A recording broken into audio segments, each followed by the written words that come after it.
1, 2.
Îmi faceți semn când.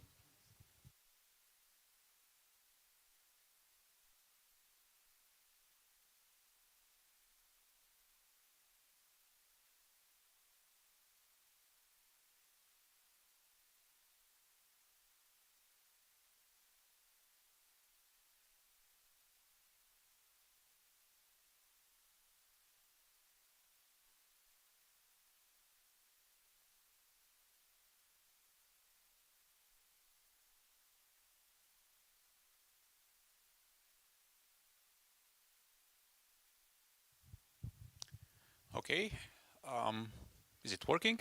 I think it is. Good morning, everybody.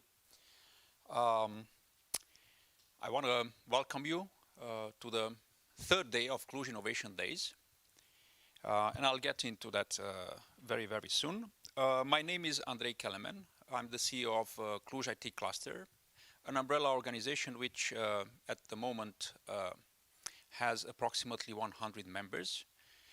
Most of them are IT companies, as the name says, but we also take pride in the university membership that we have from the academia, actually, because we have also research institutes of the Romanian Academy who are part of our community. We have 15 such organizations who are part of Cluj IT Cluster. We have companies not just from Cluj, we have from other cities around Romania. So even if we are called Cluj IT, we are slowly becoming a national organization. I want to tell you a few words about Cluj Innovation Days. This is the 11th edition that we are organizing. So we are quite experienced, I would say. Last year we celebrated 10 years. It was a special edition when we looked more into the past. But with this edition, we are trying to look more into the future. And we started, as I said, 2 days ago on Wednesday, on the 24th. We had several online sessions and also a workshop right here on product development, which was quite successful from the feedback that we got from the people who participated. And then yesterday, which was the main day, I would say, happened in a different venue at Grand Hotel Italia. We launched the Digital Innovation Hub for Society, which is a large-scale initiative that we hope will change the way in which companies, especially in the production sector and also the public administration and institutions from the health sector, will deal with the digital transformation process. I say it's a large-scale initiative because it's backed by the European Commission and very soon, we hope, also by the Romanian government. The hubs, if you don't know, the digital innovation hubs are part of a European vision, which very briefly states the following. Each region in the EU has to have at least one-stop shop, like a digital innovation hub, where people and organizations can find resources and knowledge and experts on how to engage on a digital journey. So this is very briefly the vision, and the Digital Innovation Hub for Society is now part of that vision. We competed on a European level, and we were ranked among the first, we were ranked the first such initiative in Romania. Today, we dedicate especially to innovation, and innovation facilitated by technology, because we are Cluj IT cluster. And we have quite an interesting agenda, I would say, where we approach several topics. We will kick off the day with a discussion about innovation, how it is possible, when is it possible, what are the ingredients, and for that we have, I think, some good people here. Then we will discuss about a very hot topic, which is generative AI, and we'll have an interesting panel on that too. We have a spotlight on Nigeria also. We have a guest from Nigeria who joined the event, and I think we will find out a few interesting information about the innovation ecosystem in Nigeria. Also a discussion about the health sector in the afternoon, and then we will close with a workshop about data management or scientific data management in academic environment. So, as you can see, quite eclectic, but as I said, let's say the red line is innovation facilitated by technology. I have a few words also about house rules. Internet is not working very well here, so the coverage is not very good. That, I think, it's in your advantage, because this way you will be able to pay more attention to what is being discussed or presented.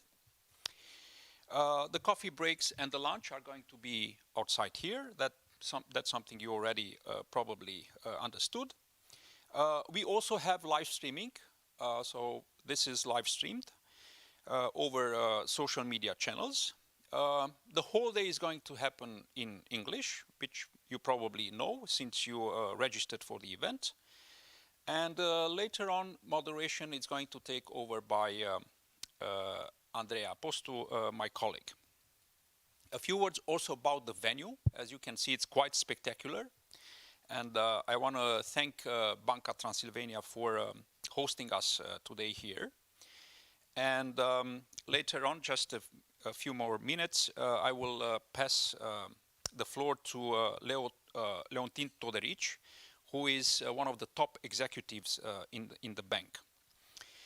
The event, the Cluj Innovation Days in general, is possible, obviously, with the help and support from a number of organizations, and I want to thank them for the continuous support that they provided for our event.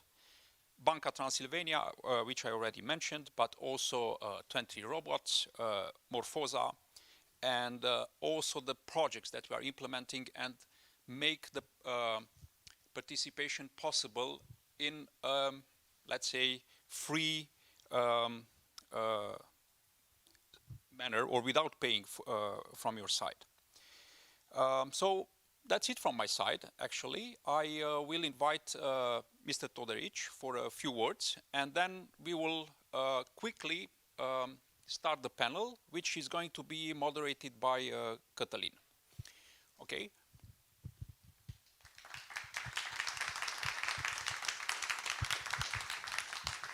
Good morning. I'm glad to see so, let's say, large audience in our premises. I don't want to boring you with something which you are expecting and so and so. What we can see is based on the, let's say, openness, is based on the stubbornness, is based on the early adopters, is based on taking some risk, and is based on flexibility and adaptation. What happening if something you have in mind during the journey, it is something which is challenging you. You have to take the decision, and the decision have to be quick and being able to go forward. Also the venue and the premises, we have the old head office in the Briciu. In that moment we realized that maybe it's not adapt for the future.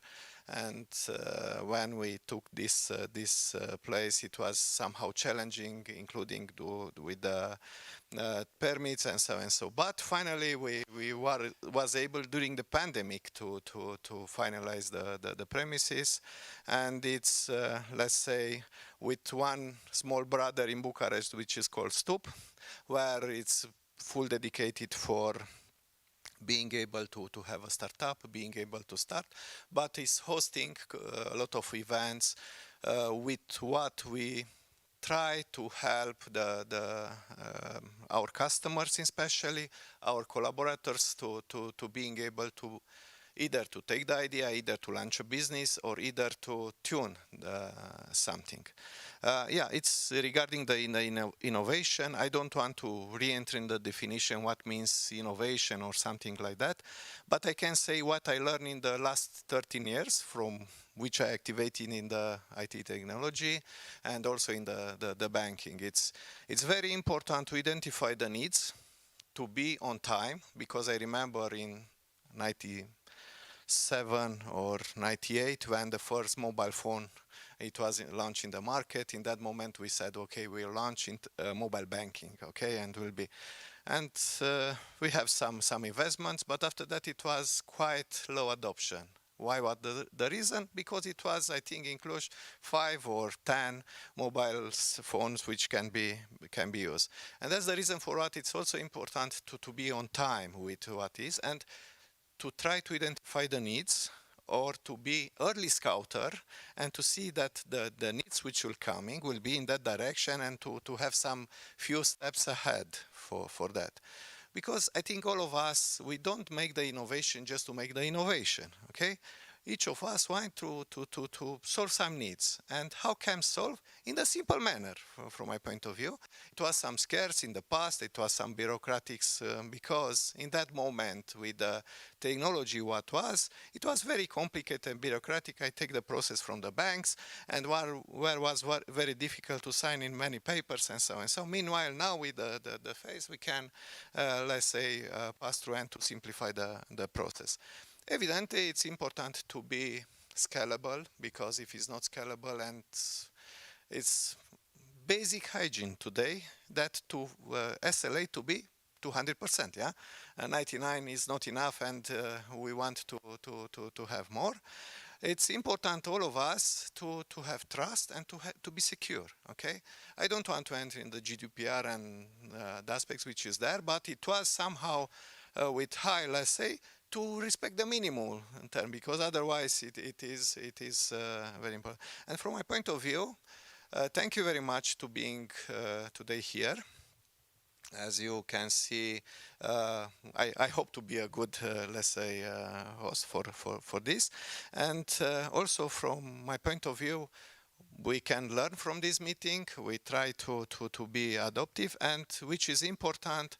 From my point of view, the challenge is if what we discuss today here, if we learn something, how can be modeled and how can be applied for, okay, 4 million customers which we have, and in general for the Romanian economy, which yeah, we have quite important. As an example, in cards we are covering 40%, and if something is not or also in cash, it's very challenging. Okay, everybody want to be only in the digital. Meanwhile, the customers through the pandemic and the war want to have also small cash to be more comfortable. And what we can say? To be only innovative, to refuse to work with cash? No, we said it's our role in the economy to work also in the digital part, but also in there, and to see, because this is the needs of the customer. We cannot refuse. Thank you very much again, and I hope for today to be an interesting day, and each of us to learn something. Most important from my point of view, which I would like, how we can, what we discussed today, to be tomorrow reality. Thank you very much.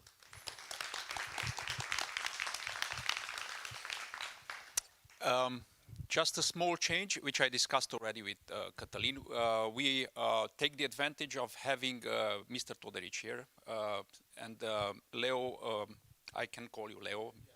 Yeah, okay. Has accepted our last-minute invitation to be part of the panel.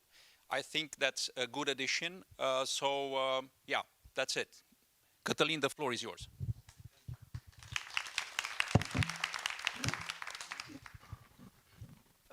Can you hear? Everyone, can you hear me? Great. So I invite the speakers of the panel with me on stage. Yeah. Let's hope it does. Yeah. Thank you. So today we're going to talk about innovation and innovation made in Cluj. Just a short introduction of myself. I'm co-CEO at Linnify, a local digital product studio here from Cluj that transforms authentic ideas into scalable and successful products in the market. And I have here today with me Cristian Dascălu, managing partner of Techcelerator, which helps startups scale and get on international markets. We also have Oana, coordinator of Cluster of Education. She has brought through the organization the Fund for Innovation and Experimentation in Cluj, which is at its second edition already. Otgon. Otgon is the coordinator of the Intelligent Specialization Department within the regional agency for Northwest Regional Agency for Development here in Cluj. We also have Laura Cernău, PhD student at Universitatea Babeș-Bolyai, deeply involved with the InnoChange program. We have Florin Pop, a dear friend and CEO at Primainvest, who has guided and continuously guides startups here in Cluj in their way to innovation. And gratefully, we have Leontin Toderic, Deputy CEO and Chief Operations Officer at Banca Transilvania, our host today. And of course, Andrei, Andrei Kelemen, CEO of Cluj IT Cluster, who has invited me today to moderate this panel and hopefully get some new ideas out to the surface through our discussions. What I want to mention from the beginning, I want us to have some frank, open, and authentic conversations, just like friends. Okay, thank you for the introduction. We're going to start with a short, brief personal story of each one of you. And I would like to understand what's your personal journey into getting in the innovation space and what innovation means for each one of you. So, Christy, just because you're near me, you can start. Hi. Hi to everybody. Happy to see you again at a new edition of Cluj Innovation Days. It's a pleasure to see that we are getting more and more speed into this into the innovation part and putting it into the market. I started in Cluj together with doing a Cluj Hub in 2012. Cluj Hub kind of takes its roots from a community built by TEDx Cluj, which started in 2010. And because we didn't want to meet just yearly, we got towards a space, as also Leontin was mentioning about the space is still important. We're not gonna live only in the cloud. Just the cloud will help us live better.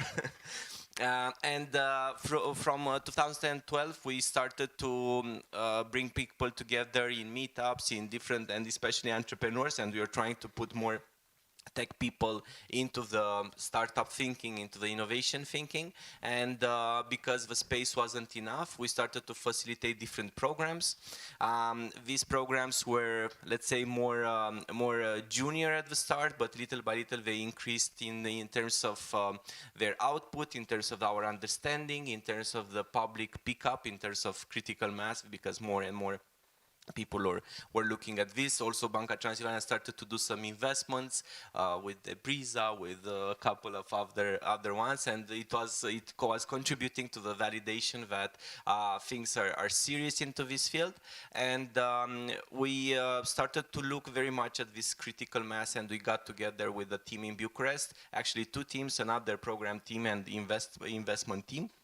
And we got to put together two programs from Romania and two programs in Romania, from Cluj and from Bucharest, into Techcelerator, and applying with that to European Investment Fund for a VC fund, Gapminder, which is operating now on the market. It's at the second fund. It was 50 million. Now we are trying to increase that. So all in all, kind of this is a fast forward towards what happened from very little things, very local things, getting to a national approach, because actually all these things took place because we were in search of a critical mass in order to generate impact, and we barely have this critical mass at national level. So let's think definitely national level, but even maybe beyond that. Thank you, Christy. Hello, my name is Oana Buzatu, and I need to start by saying that every time I hear Christy's story, I feel proud, and I somehow see the city in a smaller sample of its story through the journey that you had with your endeavors. And I think that from the point I'm coming to this story, it only makes me think that we need to contribute and to respect this work that was done so far, and try to make it more efficient or more meaningful. Because what I'm looking for here, it's meaning. I come from a, let's say, maybe not so usual background when it comes to innovation. I come from the public sector, and I come from the institutional communication direction.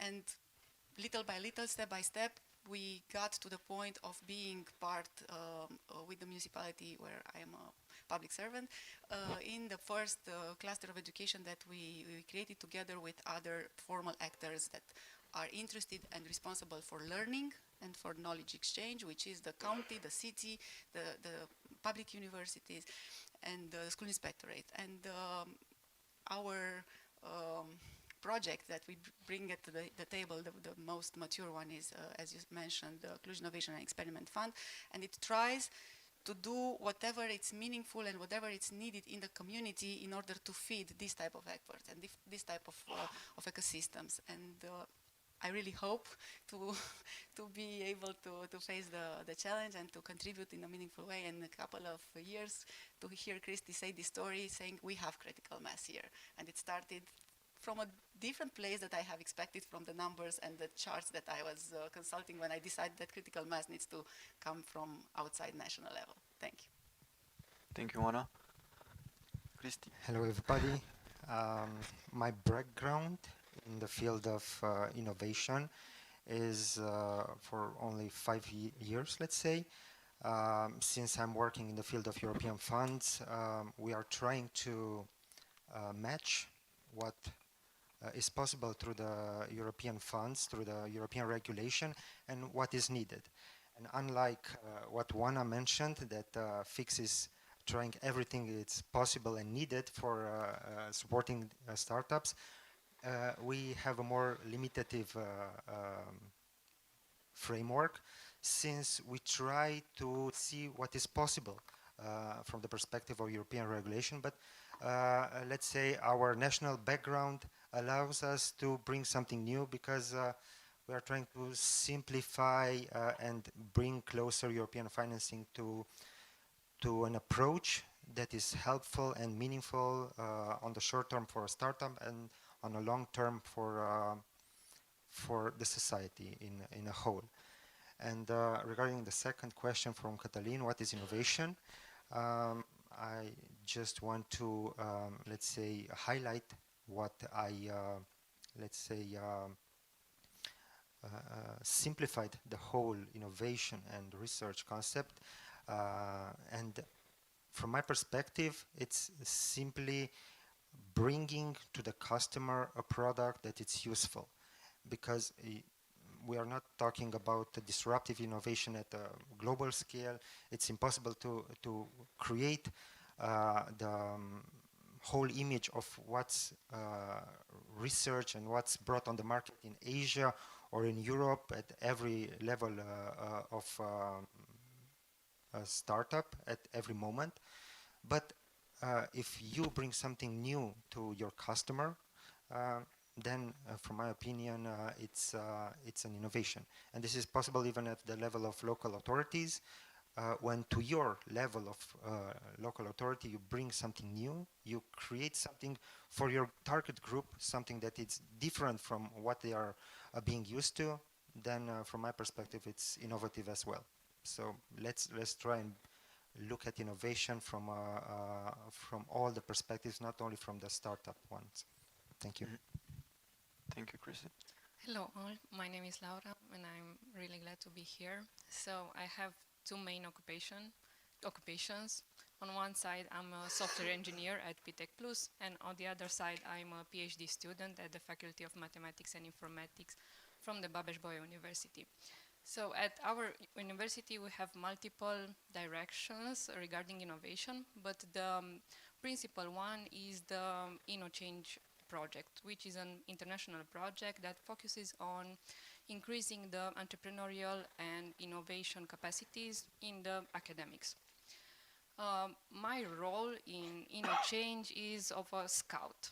Basically what I do is I discuss with research groups and we try to identify projects that have commercial potential. And we are trying to help them to take their projects outside the university. Moreover, at the level of the Faculty of Mathematics and Informatics, we started a hub or an incubator for student startups. What we are doing is we are organizing different events like hackathons, idea jams, where we are trying to identify student ideas, teams made up of students, and we are trying to help them to participate in other competitions like innovation labs. So I think that's all from my side. Thank you. Thank you, Laura. Hi everyone, I'm Florin. I'm glad to be here with my colleagues, in fact my friends. I see also a lot of friends and collaborators in the room.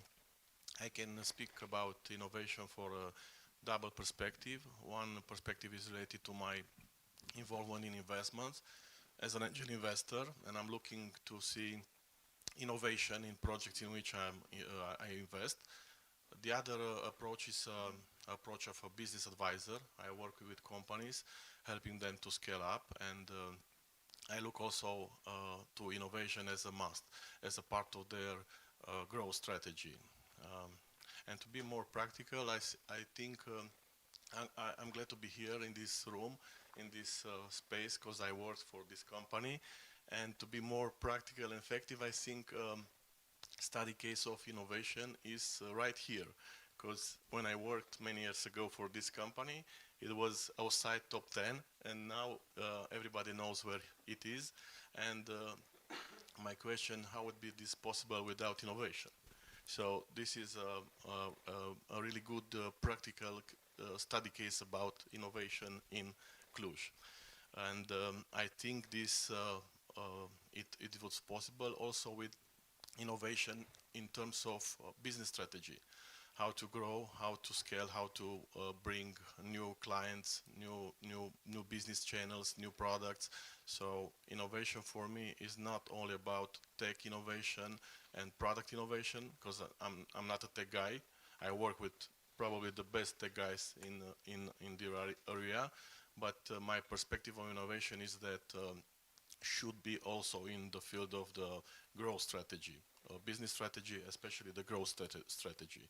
So yeah, that's my perspective, and we can detail further. And thanks again to be here with you guys.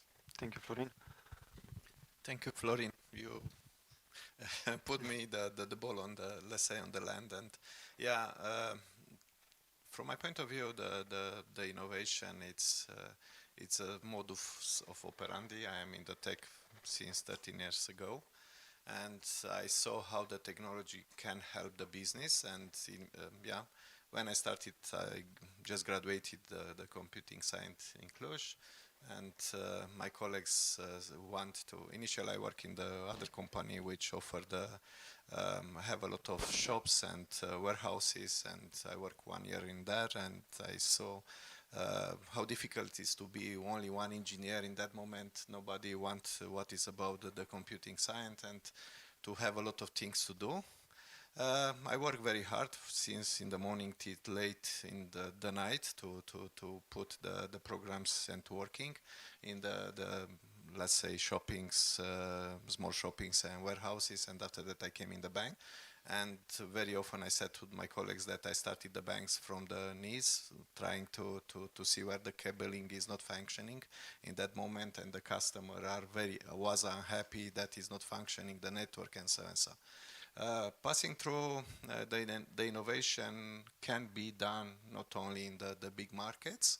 The innovation, it's where is necessary and to have something. I remember that in 2010, Banca Transilvania was the first bank worldwide, not in Romania, not in Europe, which offer remittances through the ATMs and cards. We have a lot of, let's say, Romanian, which decided to work in abroad, and necessity to send funds for their family, it was 24/7. Not only from 9 till 5 and from Monday till Friday. And we discovered that it's very important to offering, and it was quite large adoption. After that, Florin said how it was possible to being able to execute. We grow naturally from, let's say, from 0 till 4th or 5th position in the market. And after that, it has been the possibility to have M&As. We acquired 2 banks in 2015, Volksbank 2018, Banpost, and last year Idea Bank. And in each, it was very difficult how can be and what can be. We said, okay, it's time to execute. And in 2015, we closed it. Okay, with M&A, very simple, it's 2 steps. One is negotiate it. After that, paying money and taking the ownership, and to try to start the process of the integration. In 2015, we was able to start in April, finalize when everybody celebrate in December with New Year. We decided that is the best moment to work. When everybody is celebrating, we need to migrate and to have less friction for the customers. And yeah, in both cases, it was minimum, let's say, friction for BT portfolio, our customer, when we adopt the new kits from Volksbank initially. We repeated in 2018. In 9 months, it was sharp like a baby. And in 2018, when we have the chance to integrate Bampost, in that moment, I played the role to be in the, let's say, not only in the technical, but also with the business. I have the role of the CEO of the Bampost for 1 year, and to not lose any kids responsible with also the business, to transfer entire portfolio and to defend in the market, because that's the most critical when somebody to being able. And we executed again in 9 months. Everybody initially said that it was a luck, that with 9 months, second times, okay. And last, it was with Idea, when we took Idea Bank, and now we want to transform in the full digital bank without, let's say, anything. Partially has been transformed. We closed the network, and all services is through the BT, let's say, ATMs and network for collection. And now we are implementing their full, let's say, platform to being able to be full digital. With Idea Bank, we migrate the portfolio in 6 months. And we said if will be other challenge, maybe, and which is funny. After a while, 6 months or later, the friends asked me and the other, what about that project? And we said, okay, it's already done. And they said, okay, this means from my point of view, okay, if nobody, is no rumors, no loudy, and if it's quite executing and so on, that means it's just on time, on the needs, and maybe some innovative in, because to being able to execute is necessary to tune, to refine, to take the technology which help, being able to support and to grow, and Now my main challenge regarding the innovation is how we can continue to being able to, for the customer to have financial adoption, because it's needed.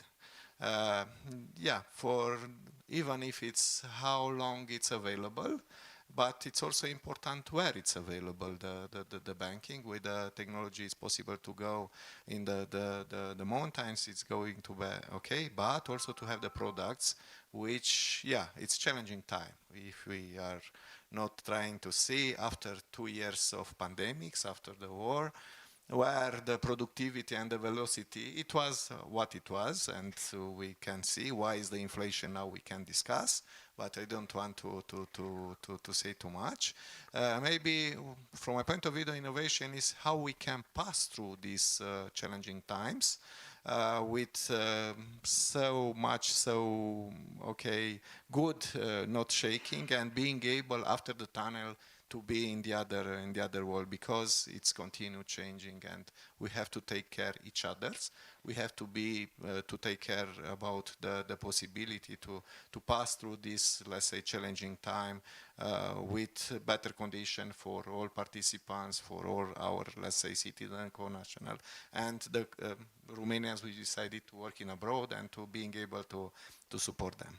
Thank you. Thank you. Thank you, Valentin. Andrei?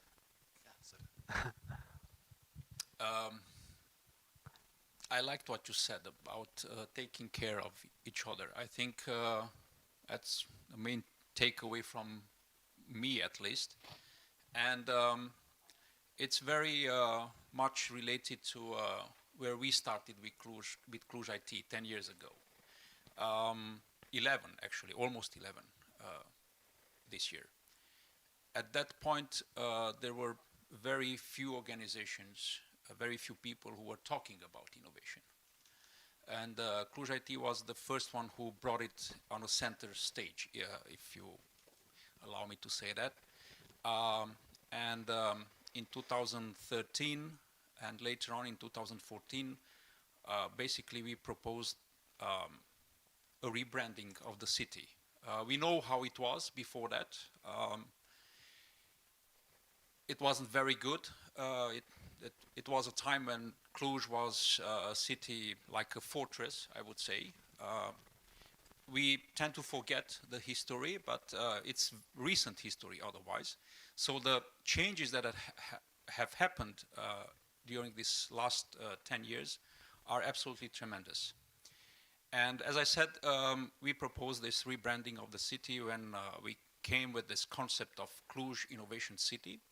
And I think that still, bears a mark of what is happening today. And today we see so many things that are happening in Cluj, which are based on innovation. And our belief at Cluj IT is that innovation cannot happen if we don't have this connection between various stakeholders. And just if we look at this panel, we see the very different backgrounds of the people who are representing very different organizations. And I think that's the key to have meaningful innovations happening across a community. And I can only hope, and this is my message for the future, and it's again stemming from what you said, Leo, that we can take care of each other and we can find the ways to collaborate. For us, for Cluj IT, this is very important, and it's the core, let's say, value that lies in everything that we do, in our projects, in our initiatives, in the events we are organizing. We are always trying to push this idea that we need to come together, we need to understand the different backgrounds, we need to find the best ways or the common ground where we can work together. So yeah, that would be my point on this. Thank you. So I want us to discuss a bit about past and current examples of innovations here in Cluj. Without a doubt, we are right now standing on the premises of one of the best examples. As Leontin shared his story about Banca Transilvania, I am also inspired by what you've been able to do here and what you've created here in Cluj. I'm curious to see from all of the speakers, and we can go, I think, from Andrei, just so everyone has enough time to discuss. What are some examples, past examples or current examples of innovation that come to mind? Okay, I think we should leave Leo to respond first, because he has limited time. From 11 o'clock he has an important meeting. Yes. So Leo, you want to start answering this question? Yeah, thank you very much. I don't want to monopolize the discussion, and I prefer to say, okay, how can be? Now at 11, as an example, I will disclose that I will have a discussion with the VP from one of the biggest tech company in the world, because now we are in the big process of upgrading core banking. We started a massive process of upgrading any platform, because to being scalable and being able to have good SLA, so it's always necessary to be ahead of time and to try to see, as I gave the example, to being able to migrate banks in, let's say, months. It's not walking in the park. It's important to have all tools necessary. Good aspect, what was with the innovation, the old customer which we imported, they stay with us. That means for them it seems that it's something good, and being during the night to change their life, I think it's innovation. And yeah, as I said, to not, because very often if it's not making on time and ahead of time, you can be victim of your success if you are not ready. And I remember in 2000, and it's something which okay, after the BAM Post, I was there 9 months, and when I came back in BT, we have some issues with the card system in two, let's say, very important moments. We have peak salaries, which is around mid-month, and in April, in June, it was so, as I said, the percentage of growing cards transaction is with between 25 and 60% year on year. As an example, 2 years ago we reached 1 billion transaction with cards in 1 year. Meanwhile, last year we are very close, 1.5 billion. This is the percentage of growing. And in each second, we already reach 350 transactions per second. When I 350. If it is not well done, 350 two big plane of passenger, our customer is dissatisfied. And very often it's necessary to be ahead, to prepare, okay. One solution is to go in cloud, okay, and we can discuss, and so I am in favor of it.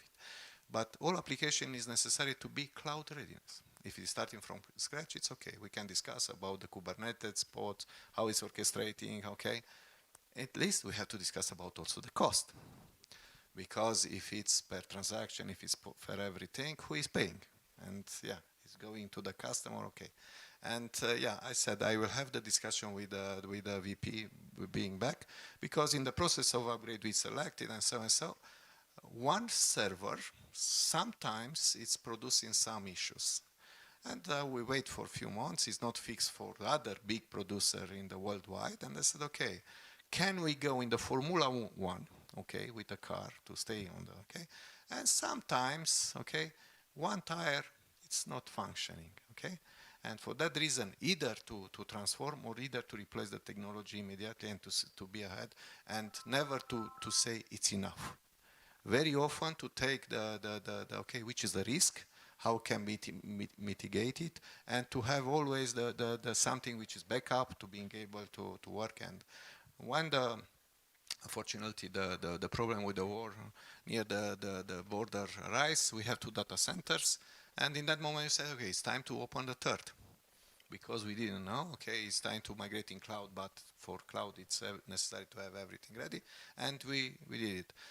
Somehow, yeah, this is from my point of view the challenges, and very often, okay, the innovation, it's either to stay and to think what is innovative, or either to stay and to think ahead where will be the challenge in 3 years from now on.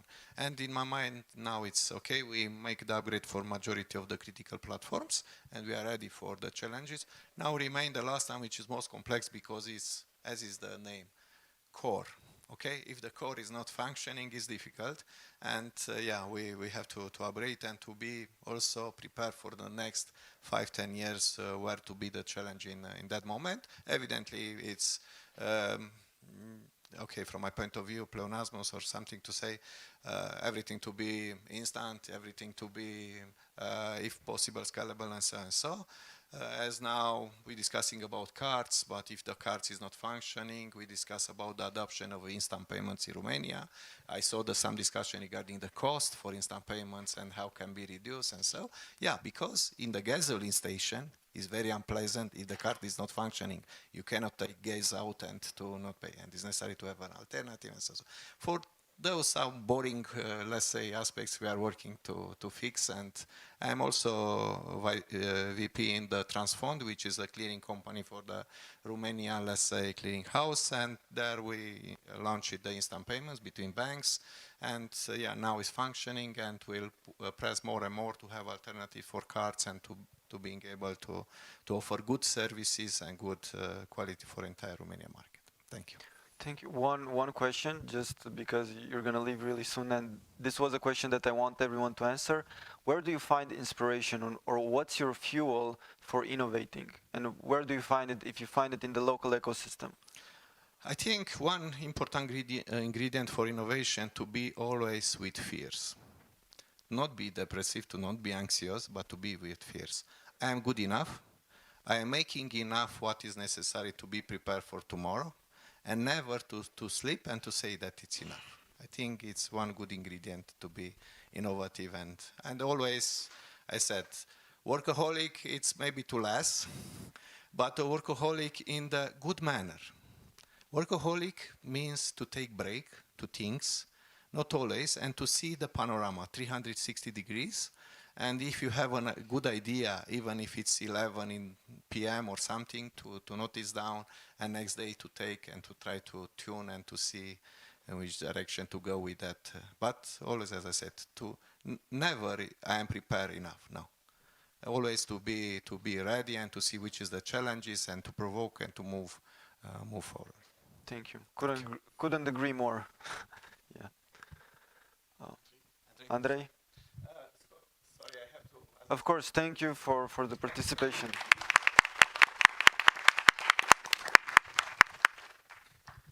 Okay. Thank you, Leo, and good luck. Good luck with the negotiations. Yeah. Yeah. So, Andrei, examples of past or current innovations in Cluj, and what inspires you? What's your fuel for developing the innovation ecosystem? That's a good question. I would allow myself to speak about the innovations that I'm part of, let's say. And obviously then everybody else, I think, will share their experience. Well, if we just look at this conference, Cluj Innovation Days, I think it's a good example of how we can build a community in an innovative way. And as I said, we have been doing this for the past 10 years. And I think many, many projects, many collaborations have been established as a result of this innovative approach on building a community. Because we are not bringing together at this conference only the IT sector or developers. We have a very diverse, let's say, participation from business, from consultancy, from academia, obviously the IT sector, which is the core part of what we are doing. And Leo was mentioning that you have to take care of the core activity. So this is the kind of innovation that a cluster can propose to a community. How we approach the relationship between all the stakeholders in a way in which we can build value for everybody who is participating. And we have been doing this, I think, pretty successfully. We have very good collaboration with the municipality. We have worked on the digital transformation strategy lately. And now we are moving forward with the Transylvania Regional Innovation Valley initiative. And I think all this add to the point where we can build that critical mass that was mentioned before. Where do you find inspiration, or what's your fuel for everything that you do in the ecosystem? What makes you say, okay, I touched upon this. The inspiration comes from seeing that things are really happening. That people are staying at the same table, that they are coming up with new ideas, new approaches, new ways to collaborate. And that's the role that we, we can do, and we have been doing for the last 10 years. And we will continue to do. It's part of, it's our inspiration and it's part of our mission. Thank you, thank you. Florin?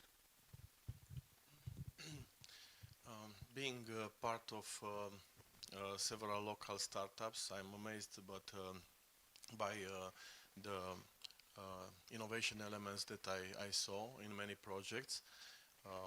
If I would say a couple of examples, I would say telehealth company called Telios, in which I'm involved, that brings some innovation in the field of how the medical assistant is doing the relation with the patient. And another example is an AI company, AI startup based in Cluj, in which I'm involved as angel investors, called AIVA, that built an AI solution that are using the CCTV technology, and with this is processing the data and the consumer behavior, and then this it's an important input in the business strategy and marketing strategy of the clients, usually the retailers and malls.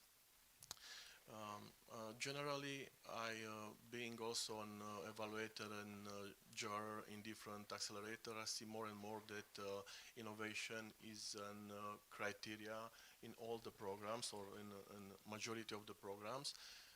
The design of the accelerator programs from the beginning have focus on innovation, and these are incentive and motivation for the teams to think from the early beginnings to innovate. So this is really a good aspect, and this it happens also in Cluj, in the programs that are designed and organized and from Cluj and for Cluj.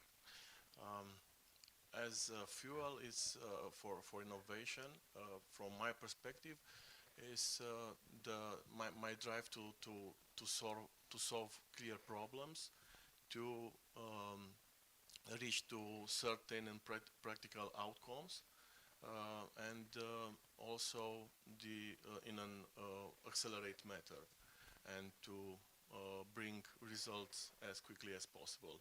That's my drive for innovation. And on the other side, maybe more emotional, is to embrace risks, because risk is not always bad. So, and innovation means change, and change means changing things, means assuming risks. So when it's up to innovation, the organization need to embrace some risks, and probably to change the mindset and perception in general about risks. Exactly. That's how magic happens. Exactly. Exactly. Okay. Thank you, Florin. Laura, what's your an example of innovation in Cluj, and where do you find fuel for doing more? Yeah, so of course my example will be something related to university. So I want to mention one team of students from our university. They are called Manuscrito, and they developed an artificial intelligence solution that is helping children to write, to learn how to write. They won the Innovation Labs at Bucharest last year, and also various competitions at the national and international level. So this is one example. And in regards to motivation and inspiration, I think what keeps me in the innovative area inside academics is seeing these teams of students that came to our events, and the passion with which they are supporting their ideas. And I really like that at the end of these events, we are really surprised to see, okay, there are lots of interesting ideas, and they are coming from students. So that's really nice. Thank you, Laura. Yeah. Cristi? I'll give you two examples of innovation. One in the same direction as my colleagues from the startup field. Lumen, one of the startups that is innovating in the benefit of the persons that are having visual impairments. So they are one of the kind of startups that I really appreciate, that see beyond the economic value and see the human value of innovation. But also I will give you a simpler example of innovation from my opinion that I try to see each day. The innovation that is around us, that sometimes is very simple, and it cannot be really eye-taking, eye-catching from the innovation perspective, is the dedicated lanes that are used for buses in the municipality. That from our discussions from many other municipalities in the region, sometimes we feel that is really innovative, because we feel the opposition in adopting such solutions, and we see those benefits at our local authority and for the citizens that use those dedicated lanes. And although it's not something that we usually could highlight it as an innovation, it really is, and it's really changing the lives of the ones that are using it. And what fuels me, what is my fuel for remaining and supporting innovation, is that I was really, at the beginning when I studied economics, one of the principles that really convinced me about this approach was from Adam Smith, the principle of specialization for each country. And I think that this can be replicated to the whole society. We cannot move forward only basing our work to what we do. We have to be a community, as Andrei said, and I think that this is something very important, to act as good as you can on what you are good at, and to be aware that you are part of something bigger, and do your part as good as possible. Thank you, Cristi. You were talking about history. Yes. So I will start with, I think everybody's familiar with this I don't know, this motto that we embrace now in Cluj, saying that we would like to be an ecosystem, not an ecosystem. Do you know where I think, I just realized that started? I think it started a little bit in 2010 when somebody from an entity that we never considered as a public institution, never considered would even acknowledge us as important for their project, sent us an invitation to become a member. And it was so weird back then to be a public institution, to be invited to become a part of a cluster, that we let it get buried under a lot of papers. And I think it stayed there for a couple of weeks until somebody started to call, because the magic of Cluj is a big enough city to be diverse, but a small enough city for everybody to know everybody. So luckily, somebody called and asked, what are you going to do about our paper? And then we discovered that we let an invitation get buried under a pile of paper.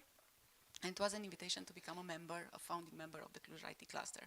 And I think it pretty much started from there. And I think it connects with everything that everybody says, and mainly with what Cristian emphasized. It's a good example of historic innovation when somebody trying to figure their way and their place and the way they can make a change considered that the other one should be a part of it. And the other one had absolutely no idea that he could even be acknowledged as an important stakeholder. And then the power of words comes. And when somebody tells you that you are important and you should be a part, then you start to put your mindset into this direction. And 10 years later, or how many, 13 years later, 11 years later, we consider ourselves so naturally a part of this that we started to even commit and bring our own energies and efforts to this community, this togetherness effort, by joining with another example of what inspired us back in 2010. I think this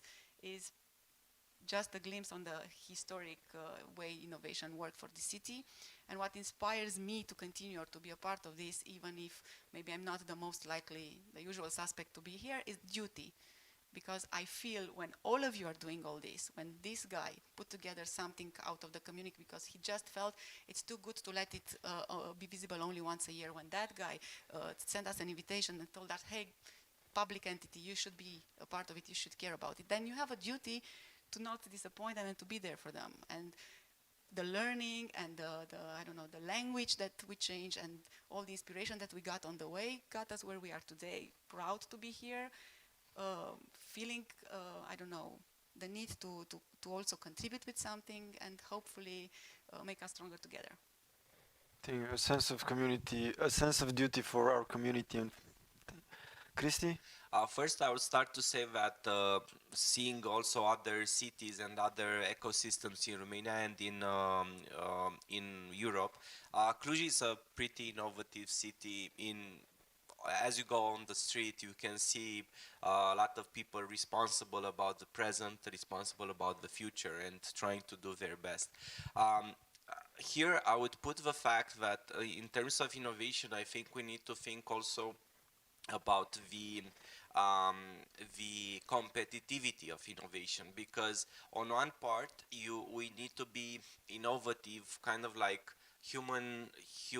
empathic humans next one to the other, but then we need to look also, okay, if we do this, and I think Cluj is doing this, so it's checked. I don't think we need to align a bit more in terms of stakeholders, players, to put more things in motion. But we are doing that. I think we need to get ready to get more speed in how to get to the next level, in which we also make profits, which will be reinvested into the community. Of course, it will not fly in Dubai with all those money, all of us, maybe some. And we need to think of how we can take the bar farther in terms of increasing the quality of life, increasing the affirmation of the humankind potential which we have here, like the minds, bright minds which we have, to put them on the global line, and two speeds in this. So the first speed is how to come together, as I was saying, which is more human to human, more business to customer, not necessarily business to business. And examples here, I'll give it from my activity, just in terms of pointing out that are validated things which will help you further and will help our society, our local community. And here I'm putting the attention on TEDx Cluj, which will, for example, it will happen very recently in June, and it became from being organized for 100 people at the casino in the park. It arrived to be a conference of 2,000, 3,000 people, and being one of the largest in Eastern Europe. It was one in Bucharest happening, but TEDx Cluj became bigger. So, and it's a continuous fuel of ideas and speakers, so feel free for future things to propose yourself or speakers to come there with the innovation in mind. Another example is by coming into places together and to come and find places where you can work. And here again, without necessarily attracting attention on who did that, but Cluj Hub it's the oldest hub in Romania. The first one started in Bucharest, but it closed because they didn't have a good enough facility. And 3,000 square meters in the center of Cluj are equal. In Bucharest, you have one other like this or a little bit bigger. The majority of the hubs in Bucharest are smaller. I'm just pointing out the fact that Cluj is already a player into innovation. We have the things, we have this conference, we have these discussions, we have the manifesto, we have all things. I think we need to, as we talk in investments, to start with the end in mind. We need to now to think that we are aligned at the start. We need to put ourselves a bigger challenge in front of us, which is, I think, related to competitivity on the global market, and to learn what it means to take that play and to start really playing into that. We matured enough in the innovation part.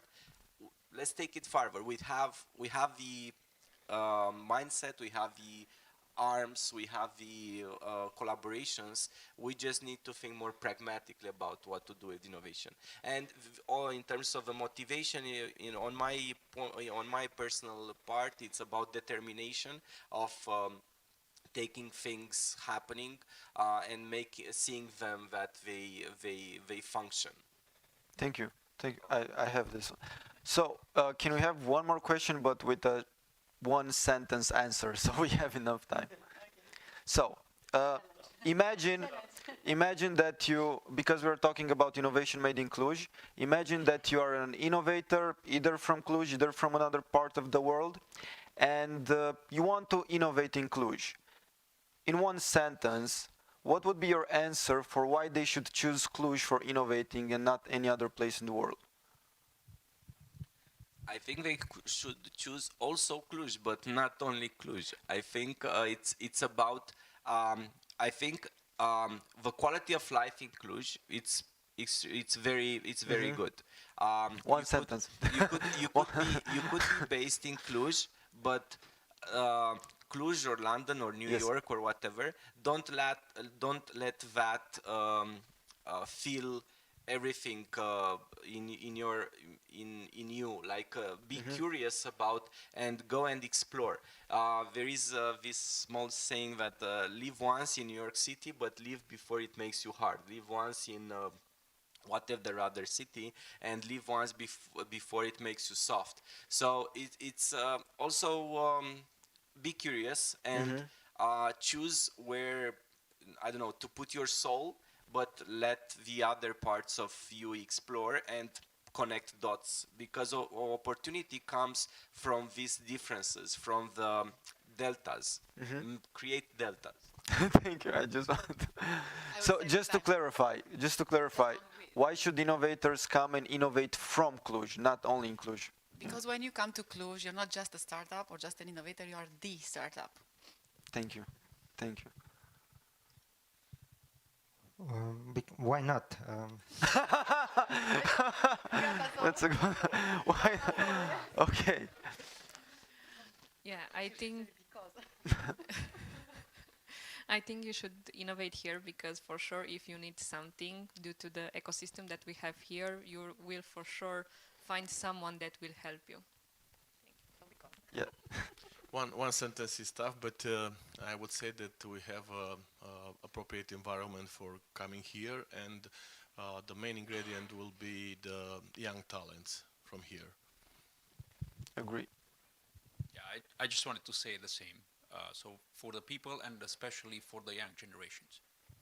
Thank you. Thank you. I don't know if you have any more time left. I'm asking you, Andrei. So no. Yeah. Yes. So, So exactly. I would not want to sacrifice the coffee break. Exactly. I think that's important for people also to have the chance to discuss. So I propose we stop here unless there is a very urgent question from the audience, let's say. Is there any question regarding innovation and innovation made in Cluj, and what exactly does that mean, or any curiosity? Yes. I just have not a question, half an answer. Okay. Have an answer.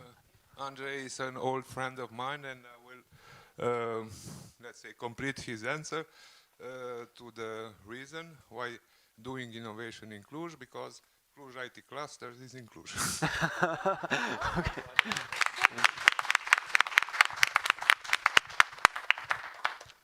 That was not staged. Really, it was not staged. It sounded like it was staged, but it wasn't. So I suggest then we go into the break. Right, okay, I forgot about that. So we have a spotlight actually on Nigeria, and yeah, let's move to that. So thank you, everybody. Thank you.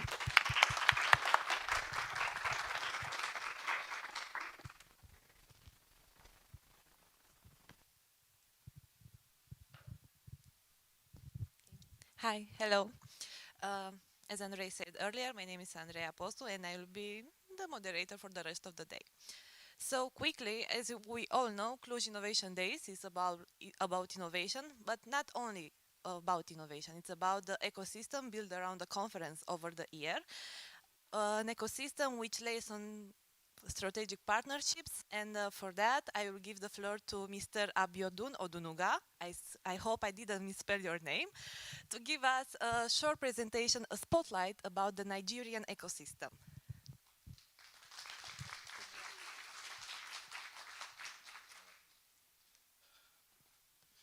Thank you very much. Yeah, Bona Dimineta Tuturo. All right, I've been having a great time in Cluj. It's a beautiful city. The people are warm. Thank you, Andrew and Daniel, for giving us this platform. So my name is Abiodun Odunuga. I'm Nigerian, but I'm based in Paris. I've been living in France for close to 9 years now. And I'll be talking briefly about the business and innovation ecosystem in Nigeria. But before I start with my slides, okay. All right.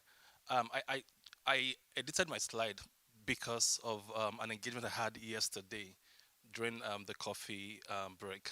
So I met with a very wonderful lady who is not here today, and we had an interesting engagement.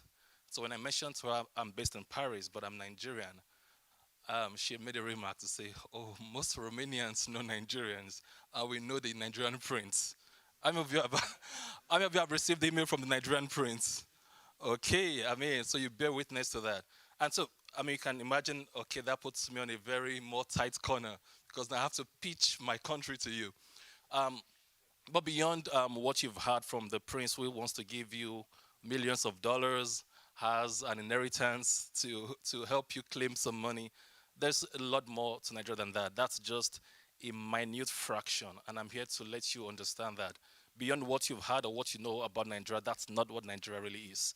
And I hope that with this presentation, you'll get some insight into what the ecosystem and the Nigerian tech environment offers to us. I'm not sure if this is working correct. Okay, sorry. All right. So, um, beyond what you know already about Nigeria, probably what you don't know is that Nigeria's film industry, tagged Nollywood, is the second biggest in the world. And when I mean second biggest, that is Bollywood from India comes first, Nollywood second, and Hollywood from the US third. And second in terms of volume. Every year in Nigeria, about 2,500 movies are produced. The movie industry contributes up to $7 billion to the Nigerian economy. The movie industry employs over 1 million Nigerians, and that is Nigeria for you. So in case this is not what you know about Nigeria, I'm just trying to set some tone to the discussion that we have. Aside that also, Nigeria is the sixth largest country in the world. So in our parlance, when we do an inside joke in Nigeria, we talk about that for every 5 black person you meet in the world, there is a Nigerian. It's a population with over 200 million people, the sixth largest in the world. Diverse economies from agriculture to creative industry. If you've not listened to Nigerians' music, I think I put it to you, you'll be glued if you go on YouTube and you just get to some of Afro beats. You probably put it on, somebody's nodding already. So you know Burna Boy? Okay, you know Wizkid. Okay, so we're big on creative industry, we're big on tech, we're big on agriculture, we're big on innovation. Aside that also, which is the cross of the matter here today, is the tech ecosystem. And one of the things I want to start with is just summarize these figures. 200 million people plus people. And out of that, 90% of the population is mobilely connected. Aside that also, you have 50% of the population that internet users, that's over 100 million. And then you have also a very good chunk also that is very social media savvy. Again, when it comes to the startup ecosystem, on this chart you see a report there from Disrupt Africa last year. In the entire continent, Nigerian startups, about 180 of them raised funding, and coming second after the Nigerian startups is Egypt with 131 startups, and also you have in the third place Kenya. So let you know that the Nigerian ecosystem is the strongest and the most formidable in the continent. And if you also group that into figures, just last year alone, the Nigerian startups raised about $976 million just last year. And so in terms of fundraising, that puts some context to what I'm talking about today. I'll try to make this just pick 2 elements here. The one I want you to concentrate about is the first one that talks about Florida Wave. How many of us know Florida Wave? Okay, Florida Wave is a Nigerian fintech and broke a record to be one of the strongest fintech that was able to raise a Series D, $250 million last year. And aside that also, you see in the third point here that between 2015 and 2021, Nigeria has become the most desirable place to invest when it comes to the African continent. And the three Nigerian startups altogether raised about $2 billion. And that makes it the number of highest fundraising when it comes to startups on the continent. So I'm here not talking about a little ecosystem in the map of the world, but the strongest in the African continent. Putting this also in context, out of the 7 unicorns that we have in Africa, 7 unicorns, and unicorns, for those of you who know, are companies or startups that are worth $1 billion and above. Nigerian startups we have about 4 startups who are in that category out of the entire continent of startups that are worth over $1 billion. And out of that, you see Florida Wave, you see most of them are fintechs, and then you have one of them, Mandela, which is into talent marketplace. So in a nutshell, just to put this in context, if you gather the entire West African region, countries together such as Ghana, Ivory Coast, Cote d'Ivoire, Togo, Benin, Mali, and you put them together, the funds they raised was not even up to what Nigeria raised alone. Nigerian startups altogether raised $2 billion just last year. So it's not just a major block in the continent, but also a major block in the region. So why Nigeria? What's the big deal about Nigeria? So if you don't believe the stats, probably you might believe some of these faces here. That's Mark Zuckerberg, founder and CEO of Facebook. He was in Nigeria in 2016. Why would he go to Nigeria out of many places in the world? And Mark went to Nigeria, and he didn't just return without doing anything. Mark engaged the ecosystem in Nigeria. And after that trip, he was able to launch a hub in partnership with one of the foremost incubators in Nigeria, Co-Creation Hub, CC Hub. Not only that, Mark actually was one of the investors in one of the unicorns I showed you up, Andela. Mark invested about $24 million into that fund, into that startup. So a year after Mark went to Nigeria, you had the CEO of Google also going to Nigeria. Sundar went into Nigeria. And they went to Nigeria in 2017. And in this interaction, he also made a commitment after seeing the buoyancy and meeting some of the formidable team there. And he also made a commitment that Google will be raising and investing in 100,000 Africans in the area of software engineering. And they'll be focusing on 3 countries in Africa: Nigeria, number 1, Kenya, and South Africa. Now, a year passed after Google CEO went to Nigeria, and then you had ex-Twitter CEO, Jack Dorsey. Jack was in Nigeria in 2019, and he also went to see for himself what's really special about this ecosystem. What's the big deal about this country? And of course, I mean, if some of you would know about Jack, he's very strong when it comes to cryptocurrency, Bitcoin. And if you do your research well, amongst the top countries in the world when it comes to adoption of cryptocurrencies and Bitcoin, Nigeria is on the top 5, top 10. And also when it comes to user and membership, when it comes to cryptocurrency. So there's something about this country. So let's go down to Asia. Beyond Jack, Dorsey, then we had Jack Ma also go the same year in 2019 to Nigeria, and that was with the vice president, the current vice president of Nigeria. I need to say the current vice president because in a few days, the baton is changing to a new government. And so the current vice president hosted Jack Ma. And Jack Ma was also pleased with what he saw. And he said that he's going to be investing in the e-sector, e-governance, e-infrastructure, e-tech, and all of e-edutech. And this was Jack Ma. Now, this is enough to let you know there's something about this ecosystem. There's something strong that the world is not, probably some part of the world are not paying attention to. But in case you doubt all of these faces that I've shown to you, then maybe you would not doubt the EU. I was part of this project, and it was a 36-month project by the EU, funded by the EU, under the auspices of the IOM, International Organization for Migration. Europe I live in Europe, so I know what I'm saying. Europe, as it is right now, has a shortage of skills when it comes to ICT. And the numbers of young people who can fill the positions in companies are insufficient in Europe as we speak. It's a deficit. And the EU looked around the world. How can we solve an European problem within 36 months? And they called on 2 countries in Africa who had the pool of talents that could solve the crisis in Europe.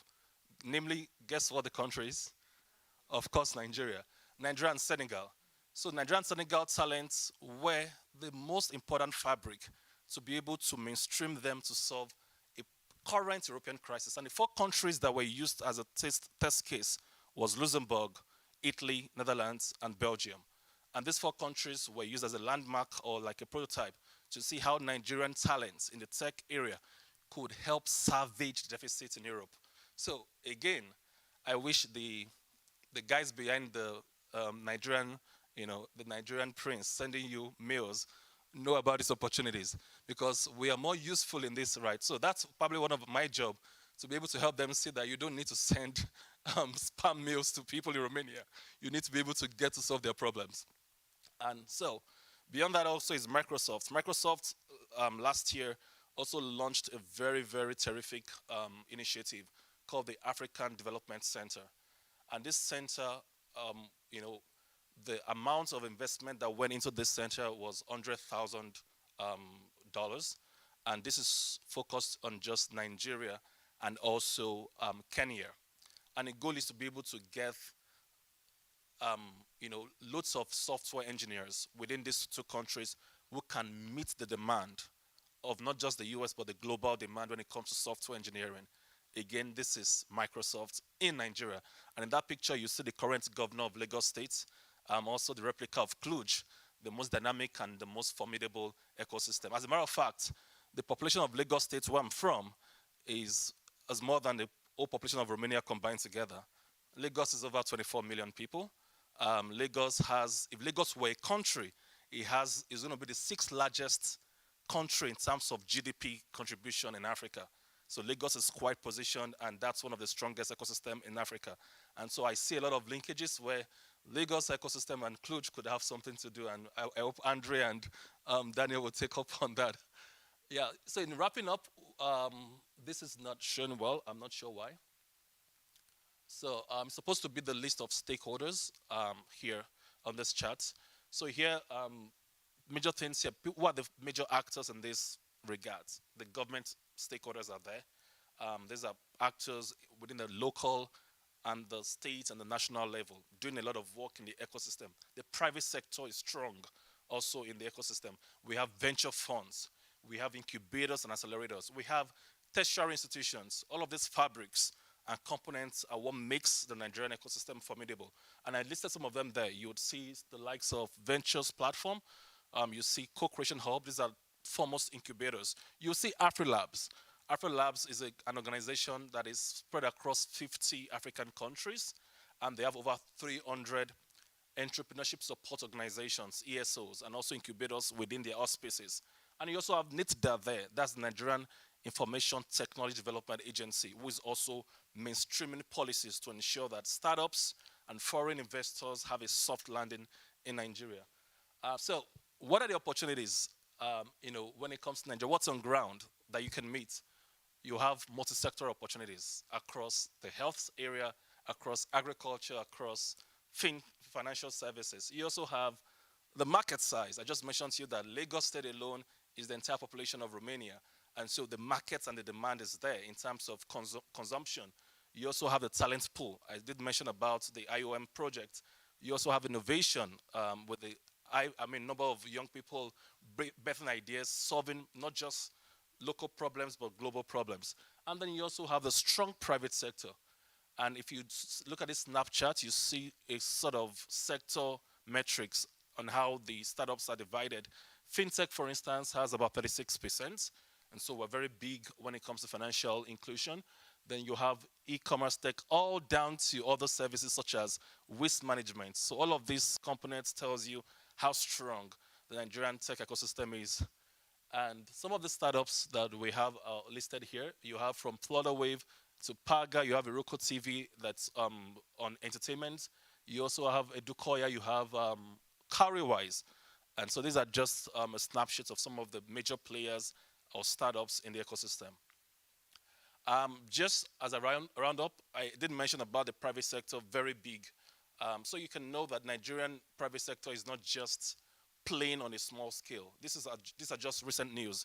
Just this week, precisely on Monday, Nigerian billionaire or the richest man in Africa, Aliko Dangote, commissioned a refinery. And it's the world's largest single train refinery. Nowhere in the world do you have a refinery in this capacity as a single train refinery.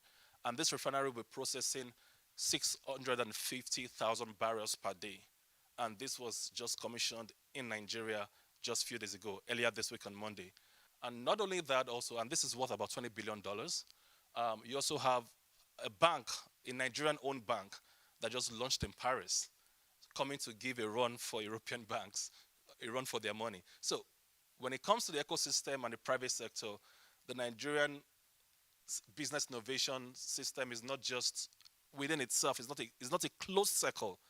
Nigerians are used to dreaming big, and they're used to going after big things. And that's why I see an opportunity to see what possible collaborations can happen using Romania as a gateway to Eastern Europe. And how do we mainstream all of these engagements? In our organization, Friends of Nigeria, this is what we do. We try to be the bridge between European stakeholders and Nigerian stakeholders. And we do this at different levels. We connect governments to governments, G2G. We also do B2Bs, business directly to businesses. And also, we also leverage on events. And one of our events would be Spotlight Nigeria. So just in case Lagos is too far for you to go and you can't travel to Nigeria, in case you don't want to go through the old stress, what we do with Spotlight Nigeria is that we bring Nigeria to Europe. So every year, this is going to be the 6th edition. And we've already extended an invite to Andrew and Daniel to be around to represent the Cluj innovation ecosystem. So on that event, we're going to bring Nigerian players, both from the public and private sector, and this year will be the 6th edition, happening in October. And you get to interface with the players of the industry. And so even though it's hosted in Paris, it's an European event where Nigerian stakeholders are connected with European stakeholders. And we hope to see some of you there. And that's what we do. And we also do trade missions, like I mentioned. I round up with this statement. Africa has been described as the new frontier for global growth. And it's not news. But if you're interested in Africa, but you're not thinking Nigeria, then your vision is too small. And you need to make it big. Thank you very much.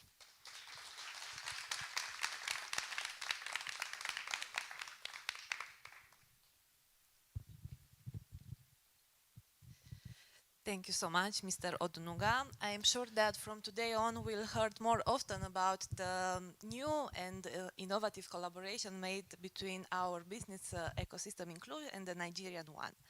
So before we move forward to our next session, I will kindly invite you all to taste the sweetest and the best coffee in town in the lobby, and we'll have a short 15 minutes break and then we'll meet again here. Thank you.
Mai merge?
Okay, welcome back.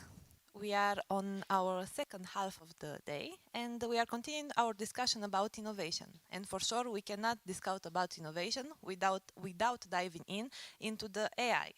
And for that, our next panel is Generative AI, and I will pass the mic to Mr. Marin Iuga, the CEO of Intertechnica Business. Thank you very much, and first of all, warm greetings. We are honored to have you among us for our AI panel, this year's edition. So let's start with a simple thing, that in order to understand the future, we have to look sometimes in the past. And about 500 years ago, event has changed the course of the human history. Johannes Gutenberg, a German inventor, invents the printing press, the movable printing press. And this changes the course of European, at least, history for all years to come. Suddenly, information becomes available to everyone. Suddenly, ideas can be exchanged for the general public. And suddenly, we have a renaissance, we have scientific revolution, and we have the fundamentals of the society we have in Western Europe, as we know it. Now, we are repeating this kind of event. For the first time in known history, information is not only widely distributed, it is also distilled, processed, and it sparks a new renaissance, the renaissance of creativity. From now on, we can look forward and understand that there is a mix between the human and the machine and the collaboration in the creative process. And this is something that will change the course of our civilization as we know it. We will see it in the years to come more and more impactful in our life. Romania, our country, will not escape this trend. It won't go around Romania and find its course. So the basic question we try to answer in our panel today is the following. Will Romania be a spectator? Will just drift without purpose across the wave of change? Or, by contrary, will Romania be able to ride this wave of change, to redefine its creativity, its culture, and finally reaffirm its value and position on a global scale? So to answer this question, we have here Mr. Radu from Endava. We have here Mr. Andrei and Alexandru from Babeș-Bolyai University, Mr. George from ZKCAUT, Mr. Justinian, which is a strategic advisor. As usual, we will have a short presentation just for our audience to understand the main topics, and then we will debate and discuss about the topic. Without further ado, Mr. Radu, about business and changes everywhere. Thank you. Hi everyone, glad to be here. And I will try to stick to my 15 minutes and present the making Romanian business relevant in the European Union using generative AI. First of all, I need my pointer. The presentation is divided in 4 parts. First, I'll speak about generative AI in general, how this is an enabler for the disruptive innovation. Then we will see the exponential growth of generative AI. I'll show some opportunities that I consider important for the Romanian business. And finally, we will also go over some dangers or opportunities and unknowns. Let me quickly introduce myself so that you know who this guy in front of you is. So I have my PhD in computer vision at the University of Girona and an MBA from the University of Hull. I founded or co-founded 3 startups. One, Notemar, was a platform for education where kids were supposed to learn mathematics in a more fun way than we did. Then Tulemod, startup based in Palo Alto, US, where we tried to do 3D garments. And finally, Braintronics, which is a French company now. So I'm currently with Endava. Before Endava, I worked on innovation projects. I built a lab for another large company in Cluj. And currently, I'm working with everything related to AI, going from drones to language models and all the interesting topics. To be something more than professional, my private time, in my free time, I enjoy spending time with my kids and with my other kid, which is a red motorcycle.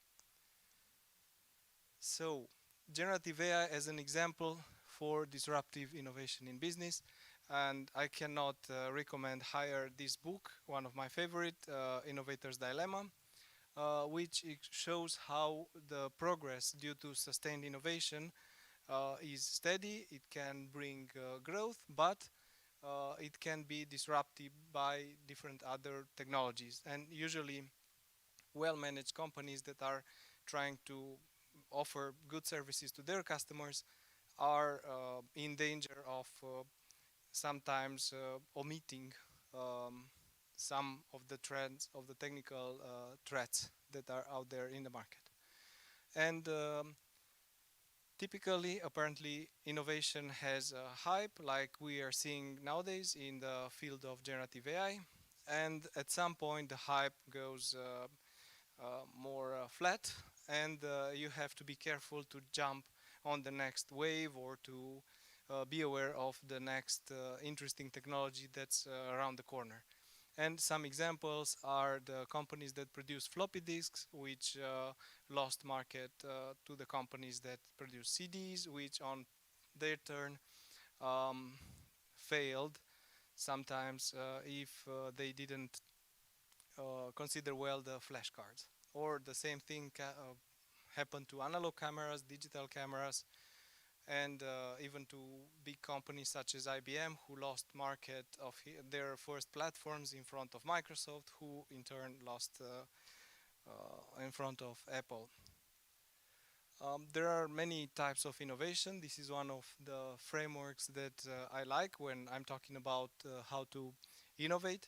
And along all these directions, we can think of applications of generative AI. So what I think is important is to look at the exponential growth of generative AI and of AI in general. And this is an image from Max Tegmark, who wrote the book Life 3.0. And he considered that at some point AI is like the ocean, who is at a certain level and it's growing, like global warming. Nowadays, we can see that what he considered back in 2017, I think it was the book, he considered very high peaks, the art, cinematography, science. So all these are now covered, let's say, by the wave of generative AI. And we can see this very clearly in this graph. I'm a data scientist, so I like visual representations. We can see how Stable Diffusion adoption on GitHub was almost vertical compared to the Bitcoin or to other technologies that were anyway considered to be fast adopted. And this is in the book Exponential by Azim Azar. This is very well highlighted, and we can see it from also from the number of publications that appeared lately in the field of AI. Generative AI typically is a very, very interesting technology based on transformers, and it has an impact on many domains. You can think about text creation, which is maybe the most known type of generative AI due to ChatGPT, but we can think of code generation, image generation, speech, video, 3D, or others. There are, on the bottom of the image, there are the models, and on the top, the types of applications. And I won't enter into details. Anyway, I don't like slides with too much text, but I left this one because this is kind of an illustration of how the news are going, how large companies are adopting AI. generative AI. And this is another interesting image where you can see the different domains of generative AI and different startups and the engines that they are leveraging to offer their products to the customers. And coming to the most perhaps well-known model, the language models, large language models, we can see here that starting from 2019 until nowadays, until GPT-4, there are a bunch of language models, of models that appeared, and this is a really dynamic field. So with all this, I hope I've shown you how fast the field is moving, and then we can have a look at really quickly at the influence of the number of parameters. So this is kind of an army fight of in numbers of parameters, in which the increase in number of parameters leads to more and more capabilities called emergent capabilities into language models, going from translations until explaining jokes or understanding subtle things in languages. But in a nutshell, a language model is capable of these 4 or 5 things. They are able to reason over structured and unstructured data. I would say reason is too strong of a statement. They can offer writing assistance, summarization, and conversational AI. One very useful type is the code generation, and in this case, Codex is the model from OpenAI. Now, we have to be aware that not in Romanian, we say not everything that flies is eatable. Not everything that's produced by the language models is true.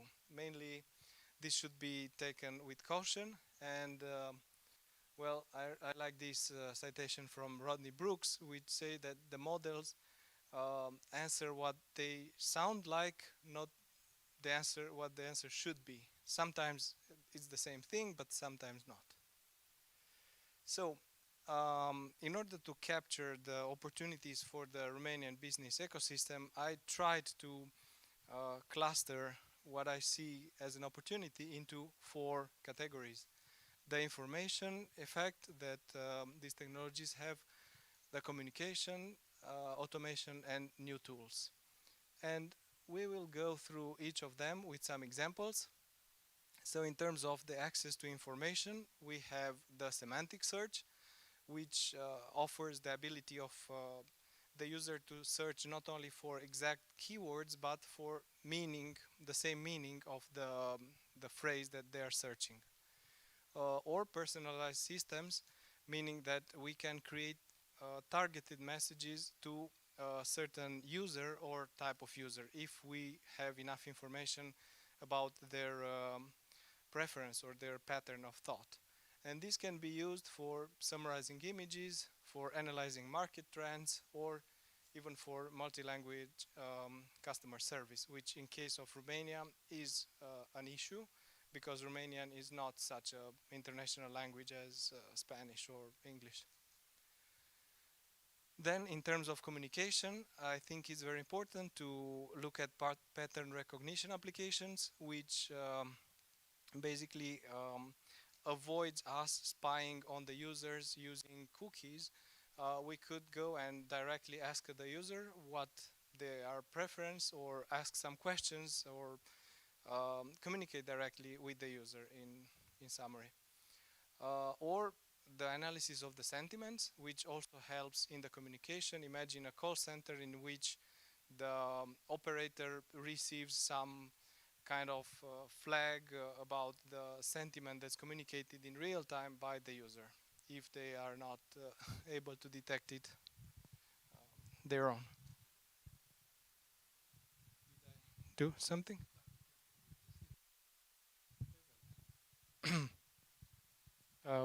Well, it looks like it's mute. Sorry, technology.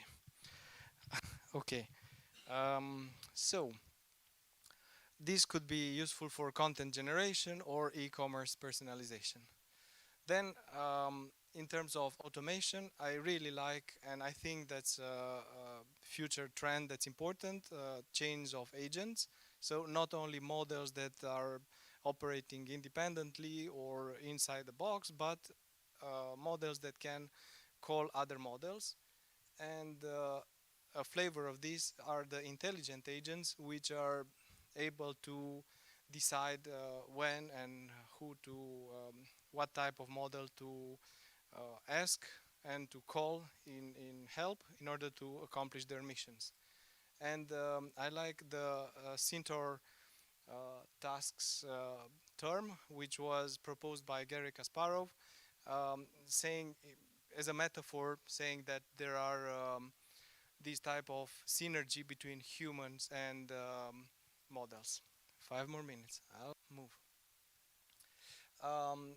In terms of new tools, we can see here the Google GitHub Copilot, which is a tool that's very useful to generate code, and I'm using it almost on daily basis when I'm searching for a syntax or when I want to generate a function. It works very well. There is also a study saying that the productivity of developers is really increased by such tool. Or as an inspiration, this is an image from one of our projects in Endava, in which we are trying to help the game developers to create new assets going from text to 3D. This is a project that's already 1 year old. This is huge, like a century in this fast-paced AI ecosystem. But by that time, we were very happy to see that our colleagues considered the models that the AI produced as an inspiration, and they really used to speed up their creations. Okay, some dangers and unknowns. 2 more slides. Some of the opportunities come from the available technologies, which means that we have currently more and more, smaller and smaller models, which enables their use by small companies, so they are not anymore the monopoly of large companies. They're affordable to tune, and we can see multimodal availability, meaning that there are models that can deal with images and texts in the same time, and sound and other. And there is a favorable context in terms of the infrastructure that's available, the compute power, and overall the interconnectivity of complex systems. So these are not just tools, there are tools that interact with other tools, forming more and more complex systems. This I see as an opportunity. But there are some threats. The need of governance of the models, because they can be they can have effects that we don't fully understand. Like a good example is in medicine, when drug is not released on the market without being very well tested. That's the same case, in my opinion, for AI models. Need of transparency to understand what data has been used for training, to understand what biases are in those systems, and so on. And the enforcement of some guardrails. Everything should be governed. And then there are some threats which are addressable by investing more in research, such as tracking misinformation, detecting bias, or monitoring both armies. I like and I recommend you the TED Talk of Gary Marcus, who is explaining this better than I am. Anyway, Jan Leke, who is an ML researcher at OpenAI, points here in the left half of my slide to the danger of the gap between the evolution of the models and the alignment with human values. Because if you think of, as an example, the extinction of the white rhino, they died not because we as humans are mean and hate white rhinos, but because we are smarter and our objectives were not the same as theirs. And they simply died in the process. Thank you. Before you go, Mr. Radu, I would like to ask you a few questions that are very interesting for our audience because we will focus on Romania. So the first question is, considering Romania, which is its economical, social setup, which sectors do you think are more threatened by generative AI and which sector could benefit the most from generative AI? This is the first question. Okay, nice question, thanks. I think that the difference between threat and opportunity, there is a fine line there. Something, in principle, the industries that are mostly affected by generative AI are those where there is a low cognitive complexity and routine. And I'm talking about cognitive complexity here because it's not about physical routine. It's about those tasks that involve some kind of intellectual involvement, but it's a routinary one. Let's say, let's take as an example call centers.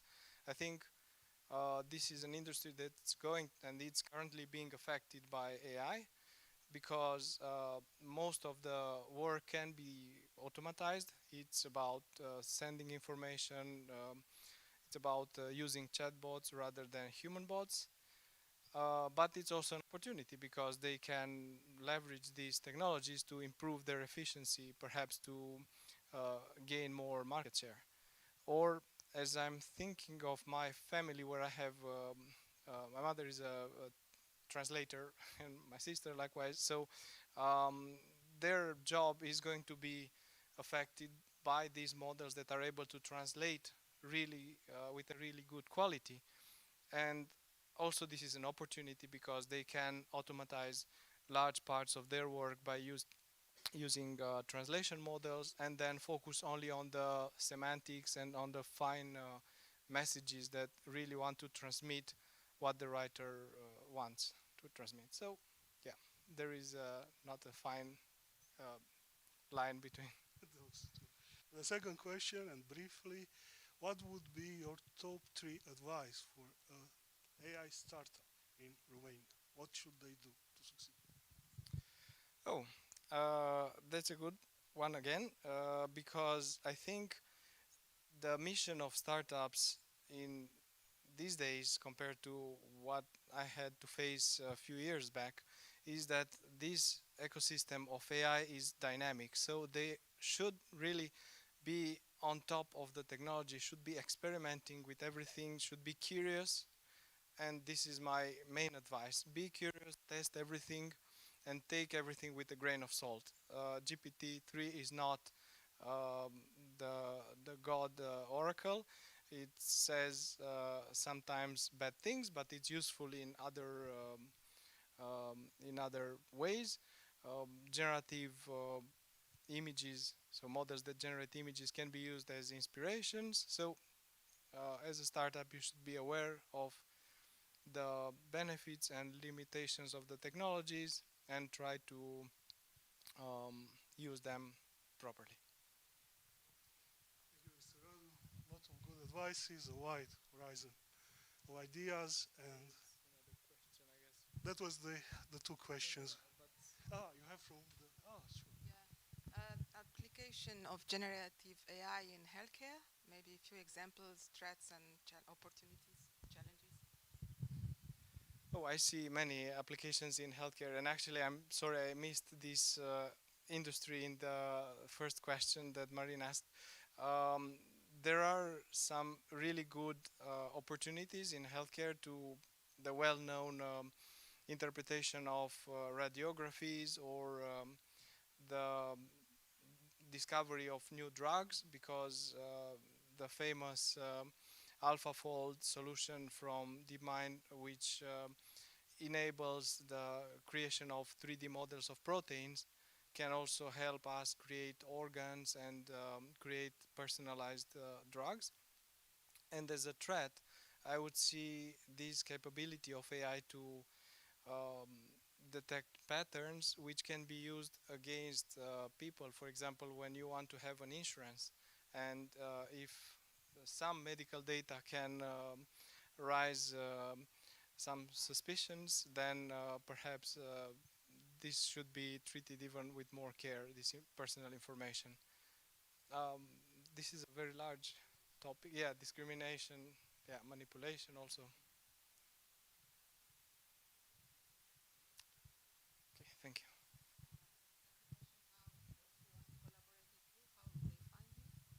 If there is some collaboration found in LinkedIn, or you have, yeah, okay, thanks. And all the presentations, by the way, will be available from our Cluj IT site. And of course, in those presentations, you have contact data for all the panelists. So we are making sure they are easier to be contacted. So thank you very much, Radu, again. Very good, thank you. And let's look at the other side of the coin, right?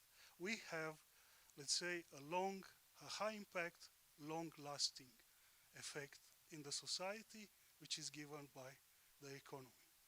The other side of the coin is education. We are seeing today the need for education, the quality of education, and so forth. In Romania, the problem with education is that high quality education is not generally available, and even if it is available, the cost of education is very high. It's unaffordable for large segments of population. So this is the issue we have today, and we believe generative AI may help us in this direction.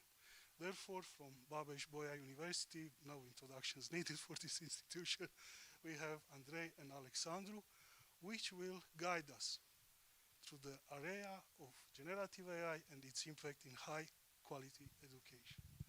So you have the stage. Thank you, Marin. All right. Hello, everyone. My name is Andrei Robert Alexandrescu, and together with Alexandru Manole, we'll present to you Generative AI Democratization of the Romanian Education. We're both currently studying at Babeș-Bolyai University at the Faculty of Mathematics and Computer Science in the first and the second master's year. About our faculty a bit, it occupies high positions in various international rankings, and we believe one of the reasons for that are all the research groups we have. One of them being MECO. If you're interested in our work, we are part of it. You can scan this QR code, and you don't have to do it now. We'll also show it at the end or when you have the presentations. Okay, so about the presentation. Nowadays, everybody is collecting data, but not all data that is being collected is also available to everybody, right? And we claim that this data accessibility challenge has become the new big data trend. In our country, a lot of data is being collected. However, what we lack are the processing power or processing mechanisms and security guardrails to use this data wisely. Another challenge we face is the lack of human resources in the educational system, both in rural and urban areas. In the past 10 years, this number has been following a decreasing trend, recent studies show, and moreover, 50% of the current teaching staff is expected to retire in the next 10 years. 50%, 10 years, that is worrying. Now, in this presentation, we will not talk about what generative AI is. You all know this buzzword, you all, I think, use ChatGPT. But what we'll focus on is what can it do in the educational field? How can it impact the educational system? Right, so we'll start with the first argument. Generative AI, as you all know, led to these smart chatbots, right? And we consider them, or we think that they could become super mentors with a 24/7 availability. And what do we mean by super mentors, right? If a regular classic teacher specializes in one, maybe two disciplines, the super mentors could specialize in all of them, right? And for instance, if your child is very good at math, but not so bright at chemistry, as I was, then these super mentors can help your child understand better a subject, chemistry, making analogies, comparisons, finding similarities to a subject that child knows, mathematics, right? So in this case, we assume that generative AI can bridge this gap of knowledge between disciplines. Another second of all, we can use generative AI to create custom learning systems for children, right? Because everybody learns differently, some visually, some by reading, some by hearing. So we can use generative AI to create these custom learning plans, which are custom tailored to your children. And for example, Khan Academy has recently released some features which use generative AI, and I would encourage you to check them out. They have a good, cool TED talk on it. We can obviously generate educational resources, text, images, sounds. Students, and I wish I had this when I was in high school, could generate mock exams and better prepare for the real exams. And studies show that by preparing for mock exams, you are more likely to pass those exams with high grades. And not only students can use this, even teachers, professors can use this to generate more homework, which will everybody will love, or more ways of explaining a concept, or visual diagrams for those who understand better visually. So there's a lot of opportunity here. Other studies show that humans learn better when communicating, when exchanging ideas, having the feedback loop, right? Now, that's why being taught by a human being, by a professor, is better than reading a manual book by yourself. Now, we believe that generative AI and chatbots, super mentors, are in between, right? They're better than books because you have the feedback loop, you can ask questions, you get answers, you get validation. But they're not as good as humans because they lack one important trait, which we have, which is empathy. Or at least they don't have it yet, who knows what happens in the future. Obviously, students can explore art, generate music, paintings, and improve their PowerPoint skills with this technology. So it's important that everything seems possible, and our children, our future generations, are dreamers. Now let us focus our attention on this country, Romania. What can Gen AI, chatbots, super mentors, do for our country? And we propose to first select some open source large language models, right? And fine-tune them or train them specifically on our school curriculum. Now, these language models, you know, they're very large, they were trained on a huge corpus of data, but we doubt that they had the access or the interest to take our school disciplines, our school curriculum, and use them in their training. So the first step would be to take the data from our school curriculum and fine-tune these models such that we specifically target Romanian students. Now, this means that the models have to understand our language, Romanian, right? And you might know that many models are multilingual, and Romanian is one of the languages, but we think that that is not enough, right? Yeah, you can generate text in Romanian, good. But let us make it more accessible. Let us also fine-tune text-to-speech models such that these models can speak Romanian more fluently. And this would make the technology more accessible to a larger audience, such as visually impaired people or functionally illiterate ones who understand better by hearing than reading, right? So this opens more doors. Finally, students can generate paintings in the style of Nicolae Tonița, create poems in the style of Mihai Eminescu, Nikita Stănescu, or even generate traditional music. And this would help our new young generations, even younger than us, we're still young, younger generations, to learn more about our culture, make it more attractive, and importantly, not let it die, so keep it alive.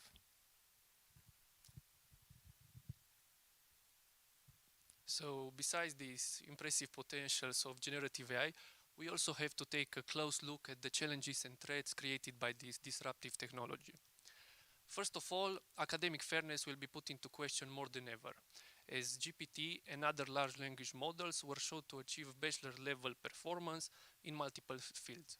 It quickly becomes apparent how students could use this tool to solve their assignments without developing new skills, while achieving higher grades than their peers. Banning this tool is not really a plausible solution, and softwares which claim to detect generated text are still in early phases and very mistake-prone. We also have to think about the fact that as generative AI becomes the most accessible and interactive learning path, young minds will be attracted to it, so they could only inform themselves from this single source, even though it is a super mentor. In time, this could lead to people's ideas and opinions converging, leading to group thinking and an overall lack of originality. This is not only a problem in education, it's also a social and a cultural problem, because in time, people could start being satisfied by less and less based on popular, generally accepted stereotypes. We also have to remember that, at least right now, generative AI is still producing numerous mistakes. Despite the best efforts of their developers, the tools are still biased towards certain groups and ideas. Even more, this type of model has the tendency of hallucinating, of inventing new but untrue information.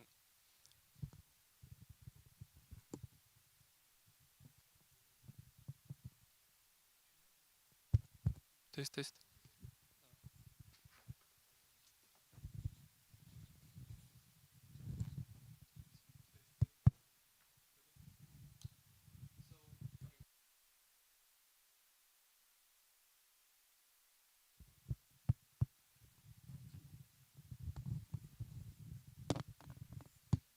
So these mics really don't like me. Coming back to mistake bias and hallucination, this is really an issue because it could misinform students and even more dangerously influence them towards possibly radical opinions. Another problem with this tool, it is they make exploiting accessible, so scam calls and emails could become more convincing than ever. Generative AI is actually a multiplicative force, transforming a single ill-intended person in a computational propaganda machine, because using so many chatbots you could disinform millions of people in almost an instance.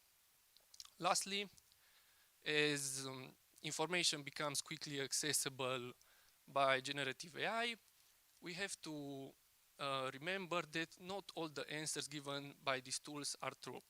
Students might believe that and stop verifying the information given by the model, destroying critical thinking in the process. So what can we do to deal with these challenges and issues while also exploiting the power and potential of generative AI? First of all, we should start educating teachers and students alike about the existence, capabilities, but also dangers and limitations of this tool. Next, to best apply generative AI in education, we should allocate resources for the development of specialized generative models which encapsulate Romanian culture and context. This would require a large-scale collaboration between government, academia, and industry members. The government should be responsible for allocating, for creating legislation and developing incentives, while the research and development itself could be done by specialized members of universities and industry. So to conclude, generative AI in education in our society is a high-risk, high-reward approach which has the potential to change society and education for good or for worse. So this being said, we should start raising awareness and continue existing research, start new research in order to take the first steps towards creating generative AI which is safer and can be applied this way. Thank you. Thank you again, but it's not over yet. So as with Mr. Radu, we would like to have a few questions, two questions actually, in regards to the specifics of Romania. So my first question would be the following. Consider that Romania has an educational system, one size fits all. It's very uniform, it doesn't have targeted education. Can we use generative AI to create personalized education track, and can we use the existing out-of-the-box model for this? Okay, I'll take this. So thank you for the question. I believe that generative AI really has the potential to create adapted and specialized learning path for each type of group, but also for each individual. But taking into consideration the challenges and threats that I mentioned earlier, I think it's too dangerous to use them out of the box at this moment on groups which are already at risk. So I believe that more development has to be done and more research and fine-tuning, as we mentioned earlier, and maybe even combine this otherwise unrestricted generation tool with some guardrails or some expert systems which take into account opinions of educational experts. Thank you. And the second question, a bit of introduction. In Romania, we exist in a kind of existential dissonance. So we are talking about generative AI while we have a high degree of functional illiteracy and a low degree of digitalization. How these two dissonant elements can cope, and how generative AI will be accessible for this kind of. I think I'll also take this one. So I'm preparing to be a teacher actually, so it's very interesting to me. Well, it's true that digital education is very low in Romania, unfortunately, but I believe this tool could be a motivator to further educate and develop, further improve our digital infrastructure. So at least every student of the future, when this tool will exist, will have access to internet and a hardware which can access this tool. Even more, we might think that, okay, this doesn't solve the fact that people do not know how to best use their computers, but generative AI, through the fact that it's a conversational tool, can lower the entry level by a lot. So even a person who is not necessarily technically gifted or has digital education could interact with it. So I think it'll be very easy to use by the population if internet and devices are there. And also if a kind of digital literacy will be higher. We have high hope because Romanians are one of the most avid users of social media. So we know that they resonate with technology. But before we go to the next presentation, I want to say one thing, that a foundational large language model for Romanian language would be a very important public common good, because this will enable a lot of business and education. That's why it should receive governmental funding, and that should be a critical project for Romania. Again, a foundational large language model for Romania. Thank you very much. And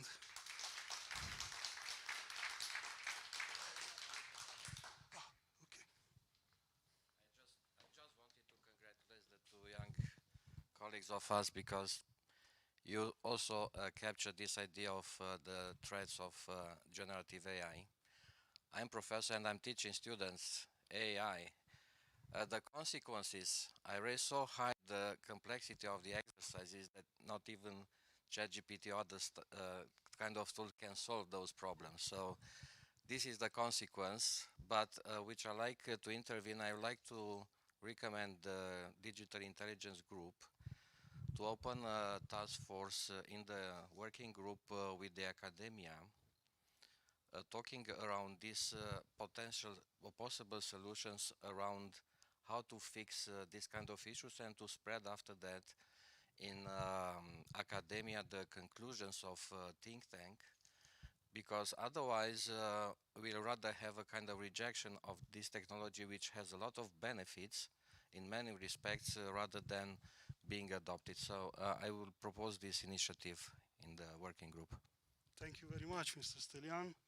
We are always focused on bringing the latest technology, the latest information, the latest debate, the latest hot topic in AI in our group. Now let's move to the next presentation with a very short introduction. We've seen AI like the helper today, but AI is a much more serious topic, because we will be subjected to the effects of artificial intelligence. From, for example, banking credit score, which is AI, and data processing, from algorithmic discrimination, from, let's say, public allocation of resources based on algorithm. All of us will have our lives heavily impacted. It will depend if you get a medical treatment or not. So it's important that AI is relevant for governance, for public institutions. And we have Mr. George addressing these topics.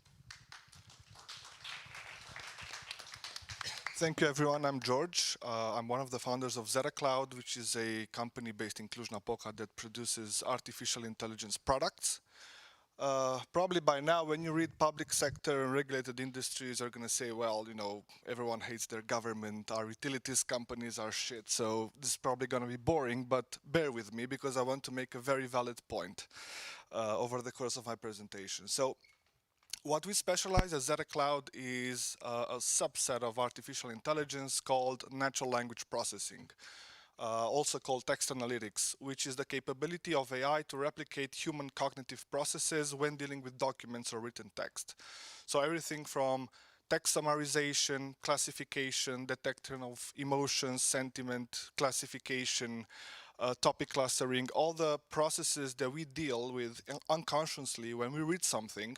Our company produces technologies in this field, and text analytics is actually the most prominent field of AI, especially with the launch of ChatGPT, because that's what ChatGPT does essentially. It understands content, it understands the question that you pose to it, and then it generates content back at you as a user. That's the generative part. And you know, we're in the best time possible for text analytics. 5 years ago, when we started building our own products, there was no text analytics solutions that was available on the market for the Romanian language. Google didn't have it, Amazon didn't have it. We were in constant discussions with public sector organizations from Romania who needed it.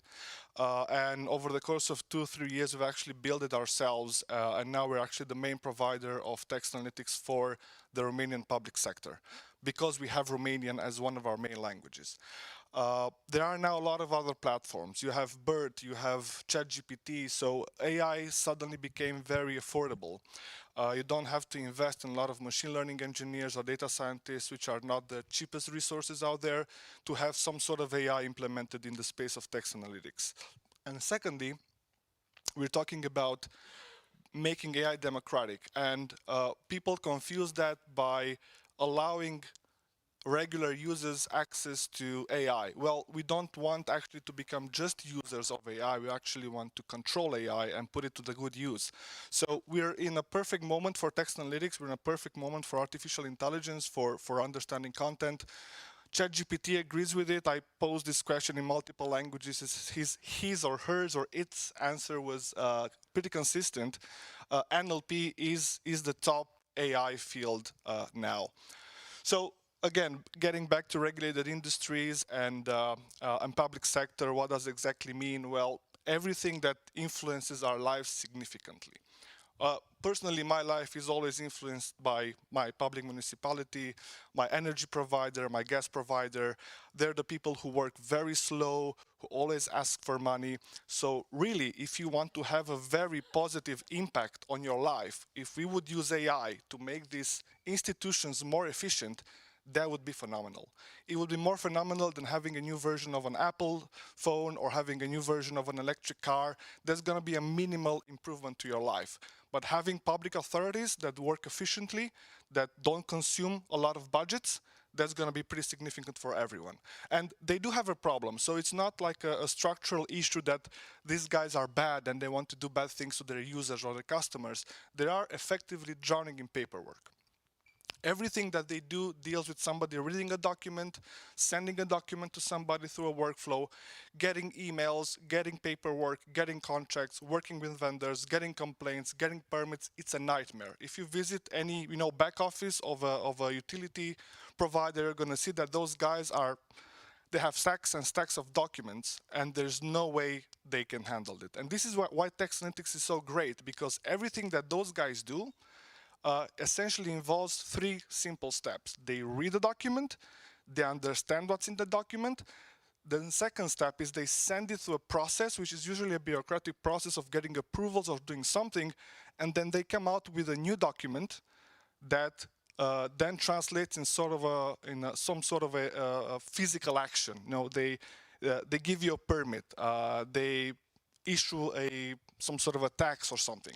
So the process is highly bureaucratic and it deals with documents, and that's why we at Zeta Cloud and myself personally believe that if we can solve even a small percentage of the paperwork that these institutions are dealing with, it's going to be quite a big thing.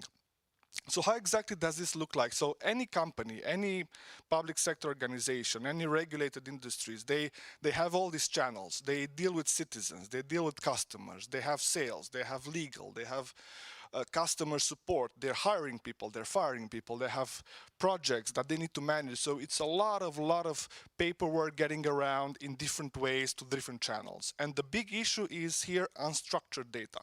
So structured data, if you don't know what it is, it's look at an Excel sheet. An Excel sheet has tables, it has rows. Every line is usually a number or something that's very clear. It has a label on it. Real world data is not structured. Actually, only 20% of data that corporations and institutions manage is structured, that can be read, understood by a machine. Everything else is unstructured.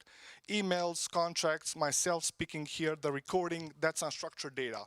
To handle unstructured data, you need artificial intelligence or you need a lot of human beings. And I believe the human beings part is already settled. There's no way we can keep up with all these massive amounts of information that's being generated on a daily basis at school, at work, in the educational sector, and so on. So basically what the concept that we propose is something called intelligent knowledge management. And this intelligent knowledge management deals exclusively with unstructured content. It puts AI at the forefront, but it also follows very specific set of guidelines, because remember, we're dealing here with things that impact citizens. It deals here with confidential data, and it deals with outcomes that need to be beneficial to the customers of the citizens. So the four concepts that we've put forward is basically you need secure AI. ChatGPT now is a big platform that lives somewhere in the cloud. I wouldn't recommend anyone to send any sort of internal data to that, because it just is not yours anymore after you've sent it to the cloud. In reality, if you talk with any decent company, all their data is on-premise. Banca Transilvania data lives in their data center. Why? Because it's very, very sensitive. If anything leaks out, it could lead to major issues. We have, it's not just GDPR, it's actually breaches that can lead to very significant losses. So AI needs to be on-premise. That means that whatever systems you put forward needs to be small and robust and live in a municipality's data center, for example. Something that's affordable, that's easy to use. Then there's the adaptable AI. Any artificial intelligence that doesn't work as it should is not good, right? You need to be able to adapt it. You need to be able to have a human in the loop that can tell it what it needs to do. Sometimes people believe that, okay, you bring AI, it's just going to replace me. That's not true. You actually need to work alongside AI to make it learn what your daily job is. And your role as a human being needs to be that of a knowledge worker. So as Radu said, there are going to be processes that are redundant, that are absolutely stupid, and I don't believe anyone that does them feels happy about them. I don't believe those people in call centers that he mentioned like putting in a lot of metadata after each call about who said what was the customer. It's boring, and I believe that's not a job that intelligent human beings should do. That's something that AI should do. AI should take over all of these redundant tasks, but AI should have an oversight of humans who should teach it and guide it and make sure that the AI does what it needs to do. Then there's the best approach AI. What we've been talking here exclusively is related to machine learning, to deep learning, to large language models, but there are a lot of other sorts of AI. There's symbolic AI, there's knowledge graphs, there's even simple if-then-else statements that solve problems. The tendency now is to just go for whatever's more famous or in the hype. Nobody focuses on small improvements that lead to a significant outcome. They want to have the next big thing. There's a classic example here that the municipality paid a feasibility study to buy an autonomous bus. There is no such thing as an autonomous bus, and even if there were, it wouldn't solve any problem that we have. That's throwing money out the window and not focusing on the real stuff. So best approach AI means only use it if it's really useful and it brings a benefit. Otherwise, there's no point in having AI just for the purpose of AI. And then the fourth thing, I call it real-time AI, because information is not just huge in terms of volumes, it's also generated very rapidly. So you need systems that can process data non-stop very rapidly. There's a lot of communication channels. There are a lot of data coming in. The old school stuff where you have a nightly process that takes your documents and does something with them, and then people come in the morning and find reports is gone. That's old school. Now you need to have an assistant that learns, that reads on your behalf and gives you things in your control as they happen. So just to summarize, what are the use cases that Techcelerator can handle? Mostly there's three ones. There's data triage, when you have a lot of data and you need to find the needle in the haystack. and there's things that normally somebody would read, but you can't read 1 million documents a day, can you? So AI can do it on your behalf, and it can tell you, hey, look here, because this is the information that you're looking for. There's process automation. This is where you pair AI with robotic process automation. If you know what UiPath is, you're probably familiar with RPA. That means basically having a bot that reads documents and tells a follow-up agent what to do with it. For example, you have an email inbox from a municipality, people write complaints, that's unstructured information. Somebody would need to go in and say, this guy's complaining about his parking space, or he's asking some information. A classifier can automatically determine what the message is about and send it automatically to the system or the person that should do that. If you're following how these processes work right now, you could see there are 6 to 10 people that ping pong messages between them. I go on the My Cluj app, I form a complaint about a parking space. 10 days later, 15 people have just sent that message across, and it ends up with the actual guy who needs to solve it. That can be done by AI in less than a second. And then there's intelligent knowledge base, and this is where I believe most of the important stuff is going to happen. If you remember that graph with all the things you have in an organization, if you would be able to connect all your data sources to a ChatGPT style system, that's not ChatGPT because that's in the cloud, it doesn't belong to you.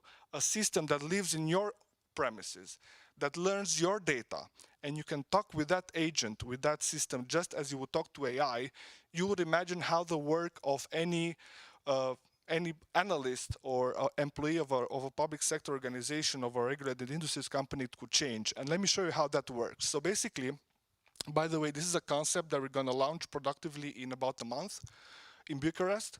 You basically have 2 steps of dealing with data. One is discovering the data. Discovery means that you have sources of information that bombard you, they're unstructured, and you don't know what's in them. Text analytics can actually do a lot of things. It could detect the language, could they generate a summary, they could classify the data. Is it customer support? Is it legal? Is it something that has to do with finance and so on? So basically, you can just simply put any type of document in any format, any email, social media message, whatever, in an AI pipeline, and at the end, you're going to get a very structured description of what that information is about. And this is something that's happening, and it's had happened before ChatGPT arrived. So this is technology that's been around for about, I would say, 10 years at least. There are a lot of public sector organizations that have adopted this type of dealing with data, mostly rich countries like in the Middle East or in the US. But it's something that is doable right now. So nobody actually needs to wait or needed to wait for ChatGPT to appear, because this technology is existing technology, and it's actually part of ChatGPT and large language models already. And this is just the advertising part. We at Zeta Cloud, we have an end-to-end solution that actually does this. I mentioned that we built this end-to-end solution for text analytics for Romania, and we actually have it built for 40+ languages. We have customers that use it, and we have something that we call a no-code AI approach, which means that for every use case that's slightly different than what we offer out of the box, we can give users a tool to customize their AI based on their own needs. Right? Just like instructing ChatGPT to learn something, we can do that with our own system. So basically, we enable our users not just to become dumb users of AI, they become knowledge workers, because they actually tell our systems what to learn and how to learn it, and put that into production right away. And publicity is over. So moving forward, this no-concept AI, no-code AI concept is going to become more and more important, just because you can't expect everyone to code, or everyone to become a prompt engineer, or everyone to understand what AI is. So the goal should be to make every business user able to customize and adapt AI based on their own needs, without knowing how AI really works or knowing how to code. And this is a concept that's actually growing. There's a lot of platforms that have appeared in the last year. Basically, what they allow you to do is to build an AI engine without writing one single line of code, without being an IT expert, just a business user, very, very rapidly, and put that into production. I'm going to give you an example. You're working in a department, again, that let's say the municipality, the department that works with construction permits, and you have a bunch of those, and you want to extract information from past documents to be able to create new ones. You would need a special kind of AI, right, that does that, that's trained on previous content, that speaks that specific language. Theoretically and typically, you would bring in a software team and they would need to look and write code, and 8 months later, the project would be probably in production. But what if you could just upload those documents, press 2 buttons, and have a classifier that tells you what different types of permits you had, and do that without any assistance from IT, and do that in less than a week, for example. You suddenly become an AI expert like everyone else, right? But this is the concept. It's a concept that makes time to production very short, and enables basically anyone to create their own AI engines. And I think I have 2 more slides, but this is how the concept would look like moving on into the generative AI. So once you have all these systems that understand your data, that read the data on your behalf, you can then start talking with your data.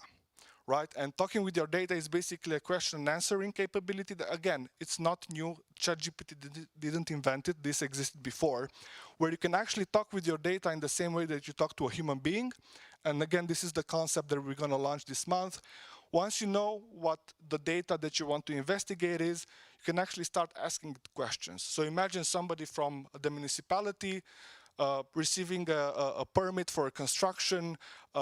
He then presses a couple of buttons. He has all the other relevant documents about that specific area, and then he starts asking questions to the machine, you know, getting insights into, you know, who else has a building here, how large should the parcel be, or whatever, right? So all of these type of interactions that make it easier for somebody to interact with documents. And again, without writing codes, without clicking 1,000 buttons, without going into X number of systems to get the relevant information, basically having an intelligent assistant that can help you do your job. So the goal is here, imagine if we would shorten times for specific processes from months to weeks.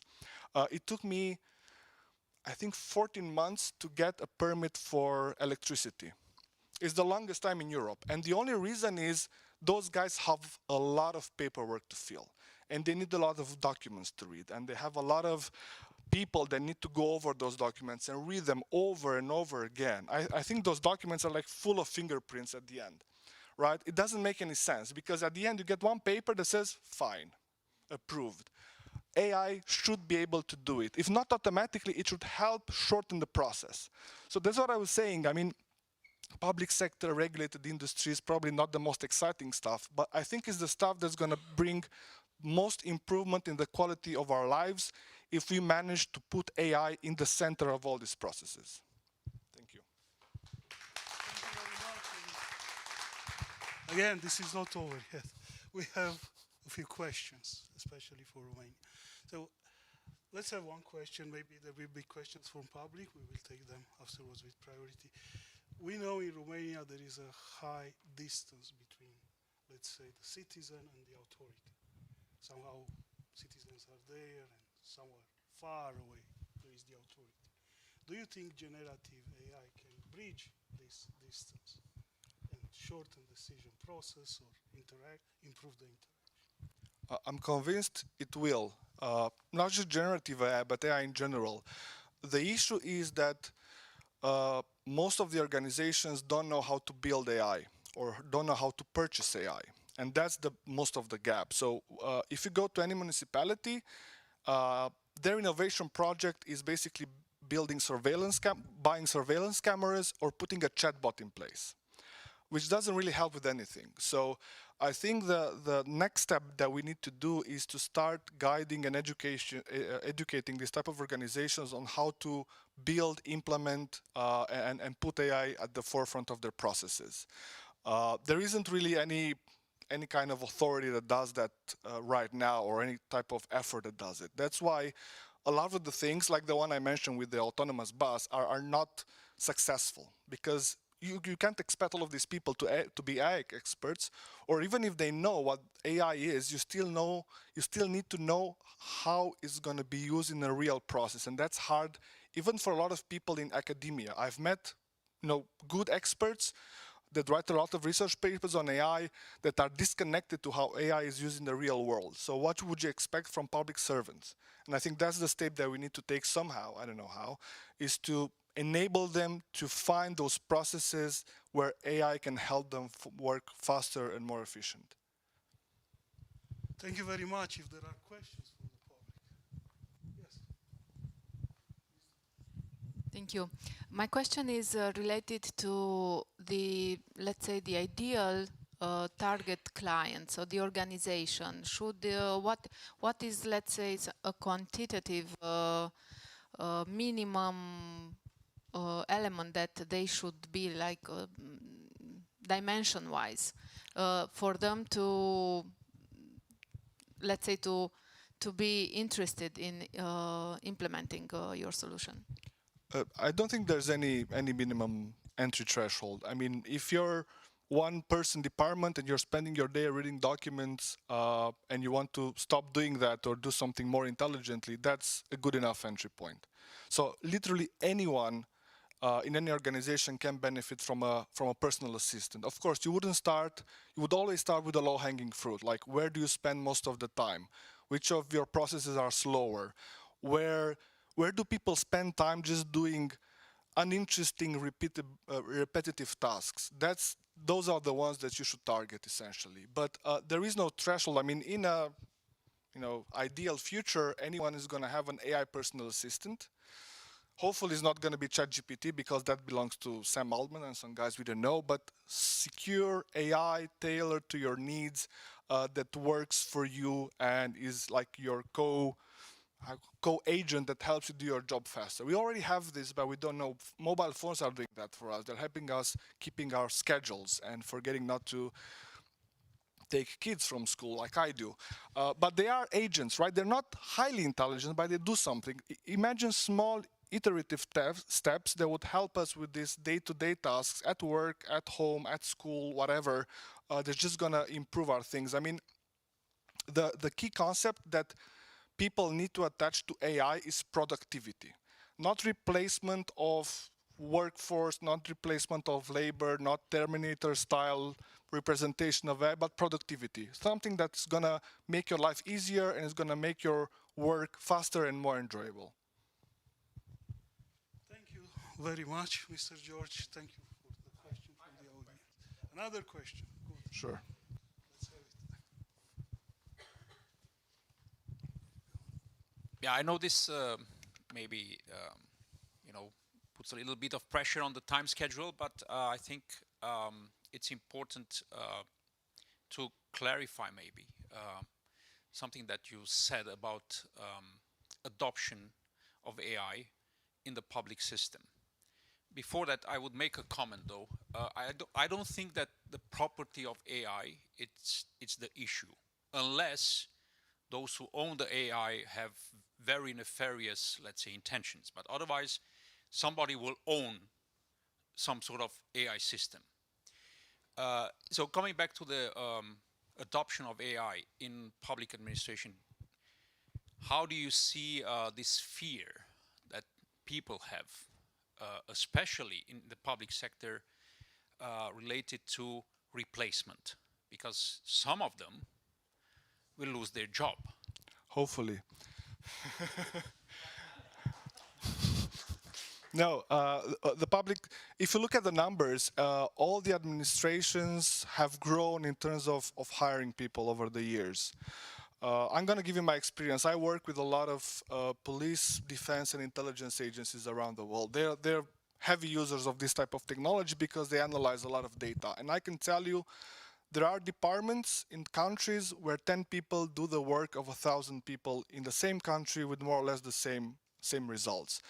I think, as I jokingly said, they should be afraid a little bit, but I think adoption of AI is inevitable. At a certain point, people are going to realize that they're just paying a lot of money for people to do very redundant jobs that AI can do. And this is what ChatGPT did very significantly. It showed people what AI is. There are very few people that don't know about ChatGPT. And now they're asking these questions. If that system can do so amazing stuff. Why isn't my municipality using it? Why isn't my gas provider using it? That's going to be a pressure that there won't be any way of alleviating it, fortunately. So yeah, they should be a little bit afraid, but I mean, why are people afraid of technology? I think in the end there's place for everyone, especially, you know, manual labor. There's still a lot of place for that in the world. Thank you very much for your question, and thank you very much, George, for the presentation. So let's move now from, let's say, narrow points like education, economy, public sector, to a wider scale. And the realm of this wider scale is an art and a science called strategy. We have Mr. Justinian introducing us in how a business should change the strategy to adopt generative AI. Thank you, Marin. I hope you are hearing well. I need the pointer. Okay. So why I choose this topic? First of all, generative AI created a lot of buzz, and I think people from organization, regardless the role, have tried at least once. And regardless if it's a CEO or a manager or a simple employee, I think everyone tried to pose some questions. And at the beginning of this month, probably you've heard that Samsung has banned the use of generative AI in companies. And this was like a piece of the puzzle that was completed by other companies as well, also here in Cluj. Most of the corporations are forbidding the use of generative AI, ChatGPT, for understanding emails or writing parts of the code or sharing information related to strategy and to the future of the company. So from a strategic perspective, you should ask yourself if this topic should be on your strategy item list. And McKinsey has conducted a study and noticed that most of the C-levels executive are thinking of generative AI with an over-evaluation. They are thinking too much of automation and too much about having an AI that solves everything. And thinking too far away might make you lose the forefront opportunities, because nowadays we still have tools that can help you in your strategic approach. But also from a strategic perspective, if in this point of time you are not considering what's happening in the market and in the future, I think your company might become obsolete. A few words about me. Now I'm working in consultancy. I've managed an IT company previously. I've been also in the early days of Cluj IT cluster, and I'm happy to be back. And now I'm focusing most on business management, business growth, post-merger and integration. I have a PhD in philosophy as well, and I have this certificate from Harvard. So what we will talk today about, we will talk a little bit about strategy and understand why this topic is important, about how can we enhance strategy with AI tools, how should we embed in our strategy AI regardless the business domain we have, and of course the Romanian context and some conclusions. So what is strategy? Is it complicated? Do we need AI tools? The word strategy is used everywhere. We do a strategy for almost everything. We need even a strategy to build our strategy. So maybe this term is a little obsolete. And this is the reason why I insisted to talk about the strategy in corporation then and now. Companies have started building strategies in the second half of 19th century, but that time building a strategy was not so complicated. But it became more and more complex. Travel and geographical expansion generated complexity, opened the shore for new markets and also for new competition. And we are now still living on the articulation of strategical thinking in the second half of the 21st century. So Strategy is a big topic for a C-level executive, and sometimes it's perceived with fear because it involves decisions, involves creating a path for a company, and many ask themselves, have I chose the right path or not? But if we would simplify the definition of strategy, we should focus on two things: where to compete and how to compete. So this definition is relevant mostly nowadays when we are living in a very competitive environment. When we are talking about strategy and how do we formulate the strategy, I just put here an example to understand that there are two types of way. We have a deliberate strategy based on data, analytics, and metrics. And we have the emergent strategy, which is more flexible, focused on new opportunities and enable innovation. Usually in companies, you should focus on both of them and not only on one. And when you are elaborating a strategy, you have to take into consideration several items. And I'm showing you that because elaborating a strategy is not as simple as the two questions at the beginning slide look like. So we have to take care of an environment. And here we have Porter's competitive forces that shape strategy. Here is a tool developed to help you as an executive. Where are you on the market and what are your possible paths, considering the strength of supplier or buyers and the other elements presented here. This is just one example of such a tool that can help you understand the context. It was the environment. Then you have to consider the business model, the value proposition and the targeted market. Then you have to consider the consistency of the company, where the company's value proposition fits in the market. And of course, there are the trade-offs. Nobody speaks about trade-offs, but when you choose a strategic path, usually you have a lot of trade-offs. And of course, it's the unknown that we all have to challenge today. And here is another example of such a tool that helps us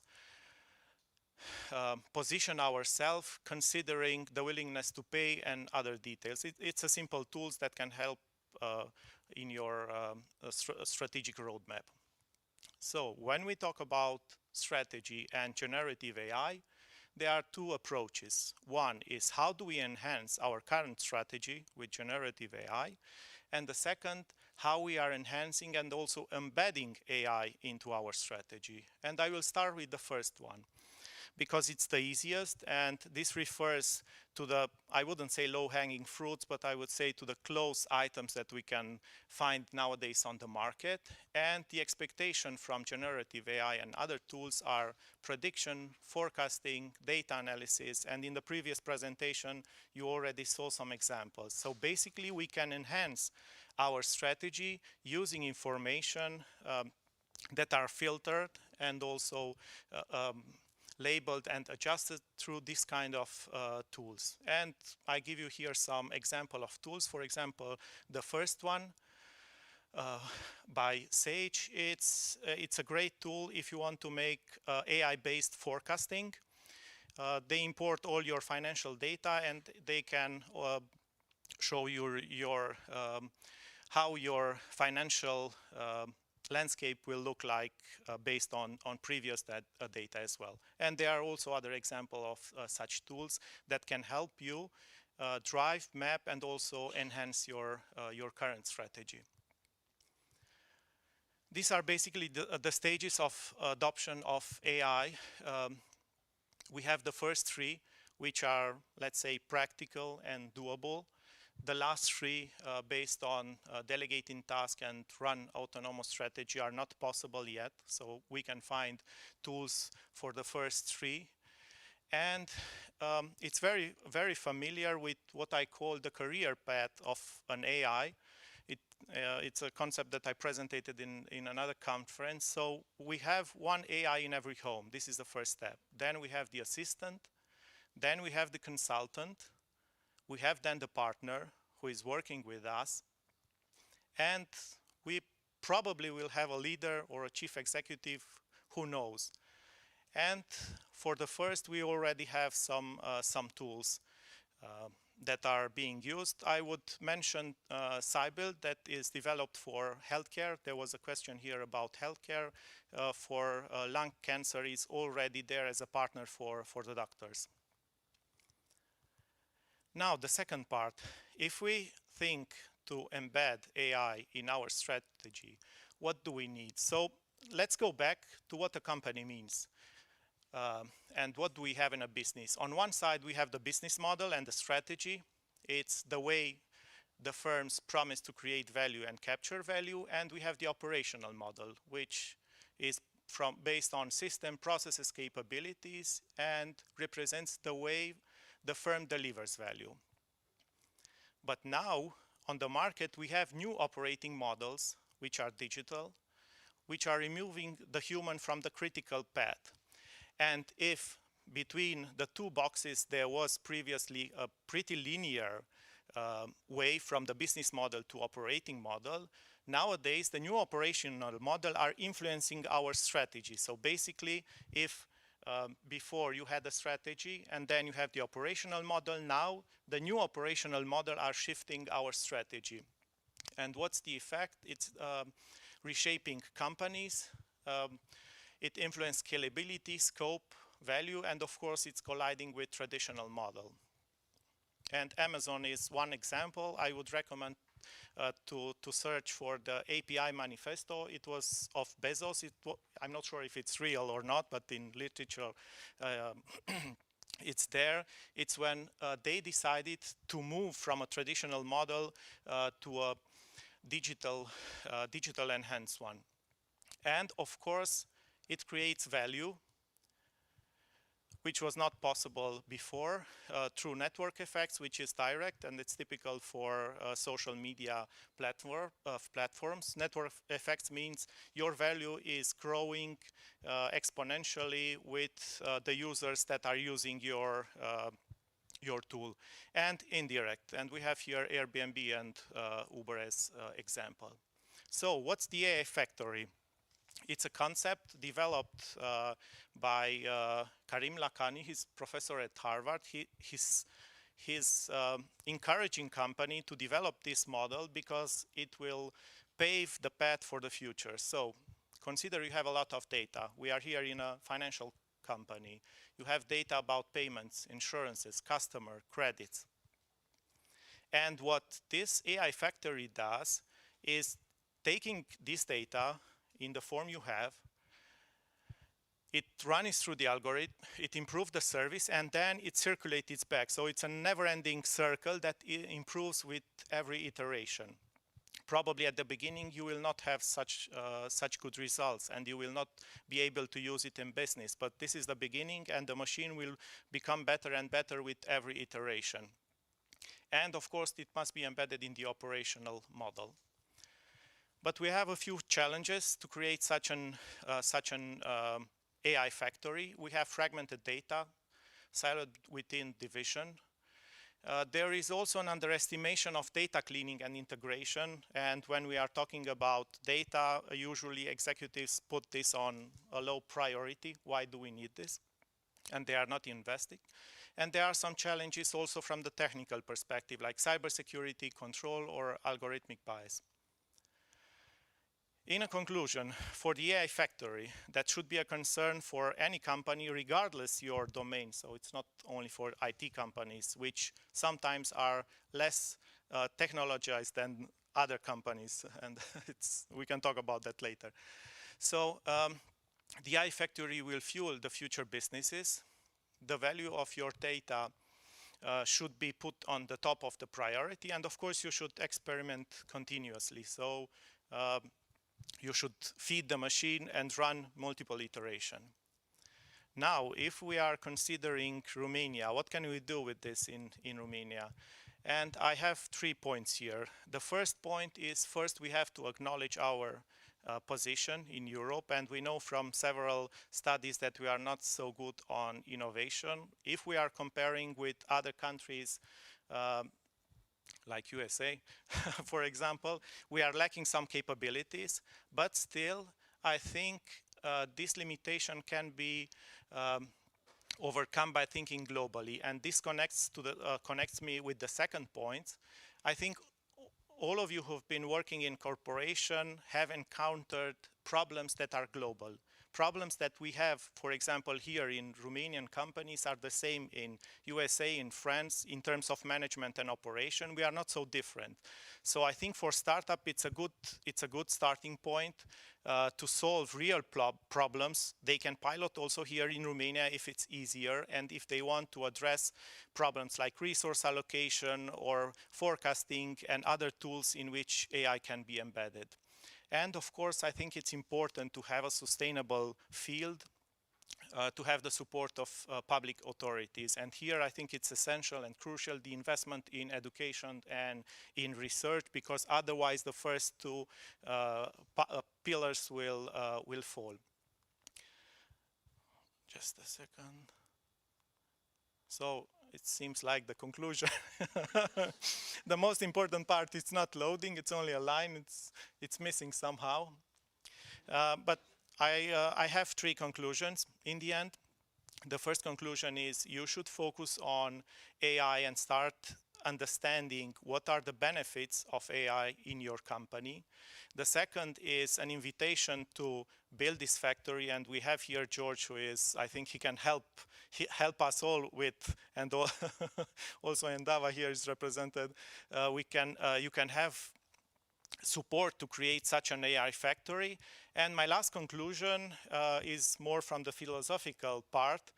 I think AI is inevitable, and I think it will cover more and more footprint also in our life, but mostly in our businesses. Thank you.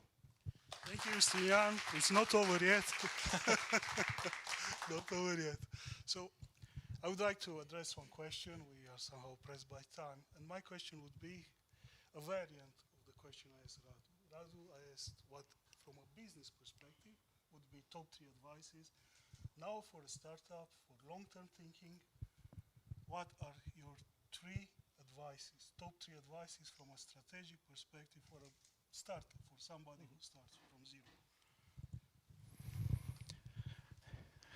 I think the most important thing for a startup is to solve real issues. I know that there are startups who have been developed based on novelty of technology, but my advice would be to start with real problems. And thank God, in companies we have so many problems that are unsolved, or similar as in public sector, are requiring a lot of manual work, even in IT companies. And my first advice would be also to focus on real challenges. My second advice would be to be close to the business. I know sometimes it's not easy, and from the business side you will not get so much attention unless benefits, but I think organization like Cluj IT Cluster, it's a very good common ground for both businesses and startups to meet each other and share the time together. And my third advice, which was also the first for Romania, is to think bold. Even we are in Romania, and if we are reading charts, we are not such a big country in innovation. I think we should think bold, and we have here young and talented people, and I encourage all of them to think globally and not just locally. Thank you. Thank you, Justinian. If there are questions from the public, are there any questions from the public? No, good. The lunch.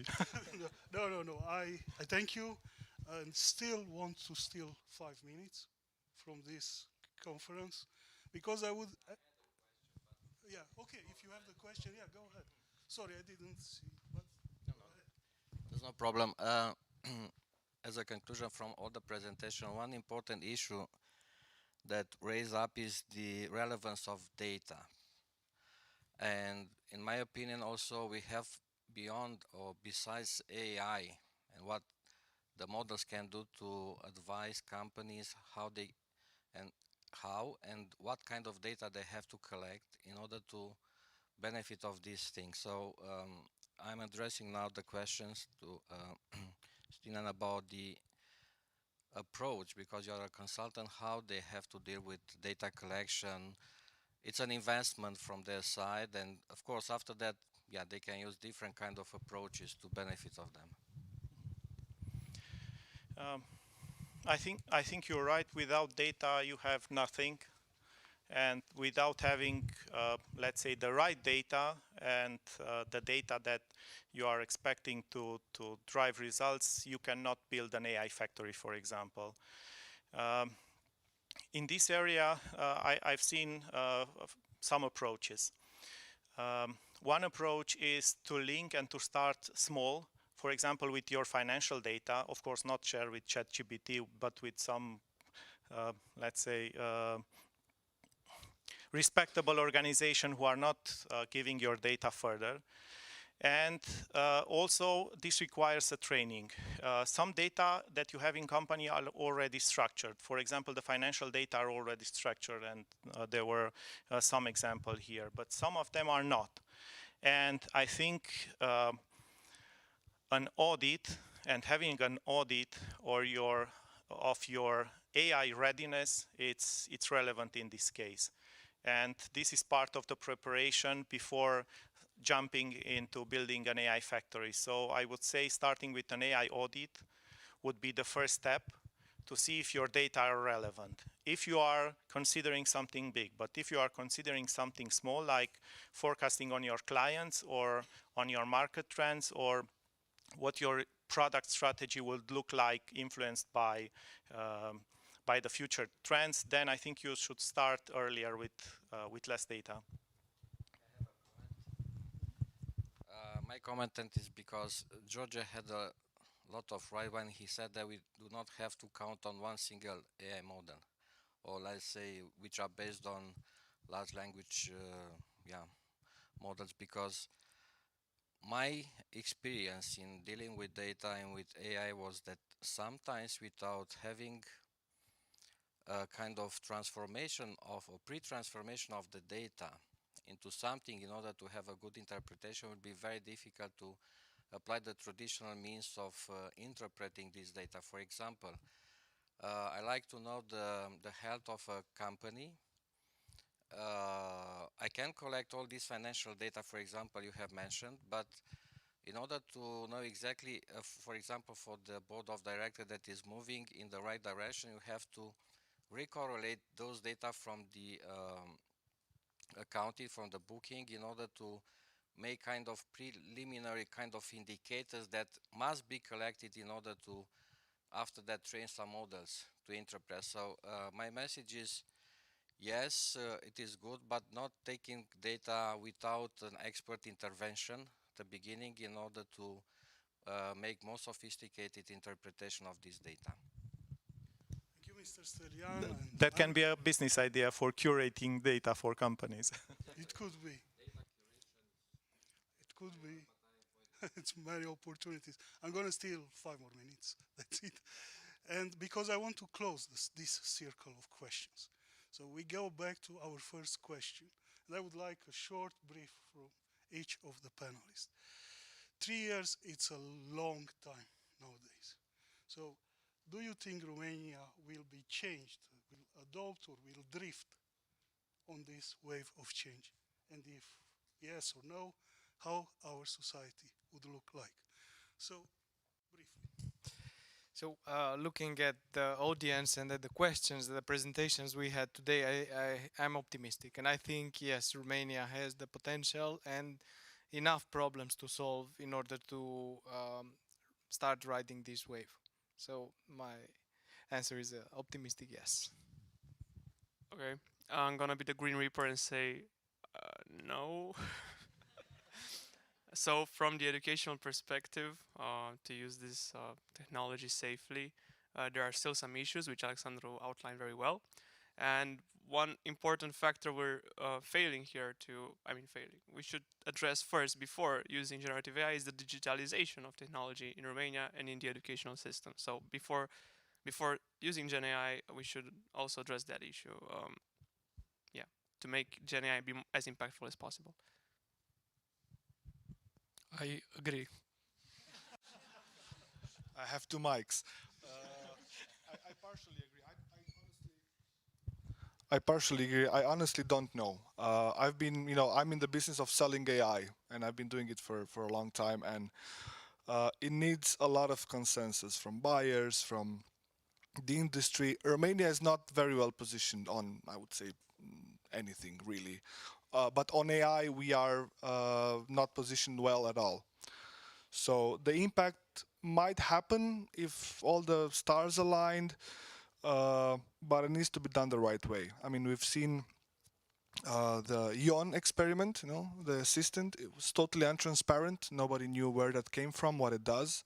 I think it just hurts AI approaches in general. So for us, the vendors, the ones that we produce AI and want to, bring benefit to society, we need to have a counterpart, somebody who knows how to buy, people we can talk to, and that's not really happening right now. So I think there's still some education that needs to be done before people start buying the right stuff or implementing the right stuff, whatever, because right now it's just a sea of hype, and people don't know what's going to happen. Is it a threat? Is it are people going to lose their jobs? So I think there's just some distance between where we are and where we need to go just to have a starting point. We're not even there. So 3 years is not a long. It's not a long time. I'm thinking on two layers here. So we are speaking about digital native kids who are born in a digital environment, who never seen a phone without a touchscreen before. I think soon we will be able to talk about AI native kids. And I'm saying that because preparing my presentation, my biggest daughter saw AI and she said, okay, AI everywhere. And I asked her if she knows anything. And she told me that she's having conversation with character AI, and she doesn't like Steve Jobs because it's mean. And she had different conversation with different person. And I didn't knew that prior to that. So it was the first time when I heard that she is doing that. And I think on the adoption on this level, 3 years, it's not so much, and people will start using it. My kids are already giving commands in-house for music and other stuff. So they are digital native, and I think they will be AI native because now they are asking questions and advices. But on the business level, I think our generation, you are too young to be counted into this one, we can be moving slower, and maybe the adoption will take longer. Thank you. Thank you, Justinia. Thank you very much. My closing thought as well. 10 years ago, we were saying software is eating the world. And yes, software bit by bit has eaten the world. From the books you see, from the things you interact, everything is backed by software. Nowadays, we are saying AI is eating software. So a bigger fish is eating already the fish that has eaten our world. The problem is that AI doesn't eat just software. It eats society. It eats cultural models. It eats social norms. It changes everything. So that's why I say in 3 years, I expect that things will get changed. Maybe not in Romania that much, but of course, US or highly industrial countries, this will be changed, definitely change. And we just barely scratched this surface. We have just a small sketch of the things to come. And I would like to thank you, our panelists, for this, and I would like to thank you as well for your interest and for your question. Our data intelligence group is very happy to bring you all the news, all the interesting topics, and to look together with you in the future and hopefully make it better. Again, thank you. See you next year on our AI panel. Thank you again.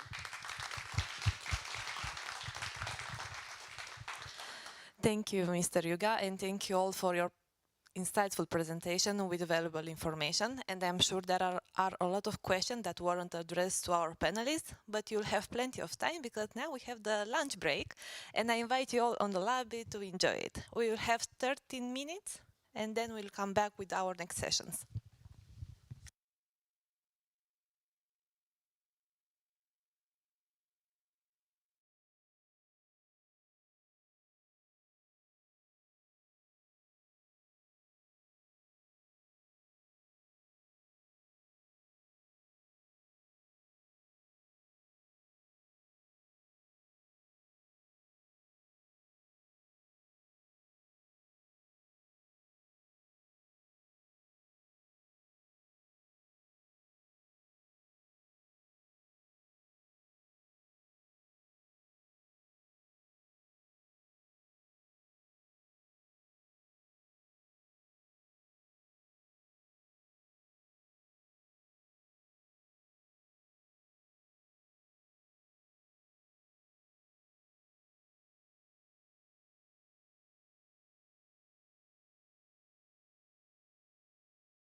1, 2.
Hello again. I hope during our lunch break you had the chance to connect with each other. And now we are continuing our journey on exploring innovation, the full potential of innovation, by addressing a new sector, the health sector, a new round in the health sector, a session which will be moderated by Lavinia Kish. And I'm quite sure that will be a very, very interesting panel discussion. Lavinia? Thank you, Andrea. Hello, everybody. My name is Lavinia Kish, and I'm here from the Inno department inside the Regional Development Agency, Northwestern Regional Development Agency. It is a pleasure to be again at Cluj Innovation Days. Thank you, Andrei, and the colleagues from Cluj IT Cluster for this opportunity. I know for sure that we will have an interesting discussion. Before reaching that part of our session, first our guests would like to share with you some interesting and probably new information in regards to the healthcare system, health tech system here, and I'm pretty sure that you will have a lot of questions, which I would like you to keep for the Q&A part of the discussion. First, as I mentioned, our guests will have their moment presenting what they have prepared for today. And first, we would like to start with Andrei Kelemen, then with Andreas, and Professor Neagoe when she will arrive. Then lastly, Mircea will close the presentation session with radiography of the health tech ecosystem here in Romania.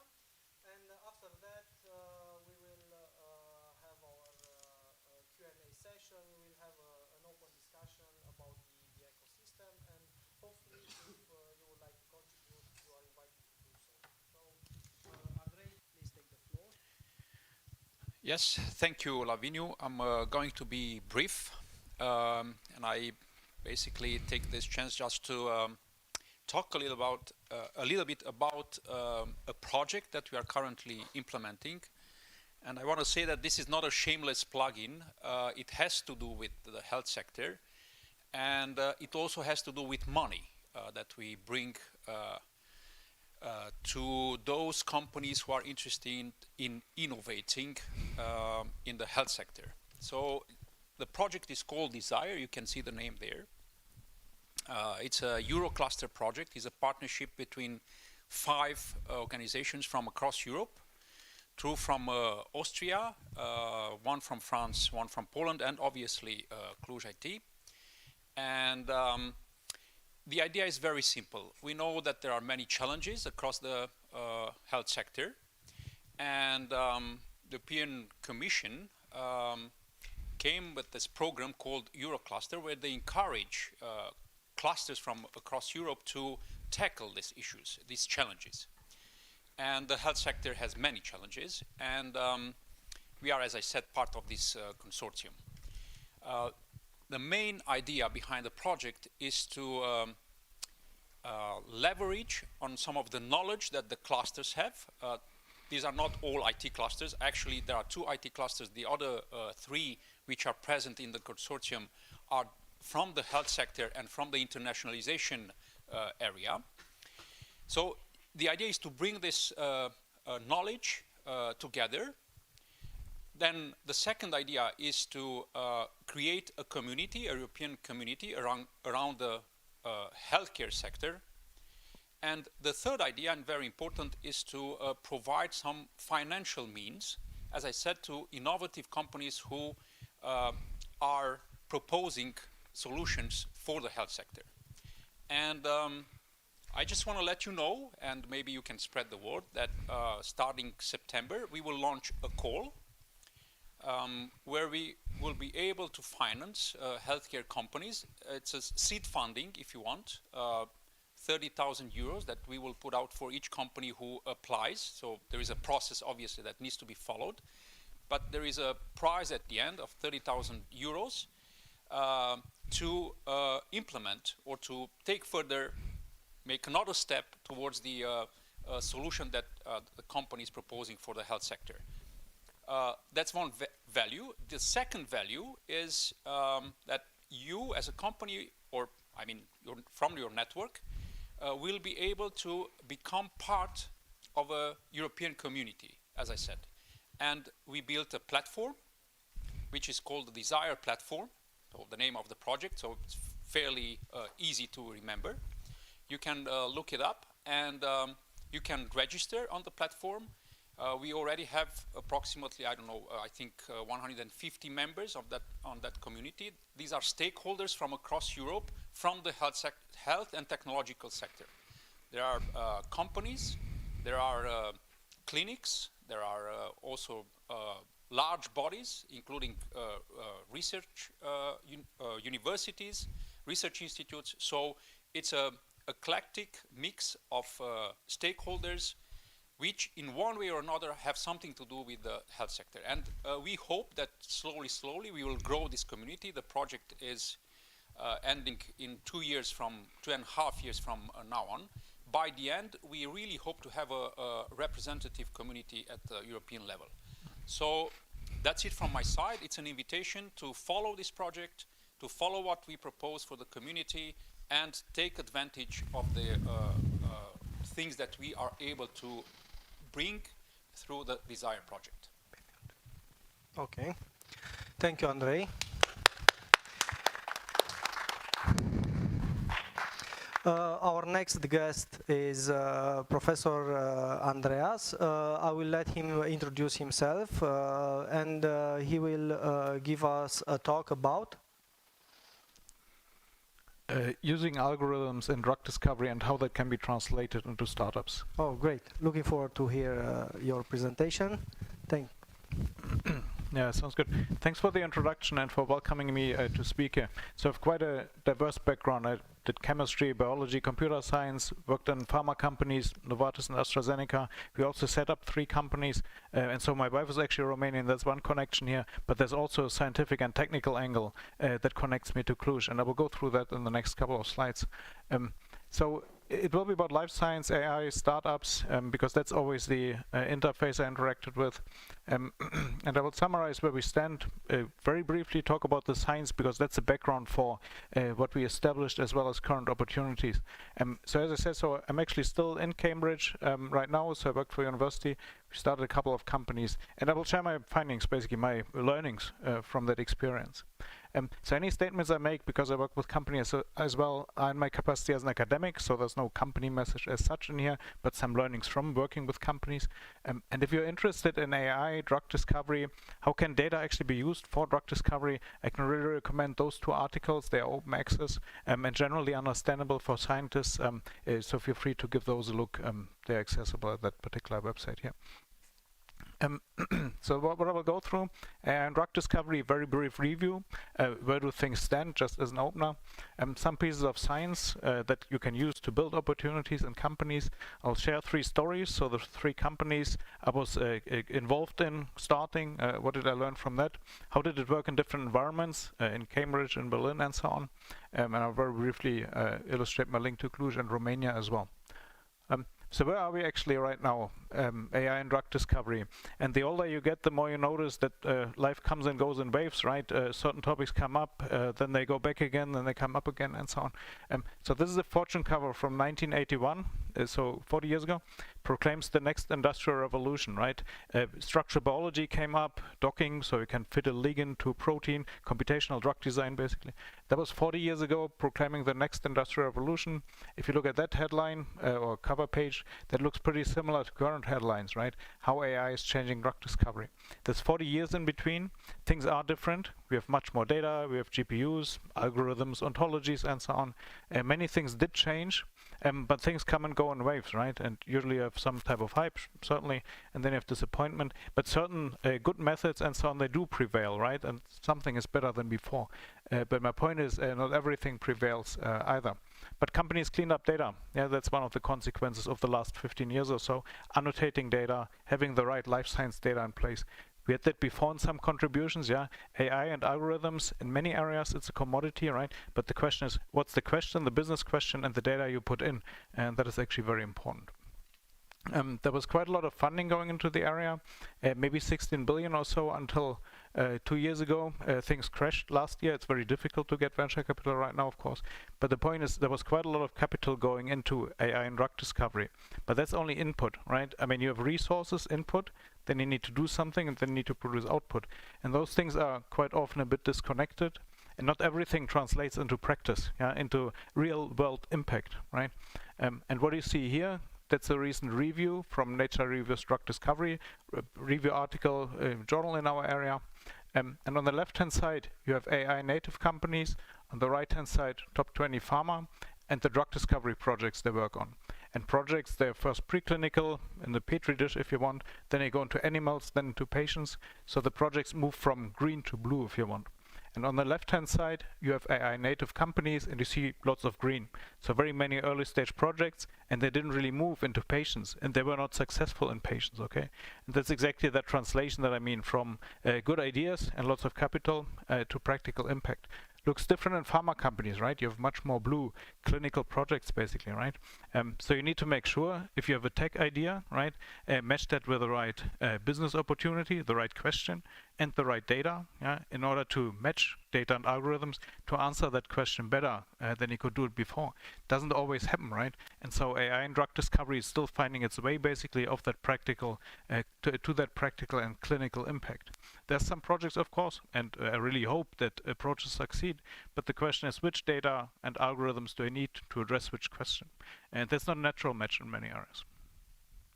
So what's the conclusion? There's lots of activity in early stage pipelines, but translation to the clinic, that still needs to happen. But there's also some meta level learnings. So everything comes and goes in waves in life, right? Computers and drug discovery, for example. Data defines where to go with AI in a particular field, right? You match a question with data and the algorithm, and then you can have impact. Short term, you can only measure input. How much funding did you get, for example? But medium term and long term, what matters is output, right? What did you achieve? It's the same if you learn skills, of course, right? In the beginning, you can measure, did I practice my words or sports half an hour a week or so? But after 3 years, of course, then the question is, what did I learn, right? So short term, you measure input. Longer term, you can measure output. Areas behave very differently. And this is what this slide is meant to illustrate. In image recognition and speech recognition, there's great progress, right? Using deep neural networks, CNNs, RNNs, and so on. But areas are different. Data is different. Questions are different in very different areas. And that's from this Drug Discovery Today article, which I mentioned before. What you see in the top is an image, and using convolutional neural networks applied to images. And what you see is a cat, and you can represent that image as a matrix, right? Every pixel has a certain color, so a certain pattern of bits set, basically, that describes the color in that pixel. So the matrix is a very good representation of the object. You can have a convolutional network, right, that detects edges and so on in that particular image. And then you can label your object very well. You can say there's a cat in the picture, there's no cat in the picture. Of course, objects can be partially hidden and so on. Not everything is easy, but by and large, there's a very smooth integration, right? You have an object, an image, pixel representation is good. Convolutional network can operate on that representation, and you can label your data. It's very different in drug discovery. Yeah? In biology, quite often you don't know how to profile patients. Is it genomics? Is it proteomics? Which particular types of cells is it? If you have a disease, is it early stage or late stage? And so on. Yeah? So that's very difficult to do. So you basically don't really know what to focus on. You don't have that matrix representation that tells you in an image where you are and how to encode your features. Okay? And then you don't know which machine learning method to use intrinsically, and you cannot label your data. So what's the point of all of that? If you have progress in one area using machine learning methods on image recognition, that may translate to histopathology, so where you slice organs, you can also recognize images, right? It may translate to that, but maybe not to other areas of drug discovery that behave differently, because your data is different and the question you ask is very different. Okay, so you always need to see what's your question, what's the data, how do you translate to practical impact. There's also one disconnect between computer science, AI, and the field that you apply that model in. And that's illustrated here. It's illustrated in the drug discovery area, but it applies to any other area. The question is always model versus process. Okay, there's a model you can train, you may have very good performance, but the question is, how do you translate that into real world impact? So this is what a machine learning person would be happy with. You have data, you put that into a model, you have a very good accuracy or recall, precision, whatever you want to measure. Then you publish that paper and you're happy, okay, you're done. But that's not how real world impact works, right? In the real world, so this is an example from drug discovery, you have a project context. So you work in a lifestyle disease, let's say Viagra or so, or you work in terminal cancer, right? And that context is very different. It determines which side effects of a medication you would tolerate, for example. Okay, that's the project context. And the other question is, if your model predicts something, it predicts a compound is toxic, for example, what do you do in a pharma company? You invested 20 million in that project. A computational model tells you you're 63% certain that your compound is toxic. Do you throw everything away because the computer says that the compound is toxic? Probably not, right? So you need to have an assay, so a test system, an experiment in place to support that decision, right? If you don't have that in place, the prediction is worthless, okay? So you have a project embedding, and then you have a follow-up of any prediction, right? And you need that in a real-world context in order to translate model predictions, in order to process improvements, right? The model is embedded in a process. That's very important as well. And there's often, in particular in the life sciences, also in drug discovery, there's a disconnect between the two, right? But you need to bridge that. So if you build a model, any machine learning model, always embed that into a context. What's the use case, right? How do you measure success? What's the follow-up? And so on. Okay. So that was the context. So where can we use actually algorithms in drug discovery? For example, in targeted medicine. If you look into cancer medications, you go into clinical stages. If you have a companion diagnostic, it's called, that tells you which type of patient you have, you go from 3% to 8% clinical success rates, right? Patient stratification, understanding disease better, right? That has big impact. Computers can also generate molecules right now and evaluate them on the fly. Any big pharma company does that right now. So you can evaluate and generate novel structures, and they tell you that compound is likely to be active, that compound is likely to be toxic. So you can do those DMTA cycles, as they are called, design, make, test, analyze cycles. You can run them in the computer. So that was kind of the opener, right? So what matters? Well, the question matters. Do you have the right data? What's the embedding of a particular computational model in a particular process? I want to give an example as well. How can we actually use data to build a company? And that's what we did here in this particular case.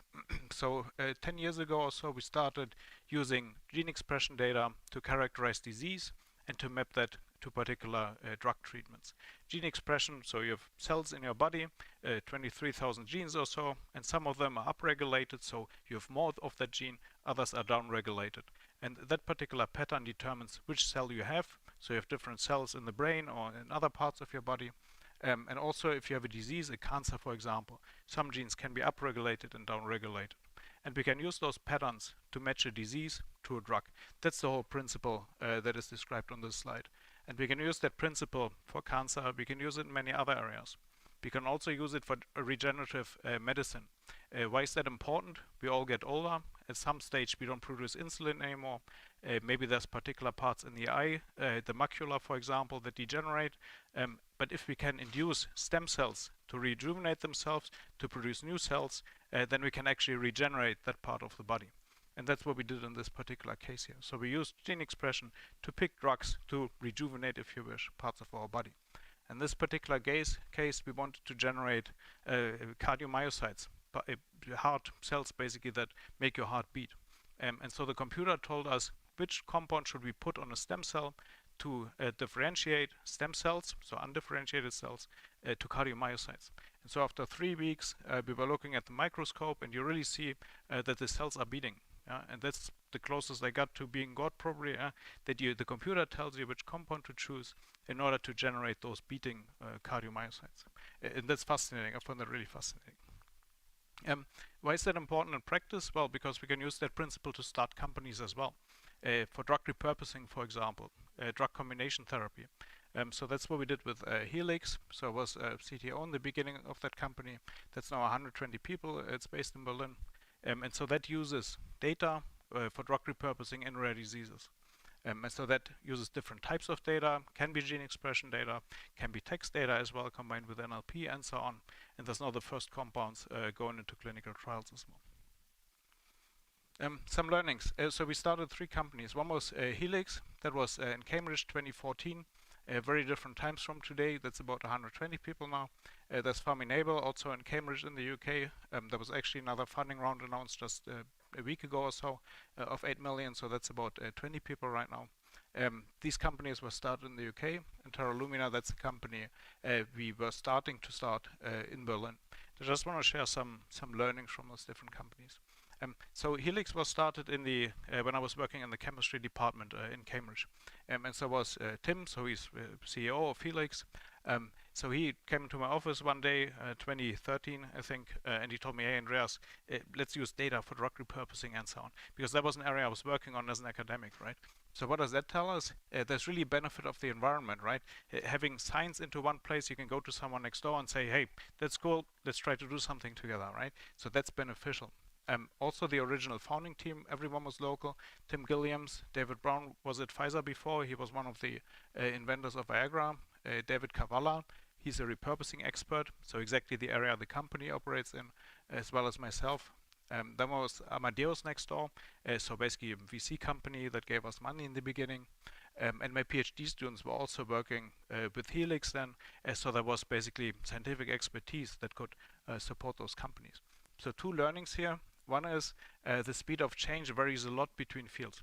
I remember in 2014 when we started Helix, it felt late to start an AI company in the life science area. It's ridiculous if you think about it right now, but that's how it felt like, because there was big data since 2011 or so. AI was 2 years old, and I thought, oh, the field is already 2 years old, it's too late. Well, it was not, of course not. Learning 2 was building a company that's not only tech, is safer. Because otherwise Google comes in, copies everything, and you're done more or less. But Helix was also working with patient groups, for example, patient charities, where you build a relationship with people, okay? That's something a tech company cannot just only copy.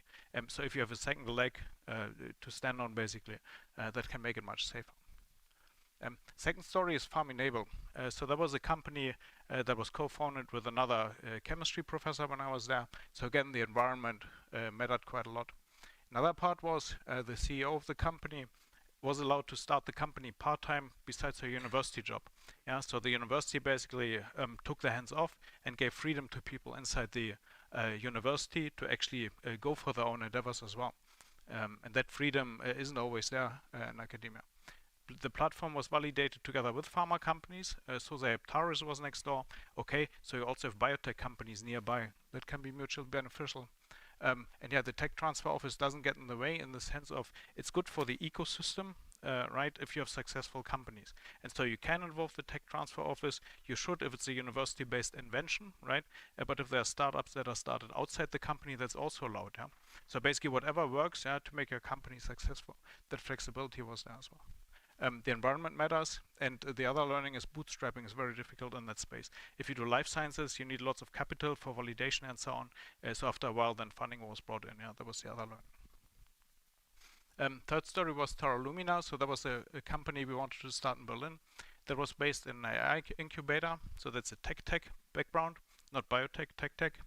And so recruitment in Berlin worked very well, actually. Incubators can be useful, of course, because you gain expertise very quickly. You get connections and so on. The landscape looked very different. Cambridge is very small. Everyone knows everyone. And Berlin is much bigger. So eventually we decided not to proceed with the company because of the funding parameters. By that particular incubator, we could get money as well. So the important thing is really look for the right partner for your particular idea. For tech, I think it's the right place. For biotech, where timelines are different, it wasn't the right place. And so tech is very different from biotech. And there's also the usual, how do you validate your platform question? Is it a tech validation or is it asset development? Yeah, and biotech is usually asset development. So that's very different. So you have to look for the right partner as usual in life, I guess. So that's my second learning from that story. So this is, I think, what matters. Here it's displayed linearly from bottom to the top, but of course it's a feedback loop, right? So you have some generators of ideas, can be universities, can be previous founders, can be big pharma as well, because we work quite a lot with big pharma, and then you see what's actually not working, right? And if you see what's not working at AstraZeneca, then you can see maybe I should do that, right, in my own company. And so that interaction can be very useful, also then for the big pharma company, of course. And so you have something, you generate an idea from one of the different places. And then you have enablers, right? So you need money, you need good people, and so on. And then you can build your platform and your assets based on that. And that's a feedback loop, right? In Cambridge, I think the first biotech park was started in the 60s or so by Trinity College, right? And that's now self-feeding loop, basically, right? But these are some of the parts that would matter in that context. Some other examples, pathways of innovation, right? How those links in the local ecosystem could work. AstraZeneca moved to Cambridge, they found a student in my lab, and the student then started her own company, for example, yeah? Funded by local angels. So you see all the links, right? AstraZeneca, the student, then he goes out and so on. A tech company gets sold, then the founder provides private equity and supports the whole life sciences ecosystem. That's, for example, Amadeus and Hermann Hauser. I mean, that's the background more or less. Or sequencing, so Lexa sequencing, so genome sequencing, also comes from the chemistry department in Cambridge. So there was 2 academics together, okay? Very different expertise, biological as well as imaging. And they basically started that company, and then the company gets sold for a lot of money. And that is also, that interface between academia as well as companies, right? That is very strong, both in my opinion, really, it's mutual fruition that you can achieve that. What's the Cambridge approach to just about everything? So in some senses that's the whole secret, recruit the right people and let them do what they want. But there's a big question in there, recruit the right people, okay? So you need to pay quite a lot of care. Who is the person you recruit? But then the right people want to do the right thing, yeah? And if you're right 90% of the time recruiting the right people, they do the right thing, yeah? Work together, do something good. Can be science, can be education, can be starting companies, can be anything.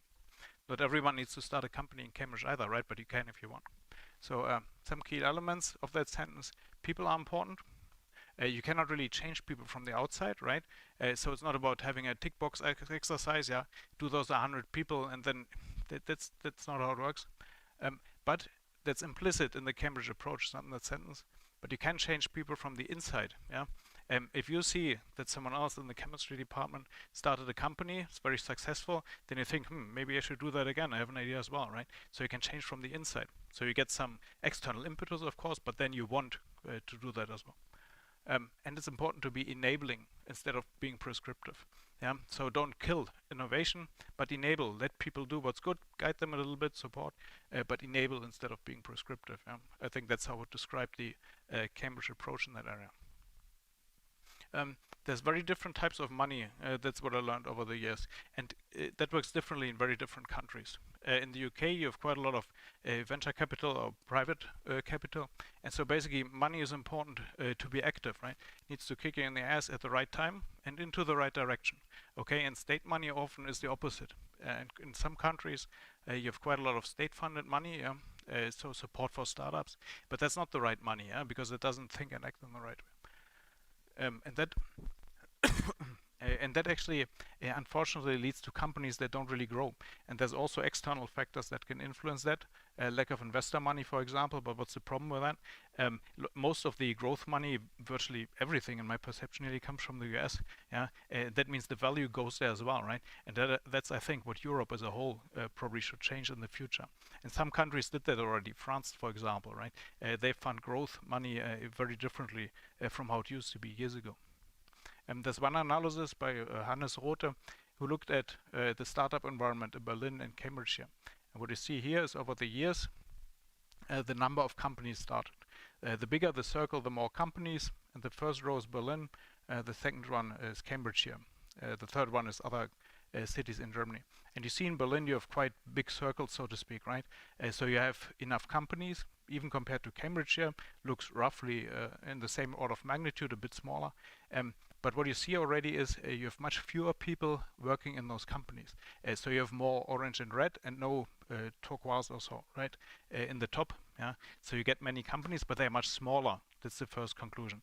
And the other problem, and that's a very big problem, is they don't grow and they don't attract any capital either. Okay. So here you see it's different color coding.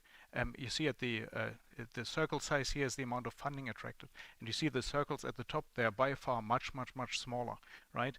So basically this is, if you try to stimulate innovation via state money, and sometimes it's the only option in some sense, right? But that cannot be the only thing you do. Then actually you don't achieve growth phases, right? Because you don't have thinking active money basically in your company. So my learning is, if you want to start a company, see where you want to get your money from. Yeah, it should be someone who understands your idea, who engages with you, yeah, and who kicks you in the ass at the right time and into the right direction as well. Tech transfer, that also looks very different. So here's an analysis comparing Cambridge Enterprise and the universities in Berlin. It's from the same report. And so that's the experience of people in industry and startups on the x-axis, and experience in tech transfer. And you see that the people who work in Cambridge, they have much more experience working in industry and startups compared to Berlin universities. There's many people actually working in tech transfer, more people in Berlin than in Cambridge, yeah, but they don't have the experience of starting a company. It's the same if you talk to a VC as well, right, and someone who's a funder, yeah, that's a very different conversation you will have. And that's, I think, something that that needs to change in Berlin as well in the future. So my current, and it's a naive view on the Cluj-Romanian landscape, because I just moved to the place, okay, but it's just it's my perception really as an outsider. Yeah? Feel free to give me feedback in the future, no problem. There's an excellent motivation of many graduates, many people here. Yeah. There's good technical education as well in many areas, computer science, for example. I think it's very good to recruit in that area here.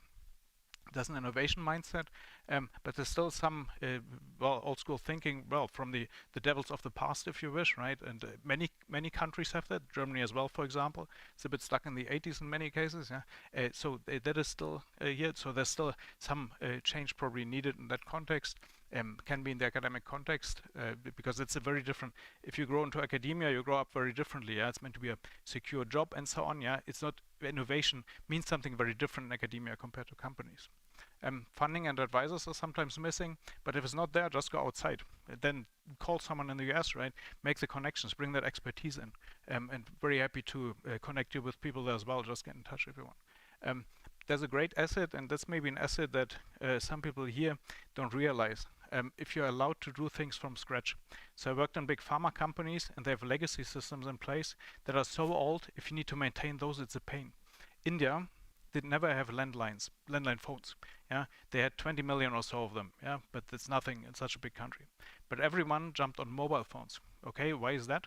So pickup was much faster than other countries that had landline phones, yeah, because you had legacy systems in place, yeah, and legacy systems can hold you back, yeah. So basically, it's an asset if you're able to do things from scratch in this country, yeah. I see that as quite a privilege. Yeah? If nothing exists, that's great. You can build it, okay, and that's be aware of that asset as well. My main advice was to talking to some people here and companies. Be bolder, yeah. Think big. Reach out to the US, yeah. What's the big story you want to tell? Sometimes it's very stepwise from what I encountered, yeah, and maybe that's because I talked to too many VC companies recently, yeah. But what's the big vision? You are who you want to be, okay? You are not only who you are who you want to be, okay? And that's maybe the story to tell in many cases. So what are the current plans in Cluj? Talking to UBB and UMF to set up a bioinformatics computer science drug discovery interface. Also to see, is there a way to actually make use of the local ecosystem to translate that into practice? A working title could be AI and Drug Discovery Institute, for example. If you're interested in the area, then please just do get in touch. So the email address given here. So what are some key learnings? So AI and drug discovery has received ample funding, but very few clinical compounds, needs to deliver. So there's always the question, which data, which question, how do I address it to really achieve impact? There are many opportunities to analyze life science data, go where the impact is, often clinical data, right, biomarkers and so on. And the environment matters immensely for startup companies. Yeah, the ingredients make the dish, so you need to see who are the founders, staff, where does the money come from, legal expertise, experience, and so on. So functional ecosystems have many dimensions. If it's not there right now, just reach out, right? The world is small, so you can bring it in if you need to. Okay, yeah, thanks for listening.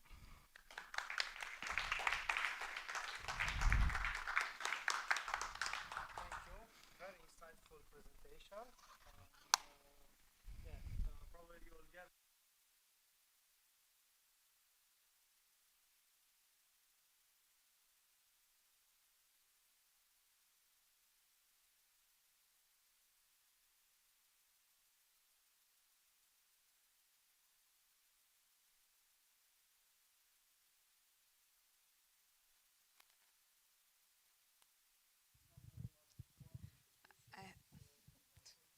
phone question for you. What challenges you have, like coming from Cambridge and trying to translate here in Romania? So what kind of, and how we can help you? Maybe you have challenges and maybe you see, but for somebody like you came from abroad and they wants to embed here, so what advices? I think most of the challenges are still in the future, to be honest. Yeah. So right now it's more aspirational. Okay. So I met many good people, and I also met many people who warned me that things here are not so easy. Yeah. And I believe that. But what I'm usually looking for is more the potential. Yeah. What can you build, and so on. I'm very happy to have conversations with all of you about that. Feel free to give me input. Most of my challenges probably still come in the future because that is more aspirational at this point in time. Okay, great, thank you. Moving forward, I would like to invite Professor Neagoe here to give her presentation. Professor Neagoe is from the Medical and Pharmacy University here in Cluj. Professor, please join me. Thank you. Thank you very much. Hello, everybody. Thank you very much, Cluj Innovation Days, Andrei and Stelian and the whole team for this great opportunity. I'm not so happy to speak after Andreas. You imagine, try to be in my place. It's quite difficult, but my presentation, because I am not an AI person for sure, we try to steal and to learn from Andreas as much as possible in the field of genomics, because we try to develop a common project in the field of genomics and drug discovery. But what I want to show you a little bit, because maybe many of you are not in the field of genomics in healthcare, and especially in cancer, and the idea is to see how we can deal with this genomic data. Genomic data means first everything that is related to the genome, of course.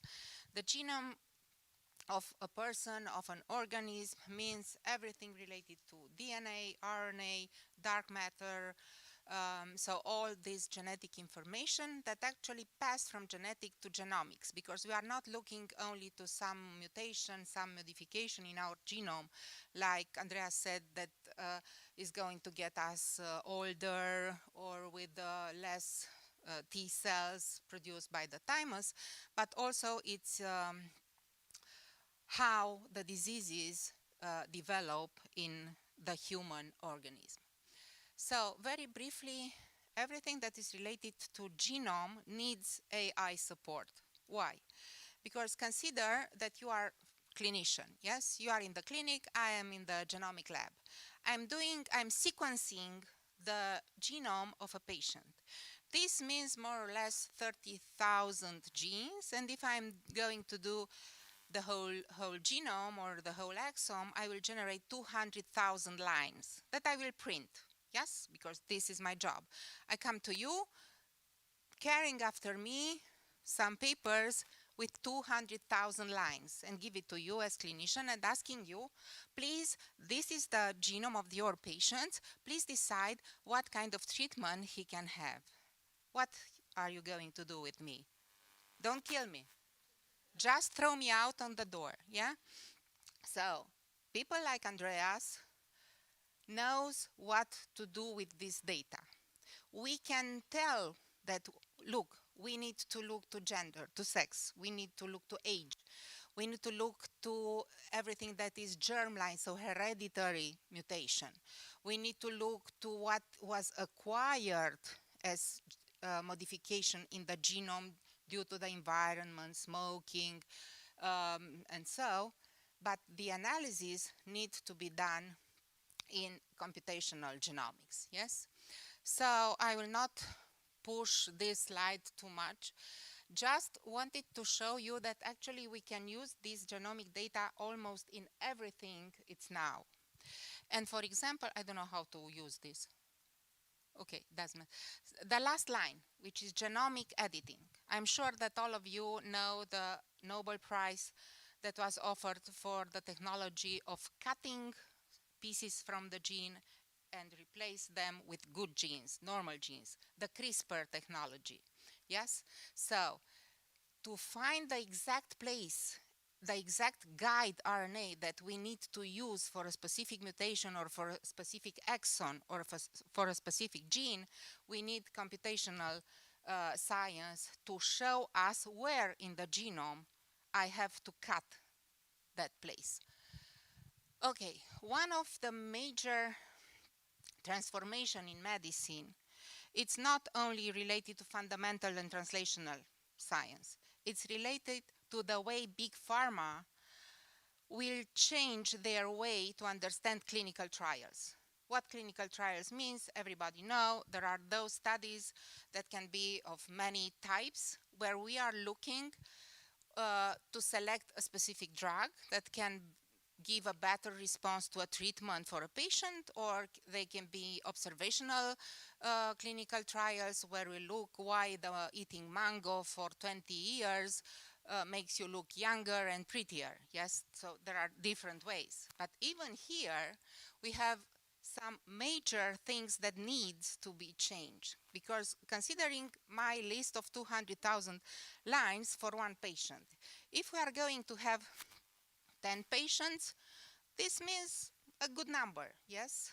But it's not enough, because each patient, especially in cancer, autoimmune diseases, cardiovascular diseases, diabetes, obesity, have different pathological genome. Yes, and they report their genome to their own healthy genome. So this means that what I need to collect as many samples as possible, and not all of them from Cluj. Sure, Cluj is the center of the universe, but maybe I need also from Berlin, or from Cambridge, or from Asia, or from China, or from North Africa. Why? Because I need to see differences between their genomes and how to interpret this and how to analyze. A short example is breast cancer, the so-called breast cancer triple negative, which is a very bad cancer for women because it doesn't have any kind of treatment, it doesn't respond to any kind of treatment. And if the Caucasian population develop 10 to 15% of triple negative breast cancer, the African ladies, women, the black African ladies, they develop twice, 30%. So we have to know why they have more triple negative breast cancer than the Caucasian people. So the idea is that these clinical trials, of course, will remain, some of them, in the area of the drug discovery with big pharma companies.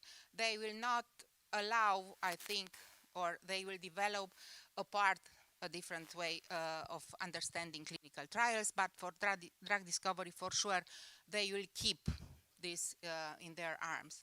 But on the other side, please check here that the fact that actually the more people or more patients with a certain disease or a certain genome we are able to have the information about, we will be able to create this algorithm of machine learning, what everybody knows that it's done now in imaging in hospitals, yes, where we collect 5,000 or 50,000 echographies, and we do the analysis and we pick one patient, we give it to the algorithm, and the algorithm is giving us some information.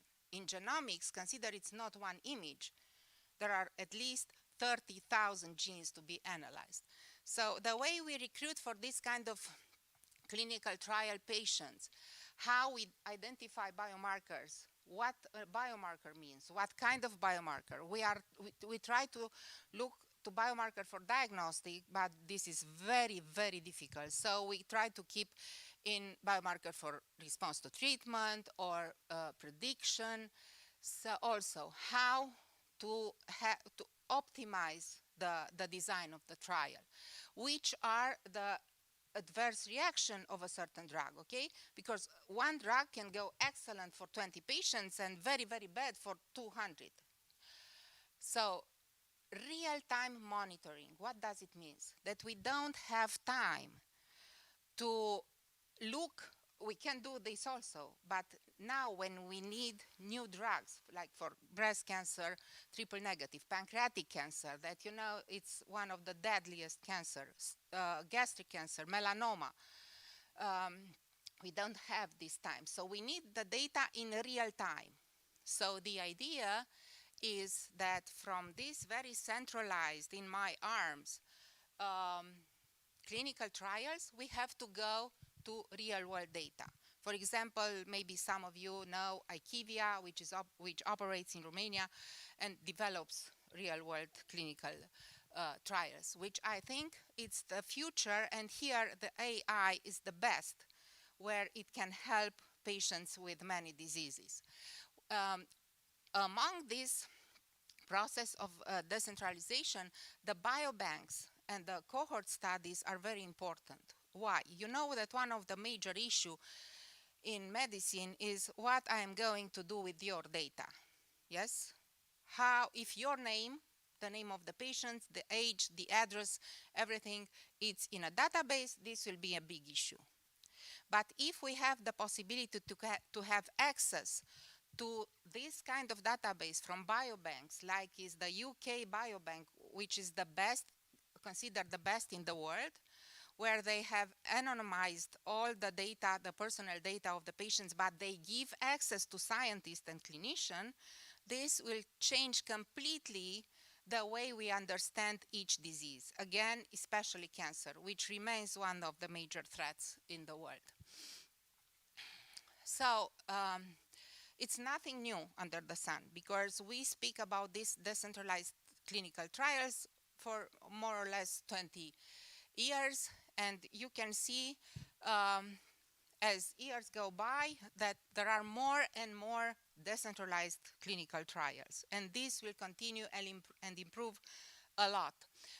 We were also involved together with IQVIA in such clinical trial regarding the ovarian cancer, and if you consider that we in Cluj, we can deal with maybe 300 cases of ovarian cancer for a period of 5 years, all the data together collected 15,000 of ovarian cancer files, which is huge.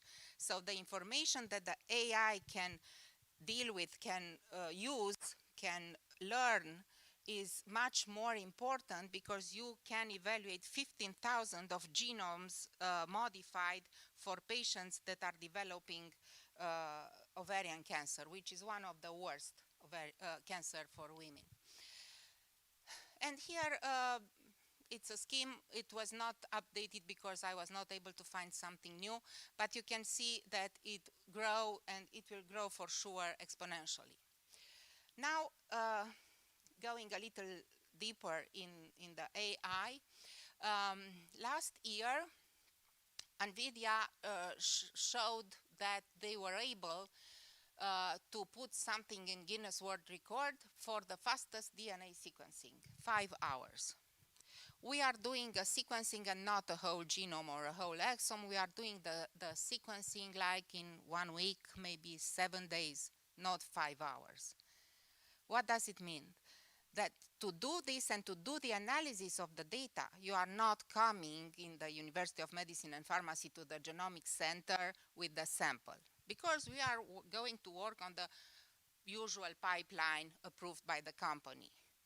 But we can do the analysis, I mean the wet lab, but when it comes to the analysis of the data, you have to choose what you need, because it's impossible with the technology that we have now to obtain like a picture, a whole picture of that patient. And consider that we will need to do this sequencing for many patients with the same molecular subtype, okay?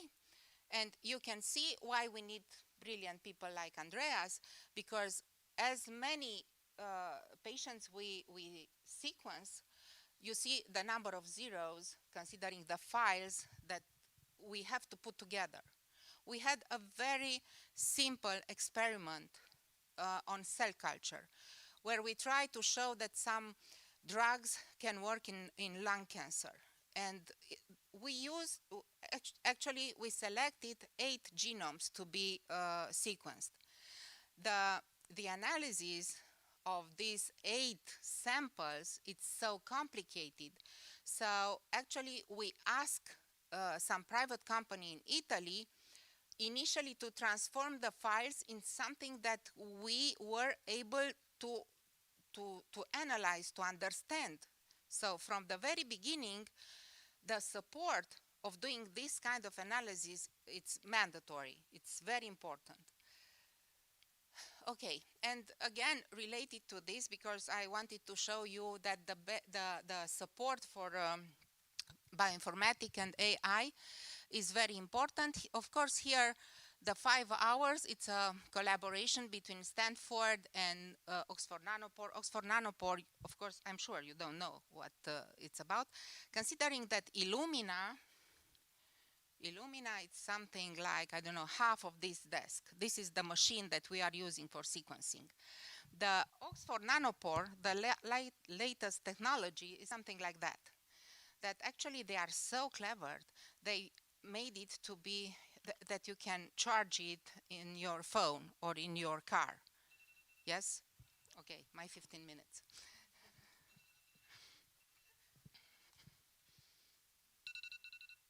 I speak too much always. I apologize. Okay, so this is the image of the UK Biobank that actually give access to everybody who is a specialist in the field to more than 500,000 samples from British people, which is excellent. And very briefly, some of the ways we can use this genomics AI. And you can see here what we call the analysis of the image. And this is the way we can identify genetic disorders, yes, by doing this, the convolution and network. Another way is in cancer, where we can use when we don't have enough material, because consider that not all the patients can give you a tumor biopsy or enough tissue to do the analysis. So we need to find something that is minimal invasive.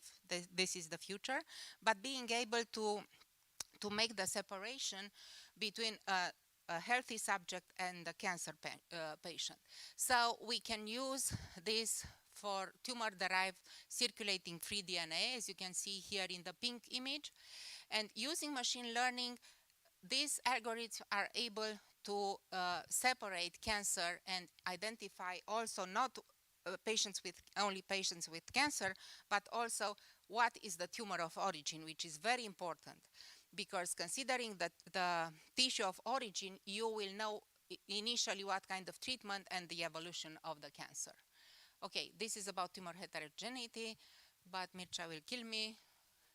So the idea here, for example, the analysis in Revolver, which was a clinical trial based on tracks, initially they have done the analysis of 99 non-small cell lung cancer, yes? And they were able to derive a decision tree classifier that stratifies 589 tumors.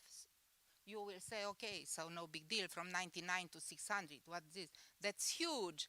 It's beautiful for medicine, because you will know how a specific genome of a patient will answer to a specific treatment. Okay, thank you.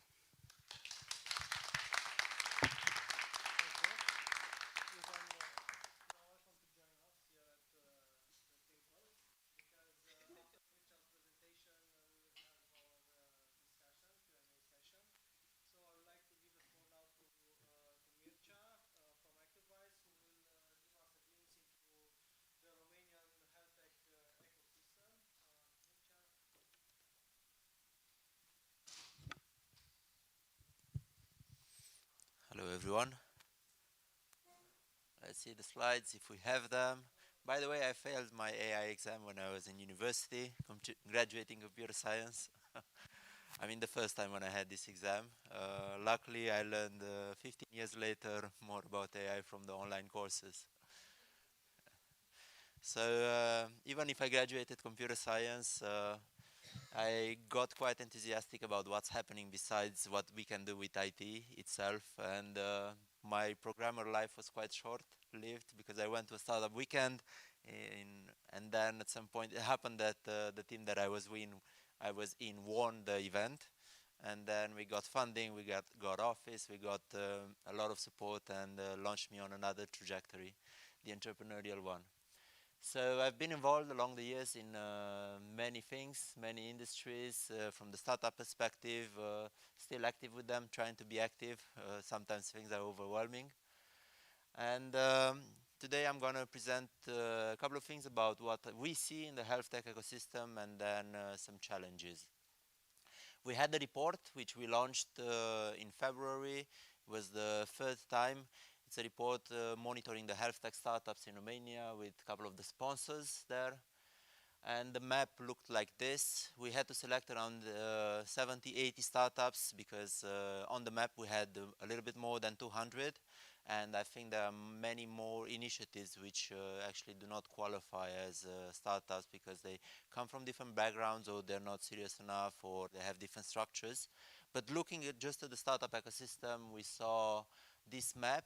It's quite hopeful because 5 years ago or 7 years ago when I started diving into health tech, there were very few startups and very few organizations involved into this, and now 7 years later it feels to me that it's the most inspiring, most impactful startup domain that we see in Romania, and of course with effects on our lives as well, we hope, in the future. And even just a couple of months ago, one of our colleagues broke her leg at ski, and she started using a device called Reflex, which is a startup that was created in 2015. I was working with a founder back then. He had a different startup, and then he realized it can have use in health tech. So it was amazing to see the journey and the development of his startup as well, but also of the ecosystem. So we have tools for institutions, we have telemedicine tools, we have tools for concerned individuals, patients and families, and for healthcare professionals. The spectrum is quite wide. This is just a selection of the startups that we think they deserve to be there. Of course, this needs update every year because there are new startups, new fundraising done, and so on.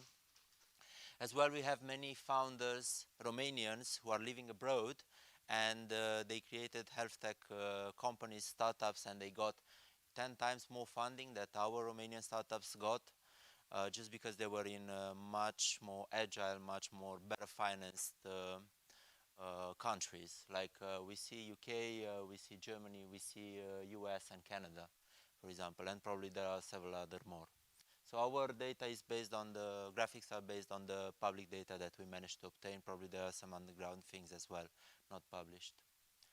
And we managed to do all this with the help of EIT Health, which is one of the organizations having impact in Europe and supported by the EU Commission through funding and various programs all over Europe.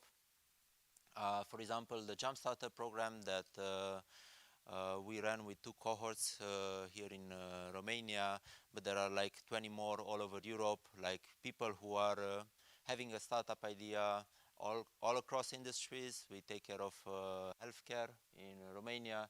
Then DigitPre, which is another acceleration program with 10 partners in 7 countries with the aim to support innovative solutions in prevention, prediction, and remote care.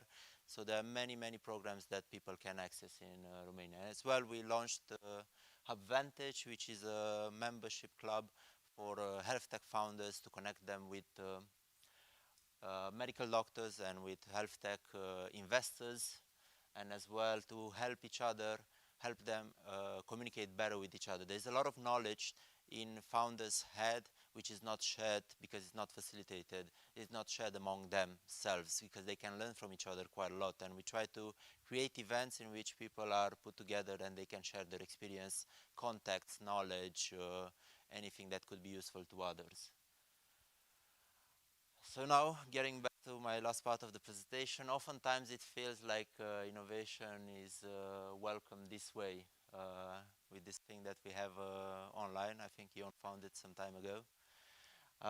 Because we're too busy in our way of doing things, in our systems, in our jobs on a daily basis, that oftentimes we just mentally become so much focused in doing what we need to do that we forget that there is a better way to do it. And our brains and ourselves and our teams as well, they get somehow used to do things in such a way that when something new comes, it's oftentimes rejected. And it happens to me almost on a weekly basis, and I try to switch my mindset because I want to have a better life in the end with the help of ChatGPT, although it's more comfortable to write my text than pass it to ChatGPT. And along the ways, now I'm also crossing through a darker period of my life, and I started looking at things that don't work per se, and it feels like I should be putting things up front from time to time in context and helping, because the panel in the morning was very positive, and I think we have a lot of positive things in the Romanian ecosystem in Cluj as well. From some perspective, it might be the center, at least of Romania. But at the same time, we have some challenges. And if we don't look at these challenges, I don't think we're going to go next level. So oftentimes I saw us and our organizations and the ecosystem in Romania itself and Eastern Europe, because it's a general trait, focusing on the rigid structures and titles and processes. And this oftentimes means that we look in on one way. And we cannot accept innovation, as I said earlier, if we reject it.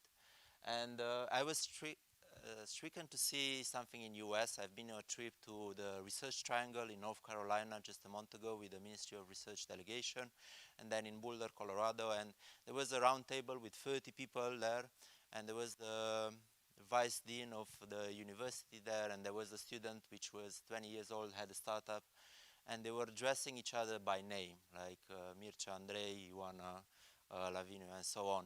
And I was shocked to see that this kind of conversation, very flexible, was happening on such a high level.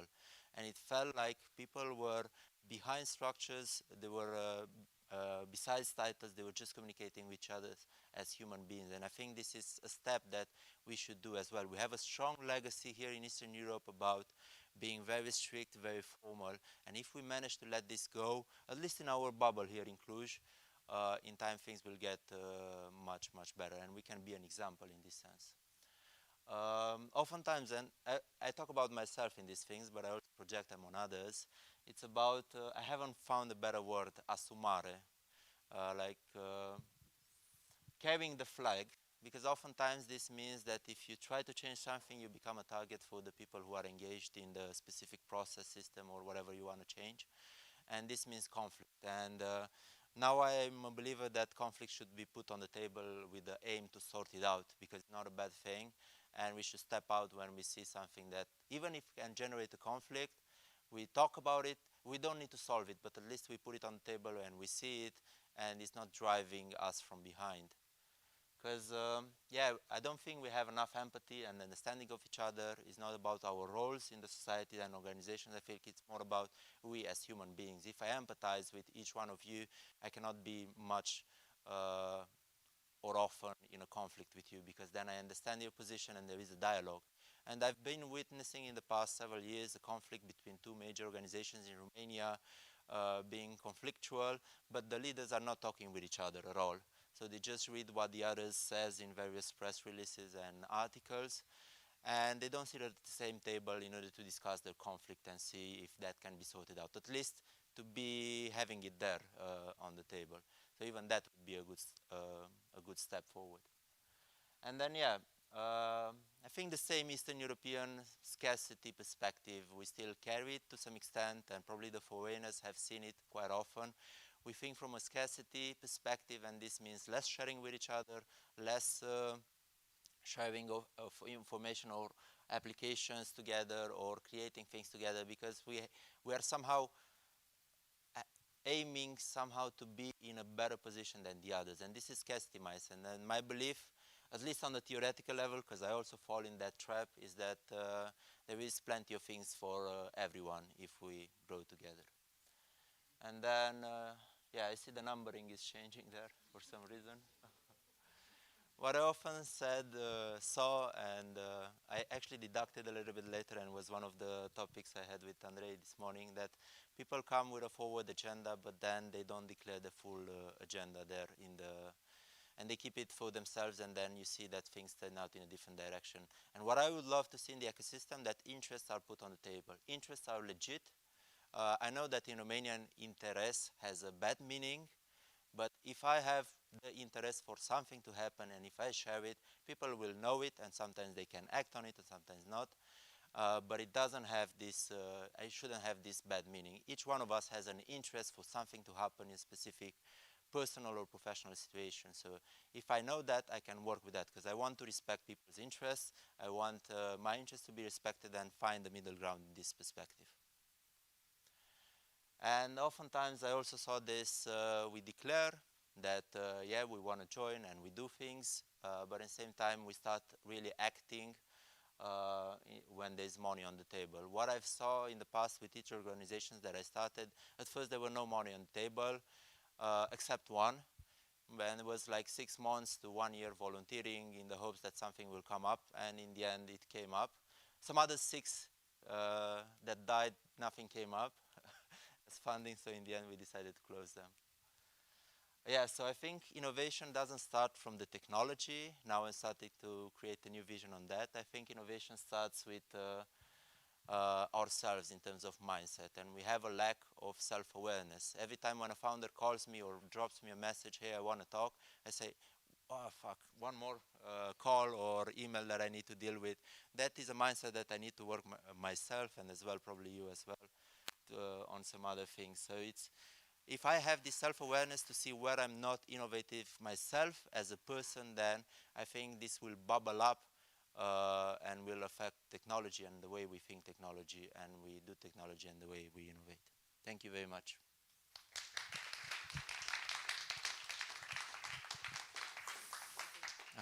Otherwise, I just want to share that I think we're in a brilliant spot here in Cluj. I think we just need to leverage on a couple of things that are drawing us back in order to make it work on a much, much better level. Thank you.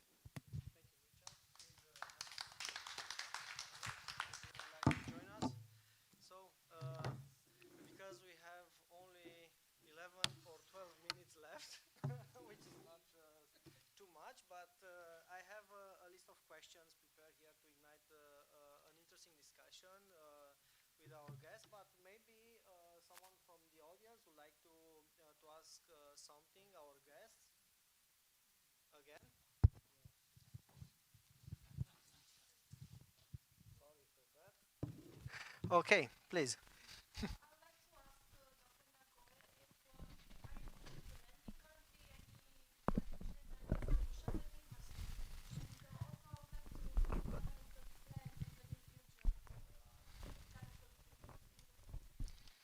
No.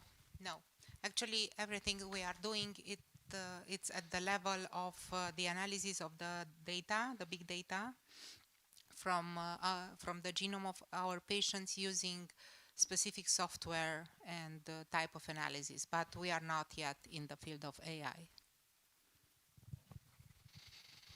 Any other question? Questions? Yeah, please.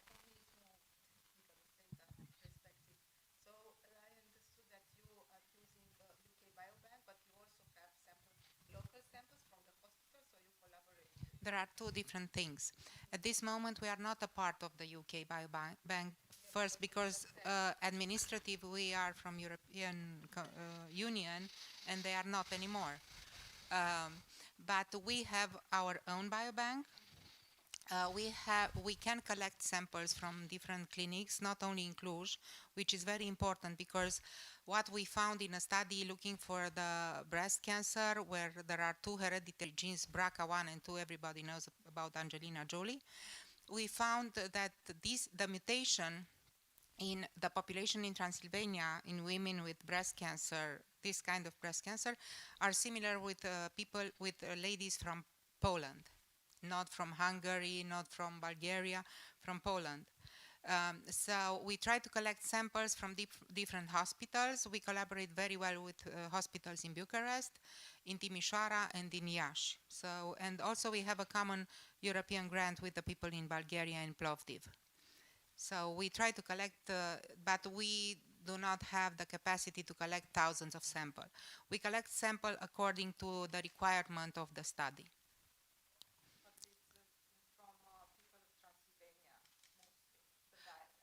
What we have now, yes. But again, major thing that happened in genomics is the fact that now we are not able only to collect fresh samples as it was few years ago. We can use the paraffin embedded sample. And remember that each hospital that has a pathology department is mandatory to keep the paraffin blocks for 30 years in Romania. So this is a very good law because you can look, you can do the analysis, and you can have all the data of a certain patient that was in surgery, the survival, so many clinical data. You don't have data for the treatment, let's say what happened, because it was not possible. But at least you can have many data that you can compare with what is happening with new patients that are enrolled in a study. This is brilliant. There are many US companies that are looking for buying this kind of material, which is not allowed, at least for now.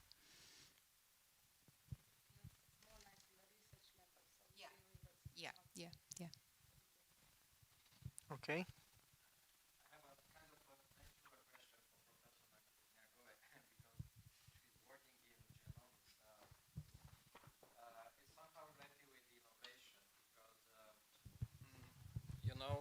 We spend a lot of time to change the mindsets of people to be more entrepreneurial, thinking out of the box. But we have also see a lot of differences in different populations. Let's say in Germany or Japan or Romania, a lot of differences that are coming from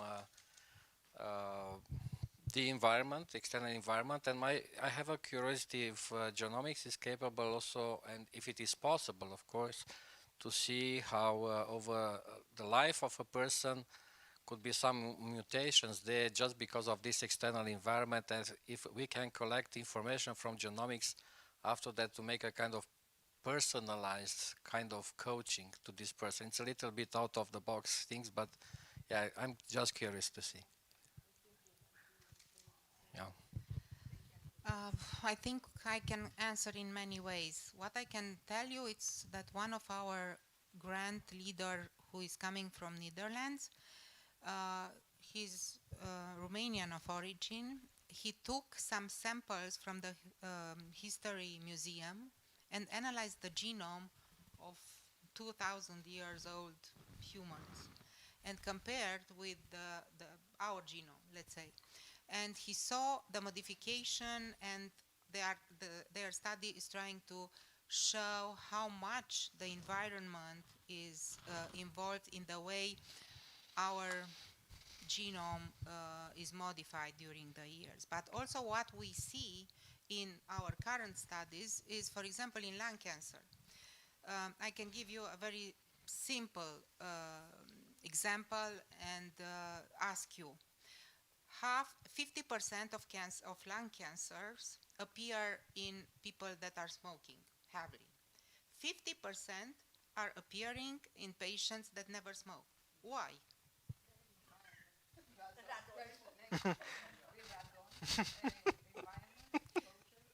And a certain genome, a certain phenotype, a certain instability, genomic instability, a certain relationship with the immune system. For example, we look to pneumonia and lung cancer, nothing together between these two diseases, yes? Do you think it's something? No. What we know is that patients that develop a lung cancer, they can develop pneumonia because of the immune system, which is very much depressed. But on the other side, there are some studies showing that patients that have many pneumonia that was not diagnosed and treated are at a higher risk to develop lung cancer. Yes. So it's a lot of correlation with the environment. Of course, which means somatic mutation, but also it's very important your hereditary background. Maybe Andreas here can answer much better than me. Okay, so we'll take one more question, then I will ask each one of you the same question, and I think that after that we can close up the discussion. So please.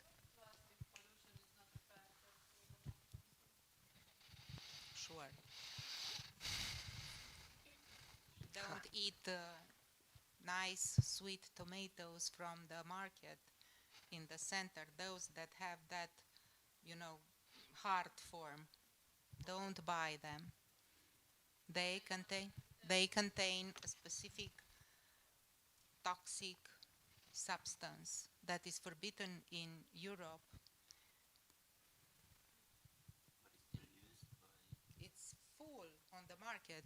Piața Mihai Viteazu. I adore those tomatoes. They are excellent. That's why, probably, because of that chemical. So.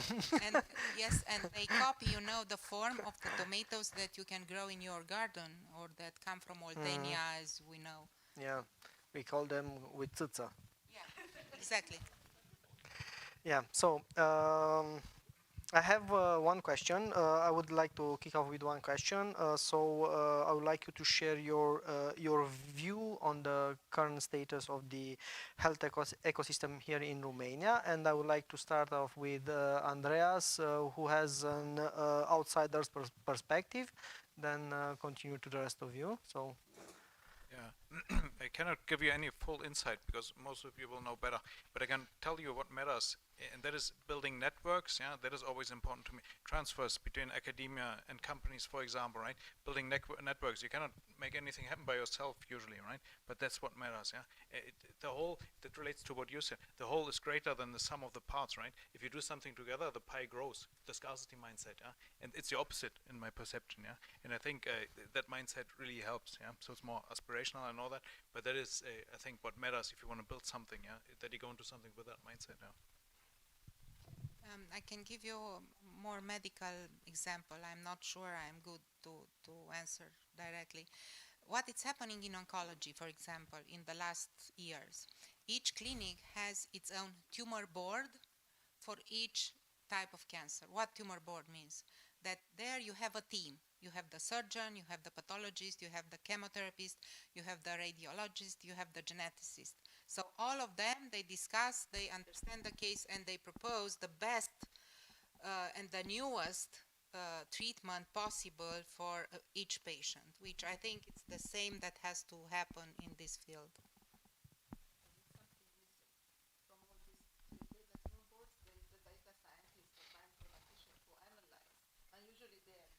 I think we are not, specifically into the clinic, we are not yet there. We are not yet. But of course, this will be the future. You know that the law in Romania yesterday or the day before, the law of the personalized medicine was finally approved. Now they are doing, I don't know, the set of criteria and so on, but it's very important because this will mean the necessity of the IT person. Yeah, yeah. It's a loss on translation because they don't collaborate, communicate. Also, you put the data there, they do it, but then you have to put all these people at the same table. Yes, but you have also the IT people, exactly, the AI people needs to explain what about. Yeah, and then also you have the politician to give the, yes. Okay. Thank you. Andrei, what's your current view on the health tech ecosystem at the moment? I'm not the expert. I have to say this very, very clearly, but we are enablers. We are enablers of a dialogue that we all agree that needs to happen between all these stakeholders in order to have that kind of medicine that indeed comes to the aid of human beings. And we are working towards that. And I can only agree with what Mircea was saying before, that we need to have a strategic alignment between all these stakeholders in order to see that things are moving ahead. So it's very difficult, and I want to say that you know, coming in contact with these European partners that we have now in the health tech sector, I realize that what we are facing here is not specific to Romania necessarily. It's specific to other ecosystems as well. So they face the same challenges. They are maybe more advanced in some areas, but the challenges are the same. It's the lack of dialogue between the stakeholders. It's a lack of understanding or having a common language between all these organizations. And sometimes it can be even personal, as Micha said. So there is a lot of ego involved in the sector. So these are all things that are happening elsewhere as well. What I see on the positive side, though, that is happening elsewhere and less in Romania, is that they acknowledge the problems much more openly that we do, and that's something that we can all should work. We can and we should all work on. Thank you. Yeah, I believe each one of us has some type of thing, ego, that we need to satisfy from a specific angle, and that again is perfectly fine, perfectly humane. That's one of the issues, but it's not the biggest one per se.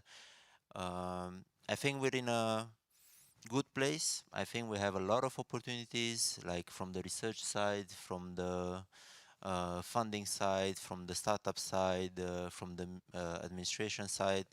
I think we, as Andrei said, if we sit at the table and we communicate more often, I think we can overcome many challenges and just go forward using the chances we have. Yeah, I'm pretty hopeful about that. We have the milestone that we need to go, each one of us to some extent, as mindset and as well as doing things forward. So I hope that 5 years from now on, things will be quite good on the healthcare area. I don't think it's just about the medical part, it's also about the prevention part, which is loading the whole system because we don't have a good prevention in Romania or public health process. And so there are many things to do. It's motivating, and I think people, if they find a good environment and a good community here, people will start building and yeah, come towards us to do products or so. Or we might do products, because in the end we see a lot of problems that we could choose to solve at some point. Yeah, thank you. And I only hope, and with this I will otherwise conclude, I only hope that at some point we will see a presentation from Andreas where we will see Cluj and Romania on that chart and compared to Cambridge. And even if we are not right there, at least compared to Cambridge. I think that's a good let's say objective. Sure, no, very happy to contribute my part. Okay, so our time is up. So thank you guys for your contribution, your interesting presentations. I would like you to give a round of applause from everyone. And looking forward to meet and discuss in detail all these important things. So the future looks bright. We have a lot of work ahead of us. So let's get to work. Thank you.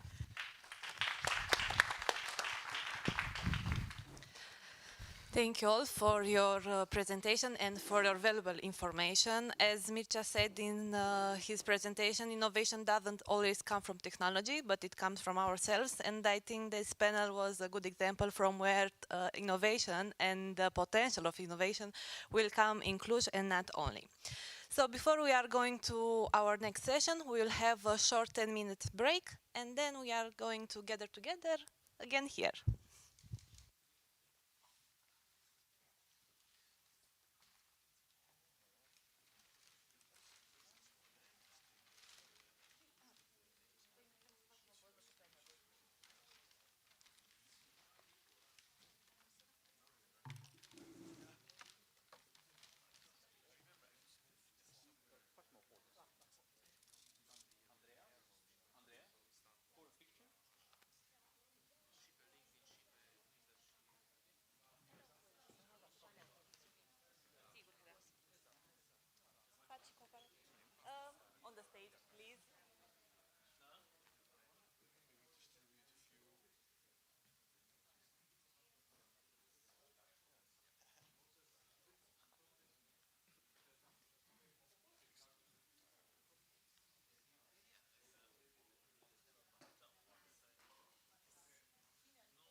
So hello again. With this session, this is the official, our last session within the Cluj Innovation Days 2023. It's a session dedicated to academic digital innovation, which will be moderated by Kingo. Kingo, I will pass you the floor.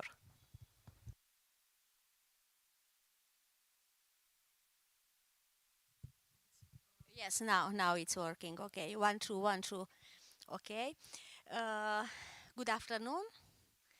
I'm very glad to meet an amazing colleagues from not from Cluj, but from Vienna, University of Vienna.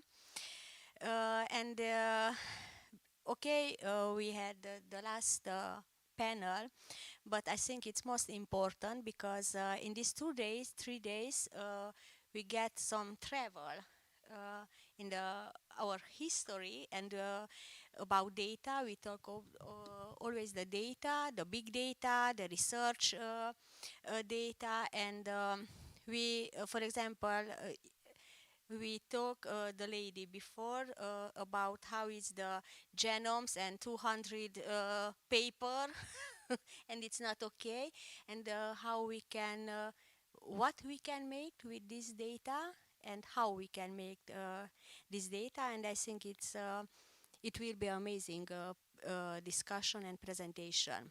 So Mr. Raman Ganguly, nice to meet you and welcome to Cluj. Mr. Raman has a professional background in software development and media technology. He heads the IT support department of research at the Central Computer Center of the University of Vienna.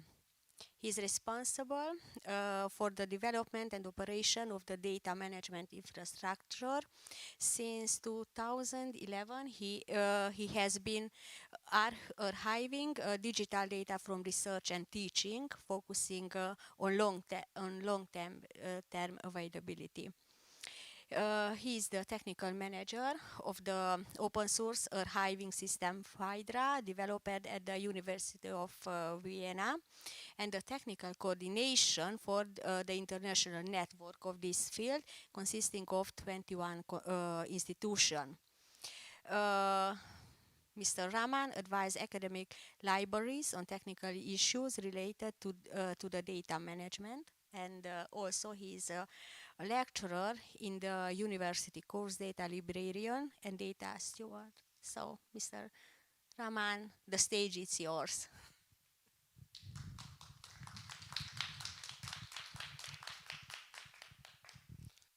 Thank you very much for the kind introduction. Thank you very much for having me here.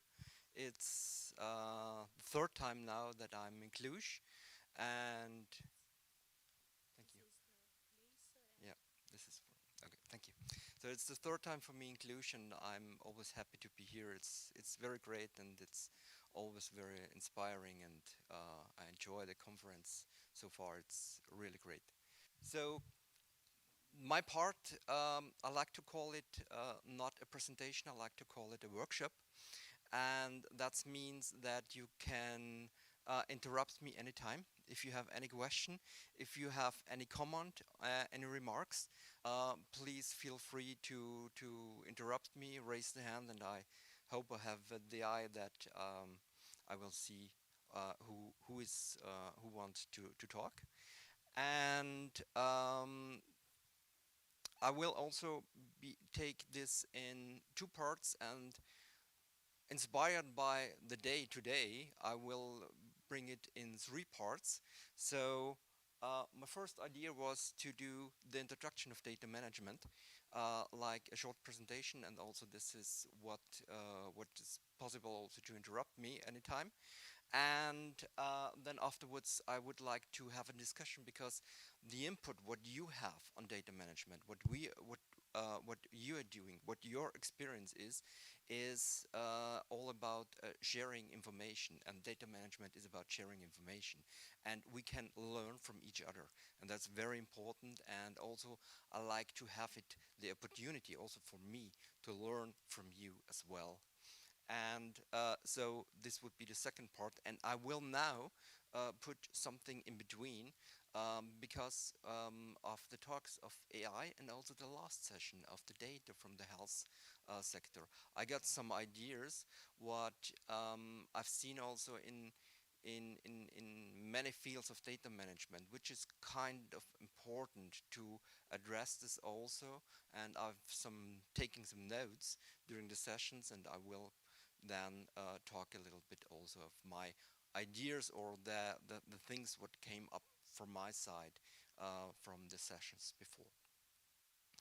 So let's jump into it with starting off the context of data management. So this is very focusing on the situation of academic because I do this at the university, and the university is a little bit different of how it works and how it's functioned, because the money came from external funding institutions, so to doing research. So that's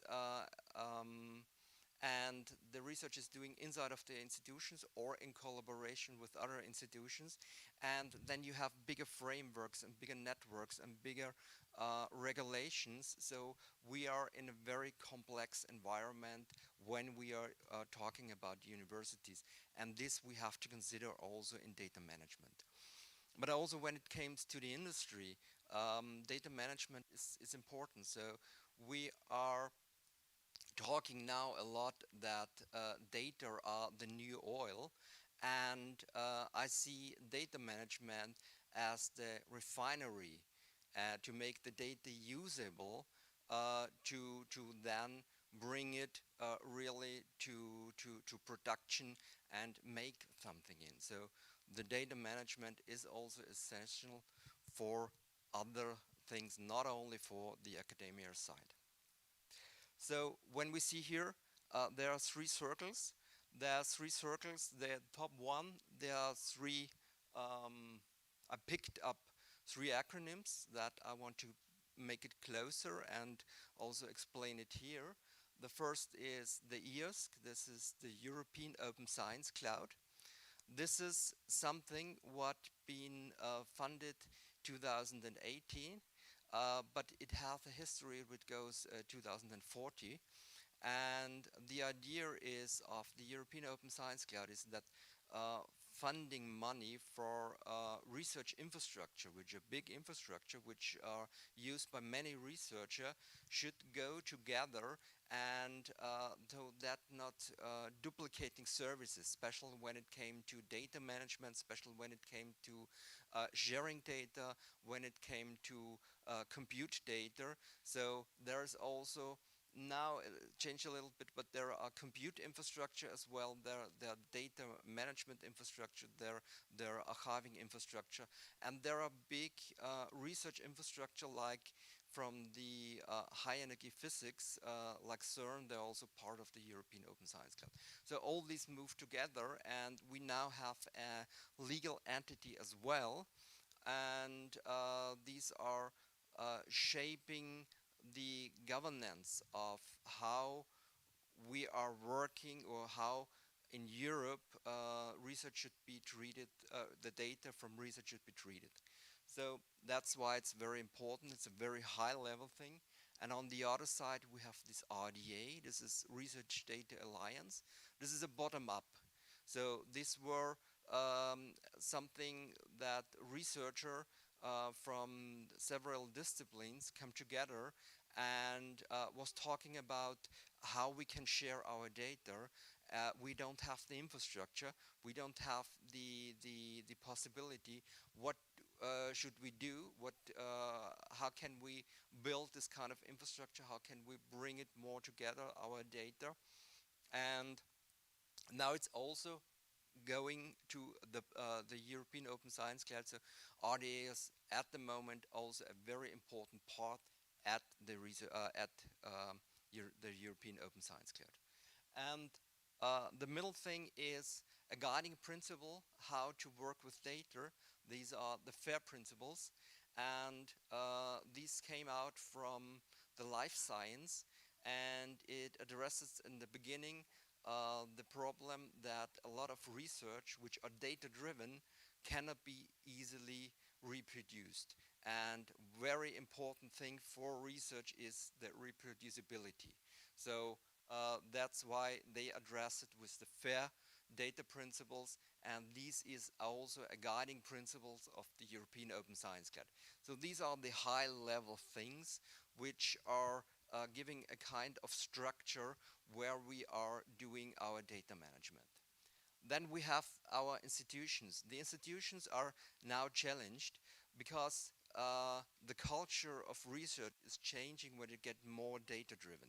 So we heard today that we have a lot of data, and the question is how to work with these many data, with this big data, and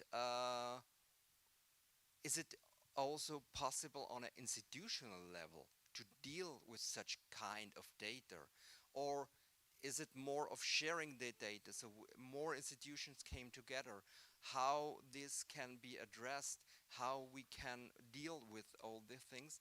That's also on an institutional level, because all the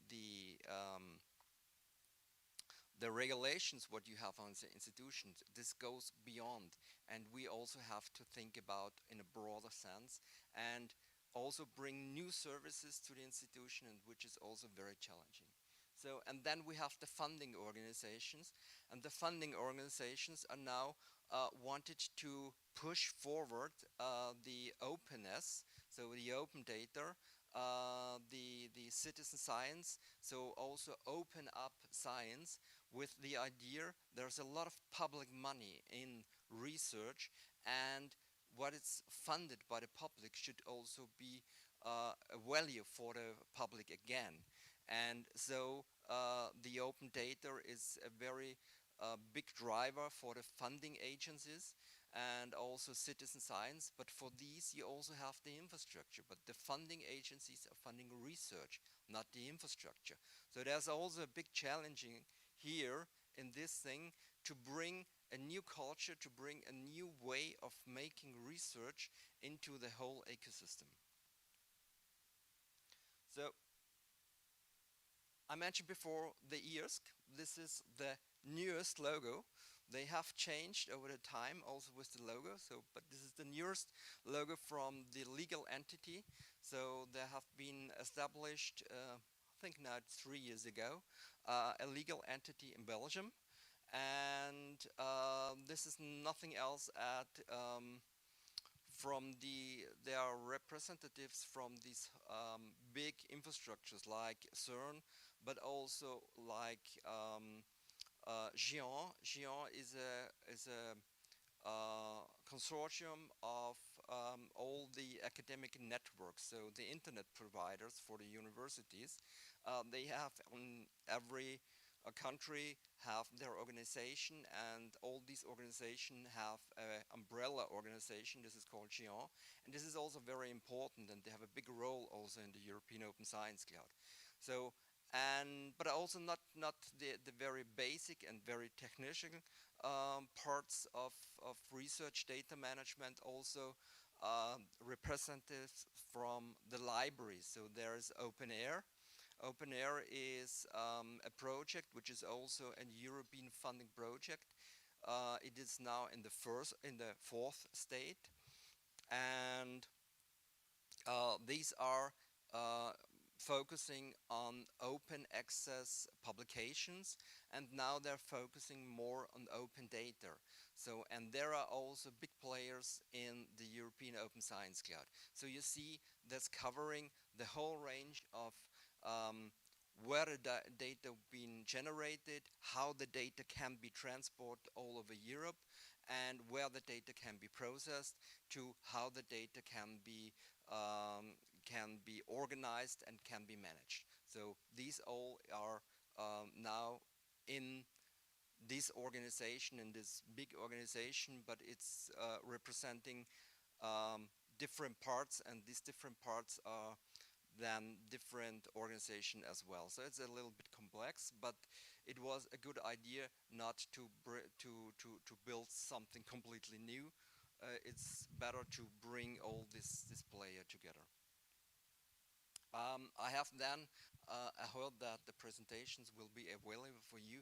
So there are two links. So there are the information of the European Open Science Cloud from the Commission side, so you can have a look there. And also there is a link to the EOSC portal. That's one of the actual, it's more than a prototype. So there you can already enter data which came from research from European level. The next is the bottom-up approach, what I mentioned. This is the Research Data Alliance. The Research Data Alliance is a completely open organization. So the structure is, they have an office. The office is run, I think, by 3 people, and they are managing the working groups and the interest groups from all over the world. So there are really, so everybody are allowed to join. That's very easy. Go on the website and say, I want to be part of RDA. Then you are part of the RDA. And then the work groups and the interest groups are completely open. You can join every working group and every interest group. You there have a newsletter. You get the newsletter from there. Some are active, some are not that active.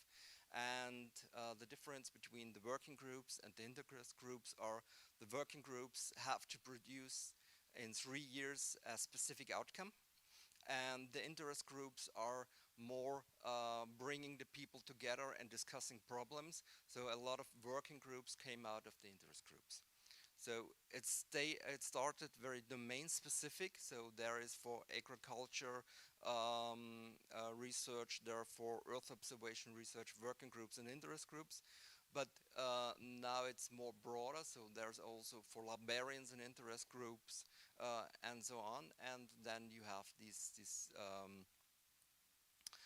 these working groups as well. And a lot of recommendations which are the results, or some of the results from the working group are now adopting in data centers, in data management organization, and so especially when it comes to data management plans, this is a kind of project plan for data, how to work with data, and during a project, it's like a project plan, but focusing and telling this from the perspective of a data.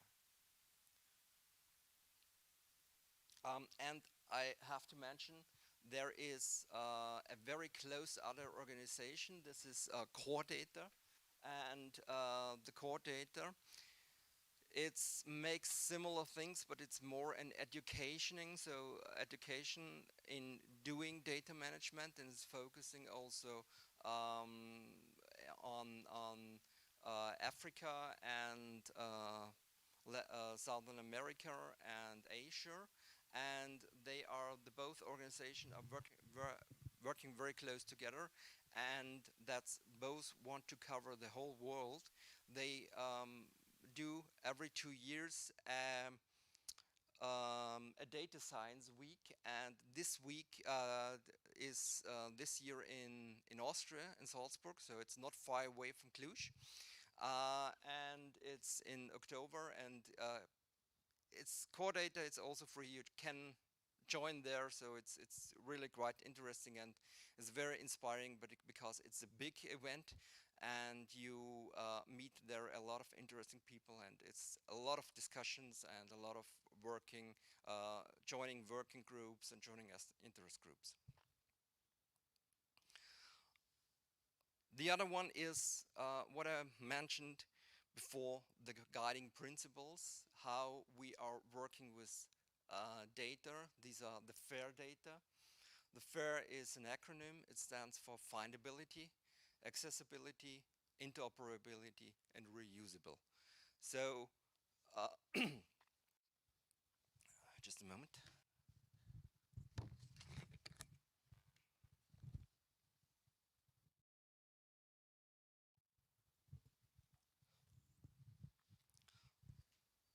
The first time when it came up, it was addressing the problem of reproducibility from the life science. And it's also, they say, it's important to have a better quality on the research paper, and it's necessary that the data are available and we can work with the data. So that's why we need the guiding principles, because when we don't find the data, this is not reproducible. When we cannot access the data, then it's worthless. We cannot work with the data, then it's like there's not there. So this is very important. I have here a link to the original article. It's from the Nature, and you can read this. And also there's in Europe a big organization. This is GoFair. It's also transnational, this organization, and their idea is to foster all the fair data movement in Europe. And fair data was originally from Europe, but it's now adopting also in the US, in Canada, and in Australia. So fair data is at the moment also very international. A few years ago it was very interesting when I was in the US, and they was also talking a lot about fair data, but they mean completely a different thing. So they mean that the data should be fair, without any bias. So that's not resists or some other things inside of the data. So, but now they're also adopting fair data as we see it in Europe.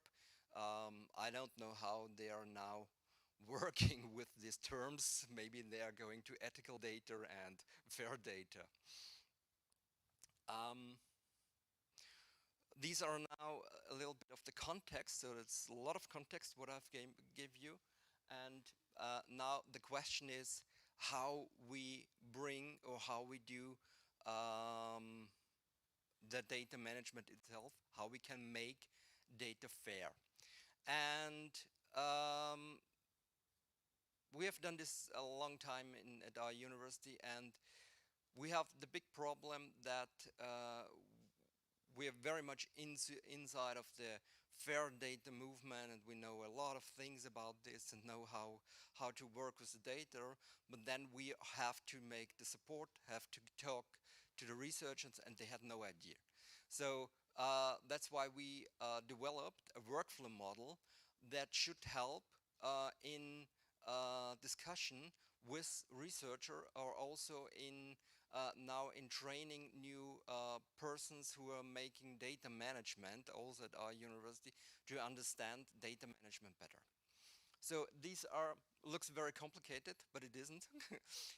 It's more or less there are 4 phases. The first phase is the pre-ingest phase. The pre-ingest phase is this phase where the data are generated.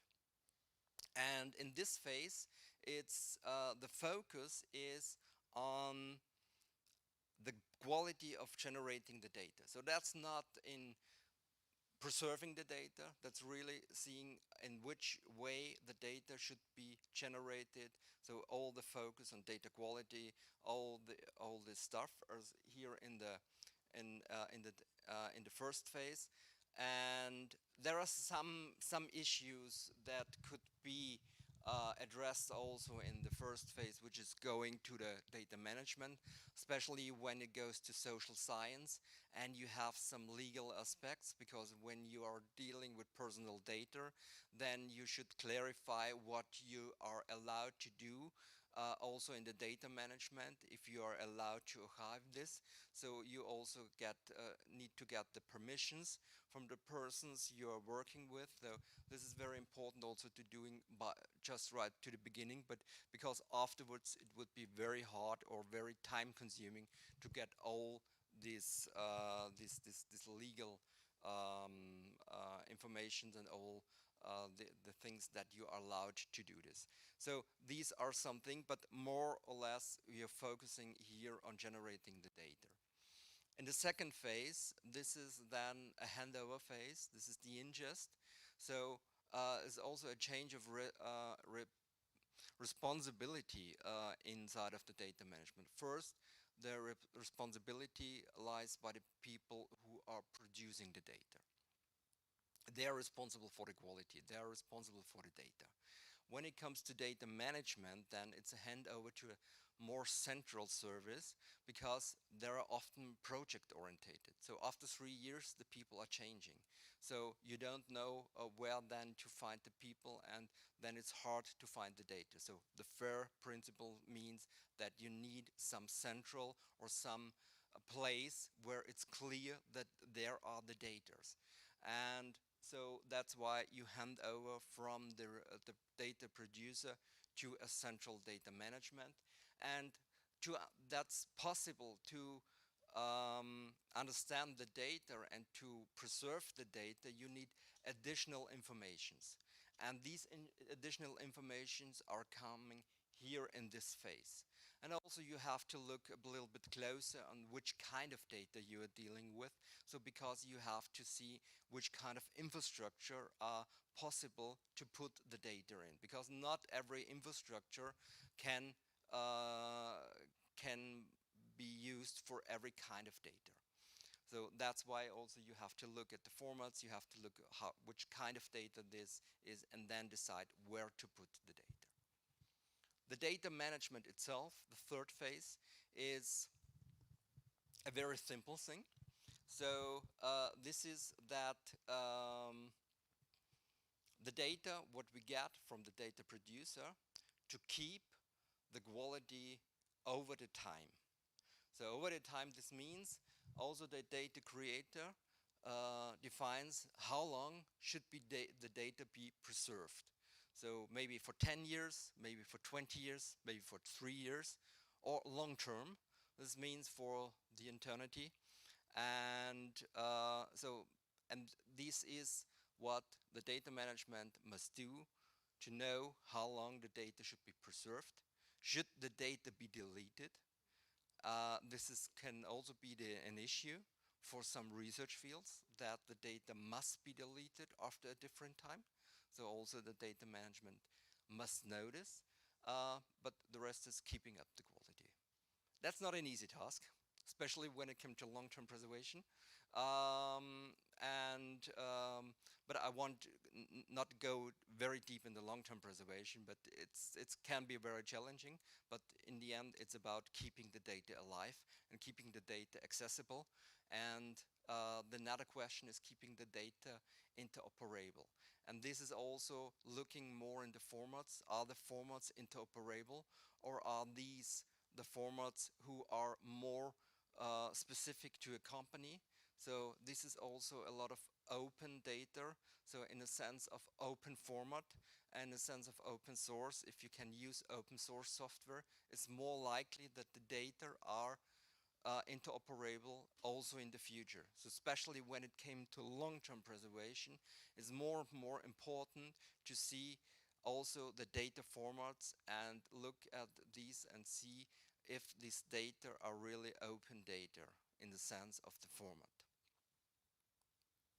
And the third thing is what the data management must do is give the people access who are allowed to access. So we are not talking only about open access. We're not talking about only open data. So there can also be restricted data. But you have to know. You have to know who is allowed to access the data. And that's why it's also from a perspective of the data. It could be a very easy format, so everything is open, but there are sensitive data inside, and you have to build a special infrastructure where the people have come maybe to the institution and access the data because they are so sensitive, or have a very secure technical surrounding that you are sure that the data are not leaving the institution without any permission. The fourth phase, that's the really important phase.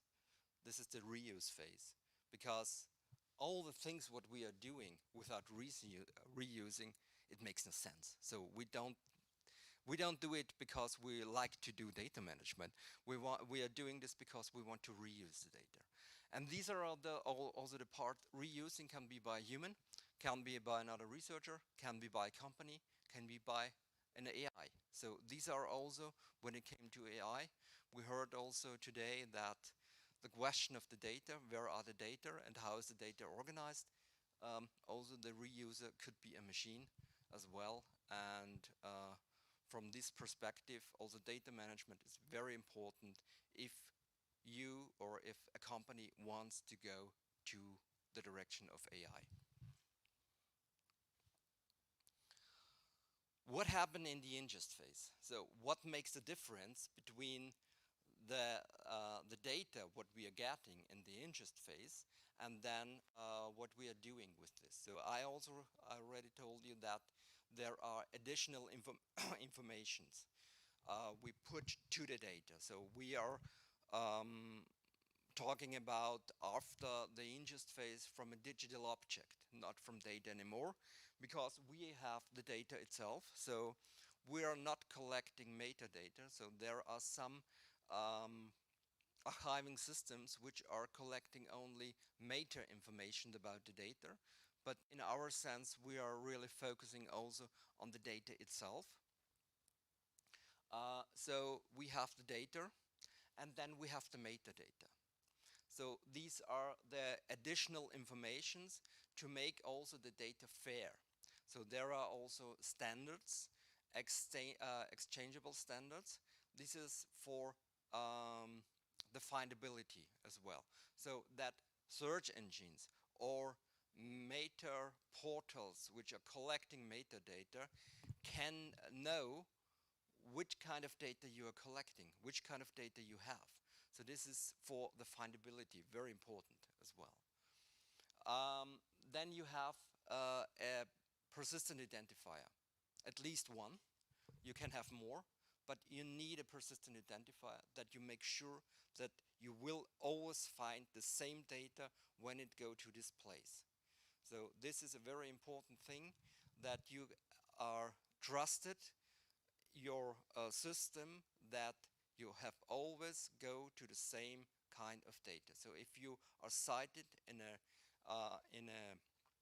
research paper and you want to go to the data and you have there the identifier, you need to go to the same data. This is a very tricky situation when it came to databases, because databases can change the data. So you also have to keep track when these identifiers have been done. Because if you want to reproduce the results of the research paper, you have to have the same data as to this time. Then you have a license. The license is from the funding agency, because they want to go more to open data. They want to have the Creative Commons license, but in many senses not possible. So you have to also to think about which kind of license you put in here, because the license make it clear that what reuser can do, are allowed to do. Because when you reuse, you hand over also the data to somebody else, and you don't know how they work with the data. You can rely that the people who are treating like the license you put on it, it's not in your responsibility to go after this, so that you have other entities for like the legal system. They look at this, or should look at this. But in the end, you need a kind of license that the people know what they are allowed to do. And the other thing is the ownership. So we think that's very important to know who's the owner of the data. Also in the case of when researchers are moving. So a research career, when you start very likely in another organization where you then get a professorship. So you're moving from institution to institution. And so you have to know also who have, from where are the origin of the data, who have produced the data, and also who belongs to the data. So these are the valid information.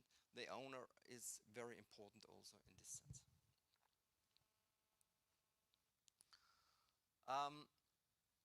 What kind of data could it be? That's a very overview. So, but it's challenging in the sense of the infrastructure. So this is from the point of view of an infrastructure, what you need to do with different kind of data.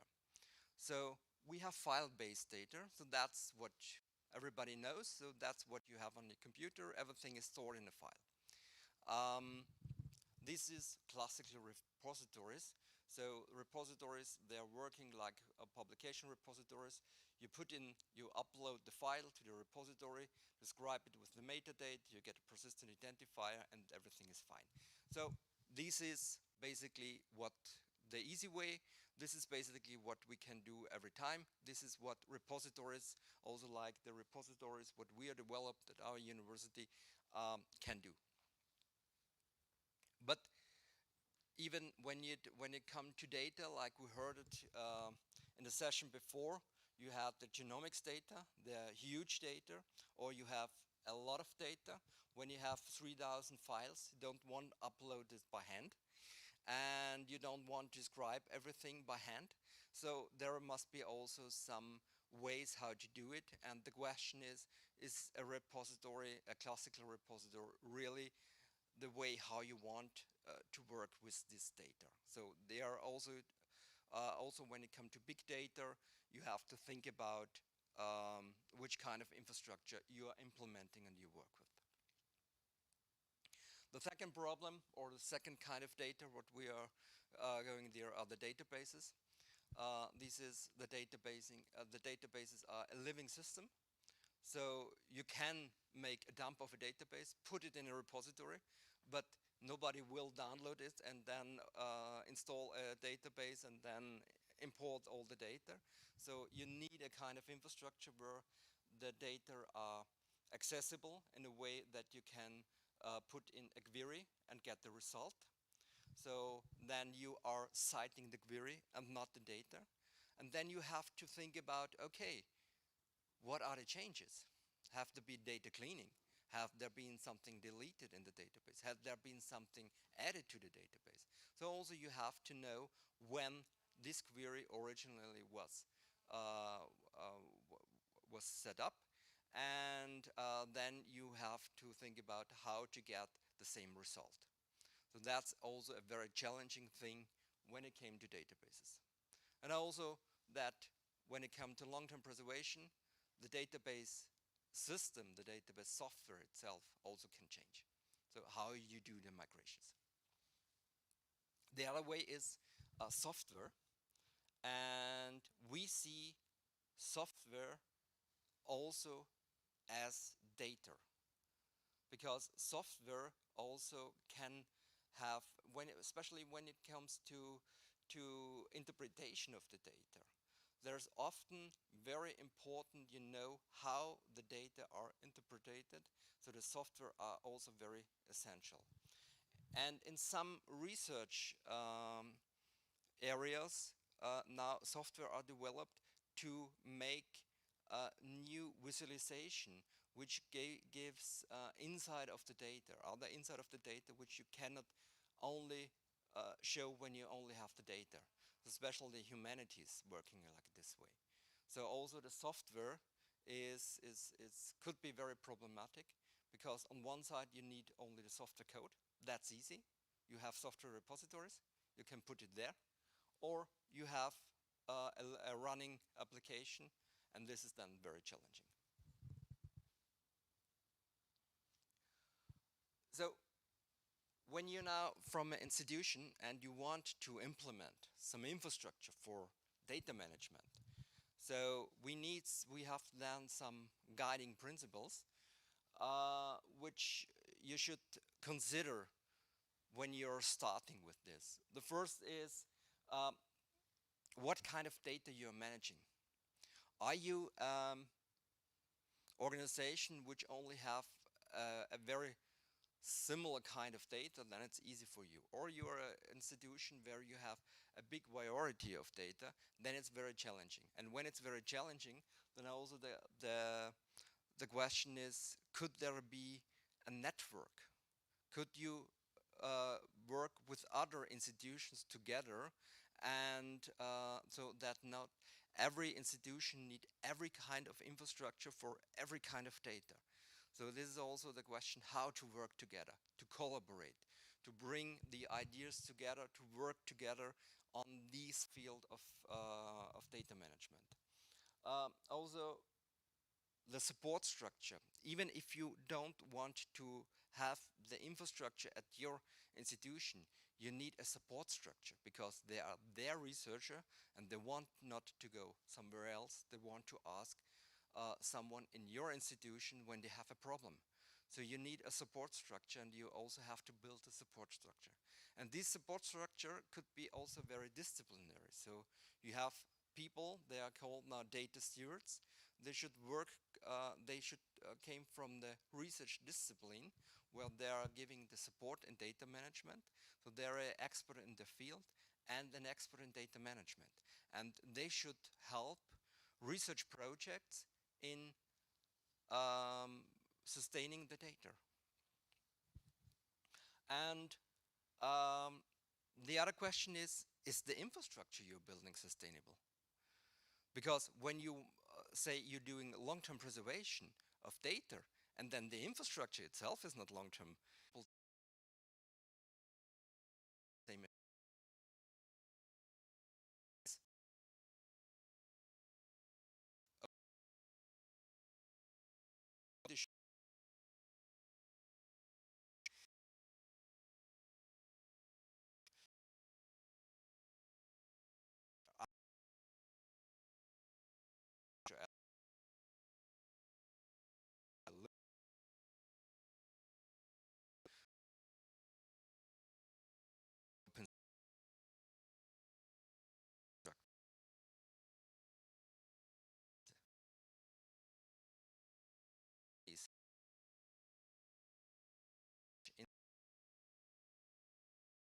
don't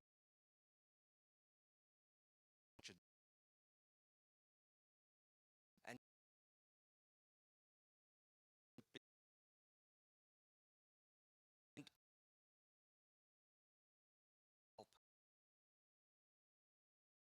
help only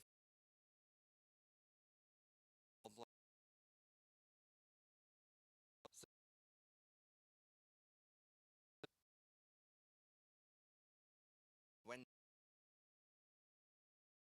work you're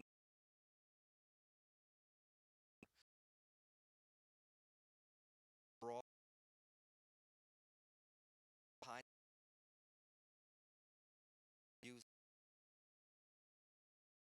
and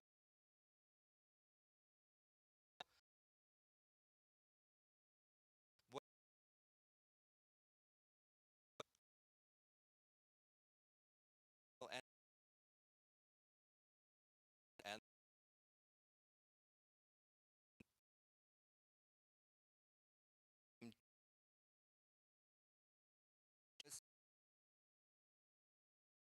to that you always position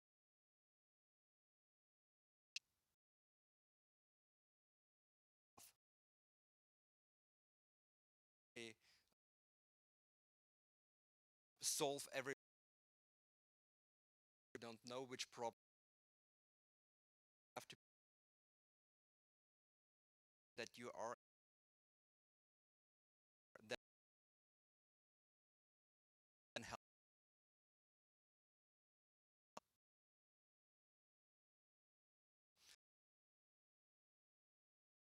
inside you can even if you need some specialist ability in some way ability.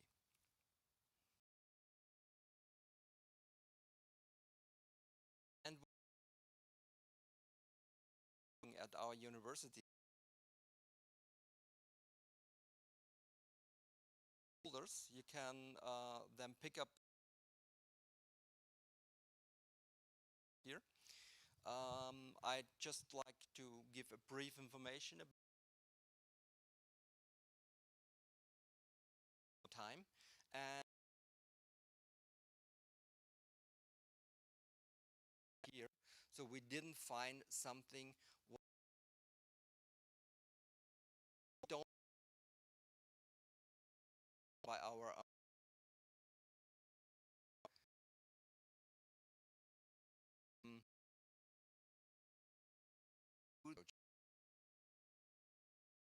story.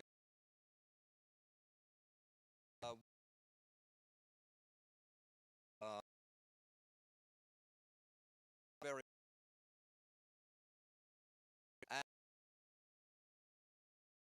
well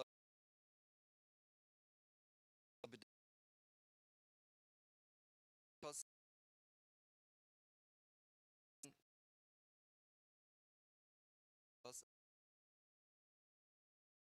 and then for our we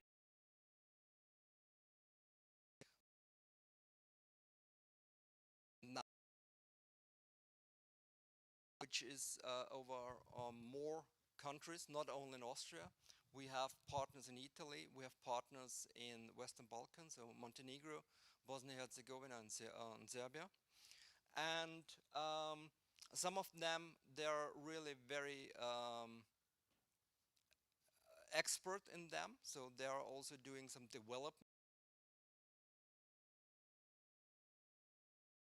improve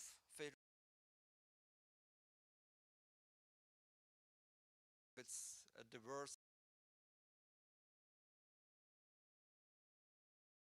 just use because they have other bar, but these problems could so far. So these what do we get?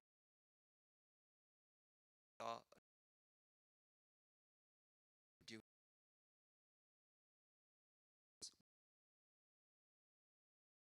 are the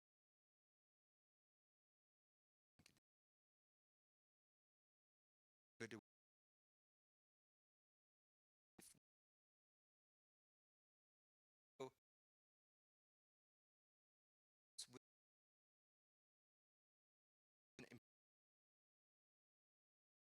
can improve. Also see our project more than just with that we also in consultancy can address the problems and we can and see what this have the brand our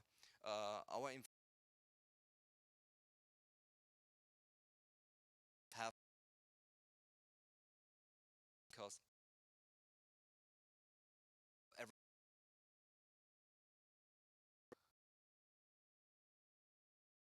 also some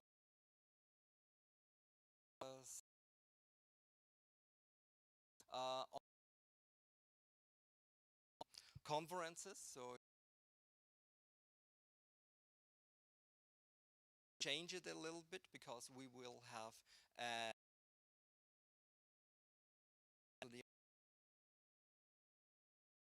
it and you can also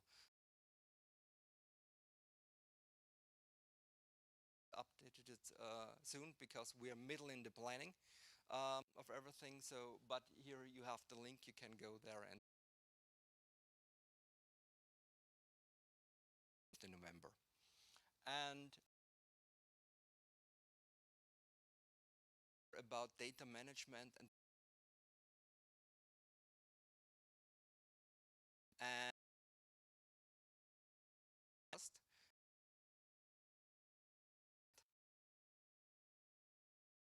so nice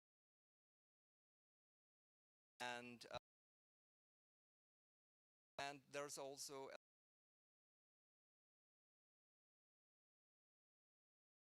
the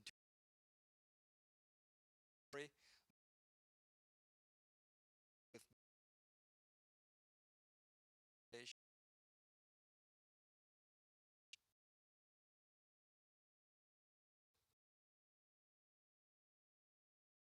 introduction. I think if you have more information, it's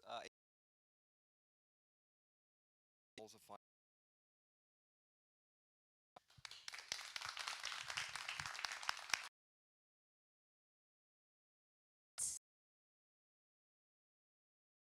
Yes.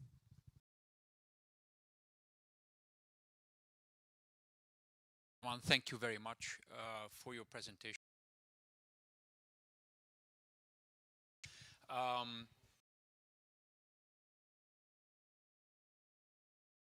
Cluj IT is an umbrella organization. Also, a time and the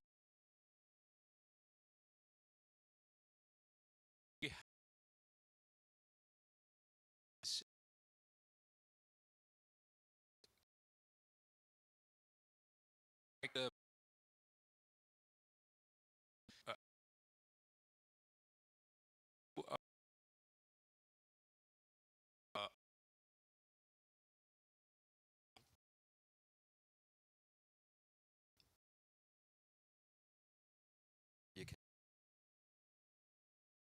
force to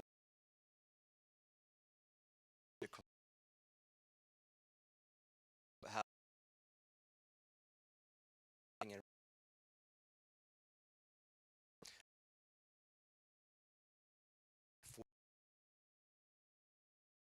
do these part of the of the to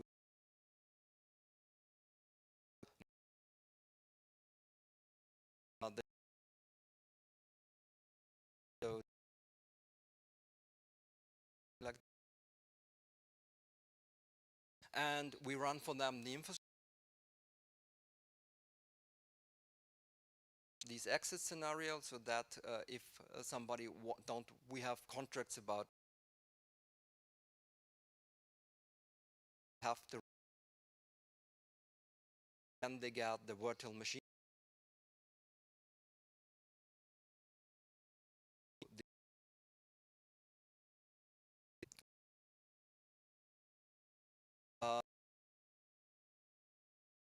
Of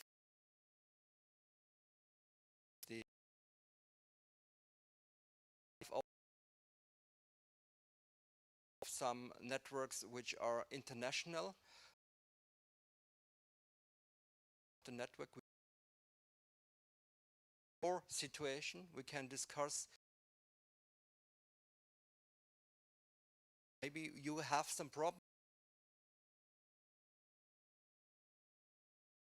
This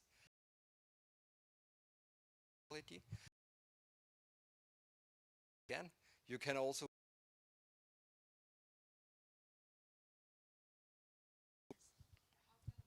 part of the connection. I mean,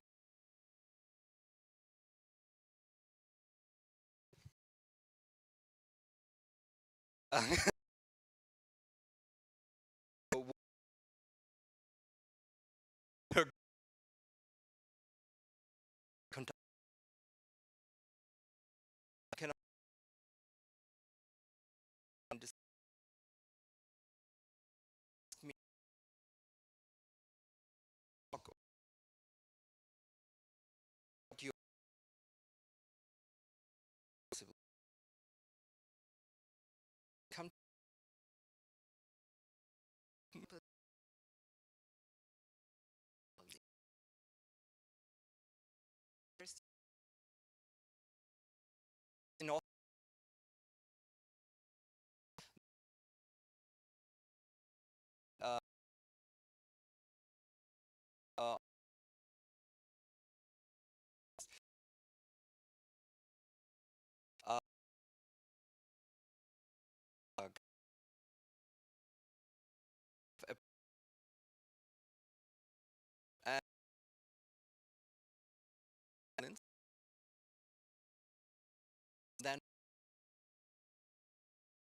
Uh,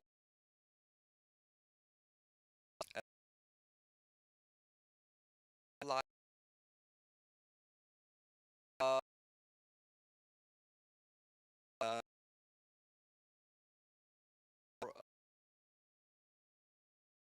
okay, coming late West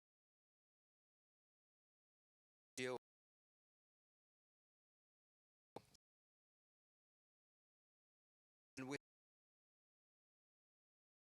are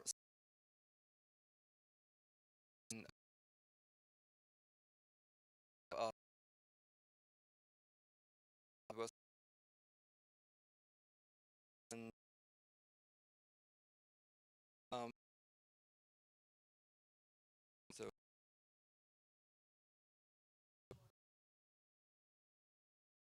Oh.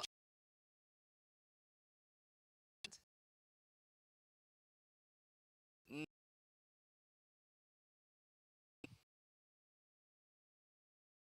It's all our with the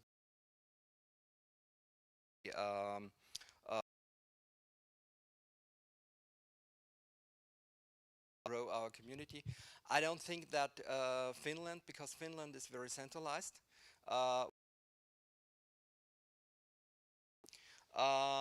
But I see a big opportunity with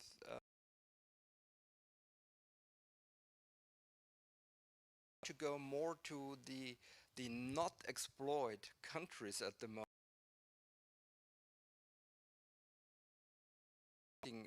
With each other, that's not. I have the better feature. This is the better. Grow and work together. Yeah. Together.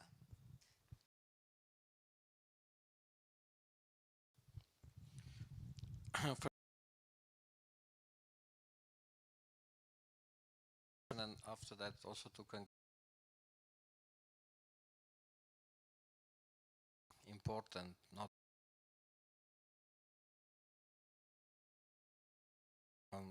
towards of things that we can. It is still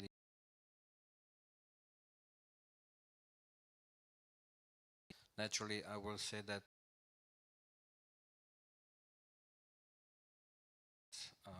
because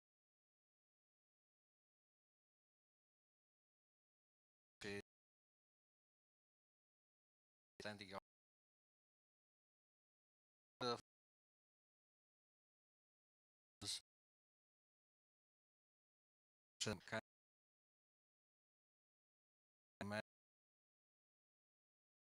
but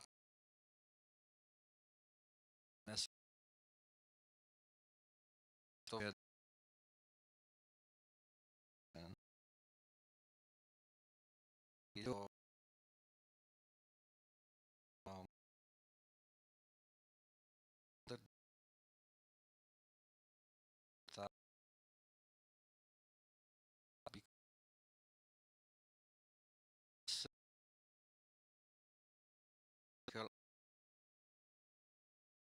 being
for to also bring some is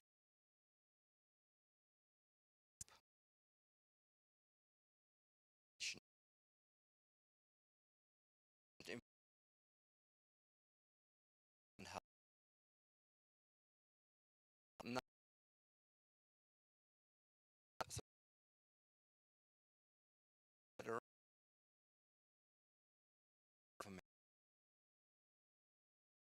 what at the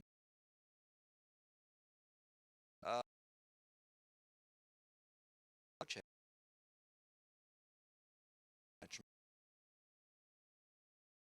AI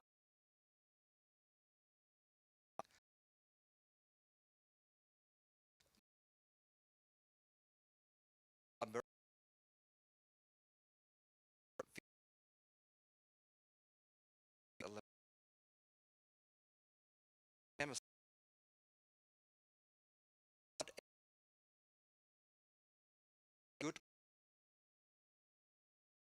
so we do this that with so research they want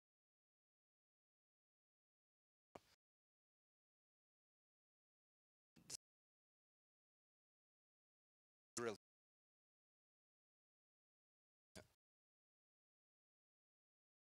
first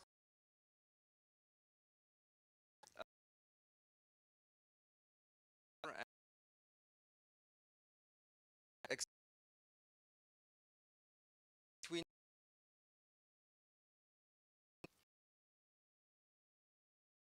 very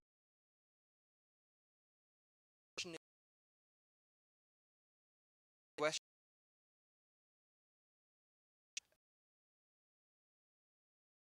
due to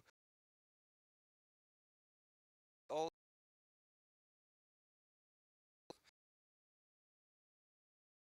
managed not Euro HPC joined on the both are working close together or also by competing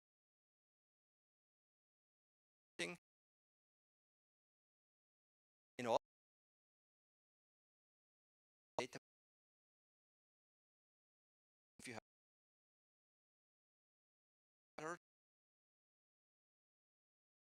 together with the this is not owned by one university European infrastructure and when it came to big together that you don't have bring terabytes of data daily over the wire.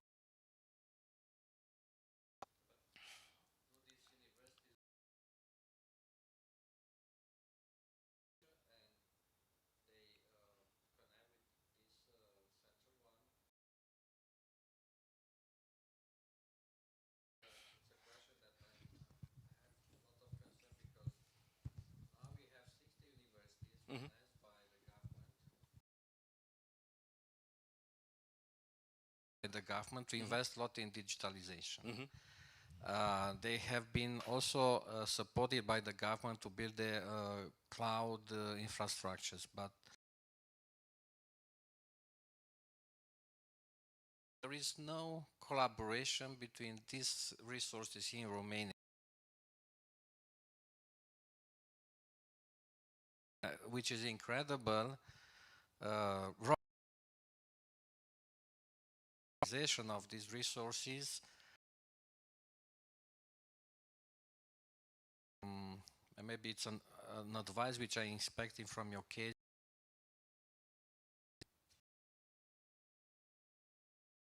This and together in the data to work together for of them.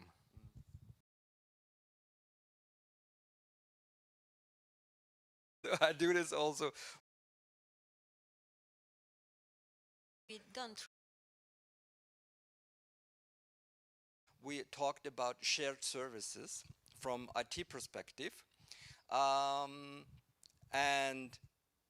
then it was, no, why we should do shared services? It would cost my job. So, and this was the thinking. And now you see, okay, it's more challenging. Now they are talking again about shared services. So, but it was 10 years in between. The good thing is on data management is that you need a lot of resources. So we see that when you have the problem of investing a lot, then the people are more willing to come together and work together. But it also takes a lot of time of talking to people, convince them that it's good. And there's also a lot of, I wouldn't say mistrusting, I would say of fearing that something is not under their control for 100%. And so for me, when I have my data on my desk, I feel completely secure because that's under my desk. I know where it is. Even when the hard drive is breaking, then I think it's under my control. But that's just a feeling. And addressing a feeling is always hard.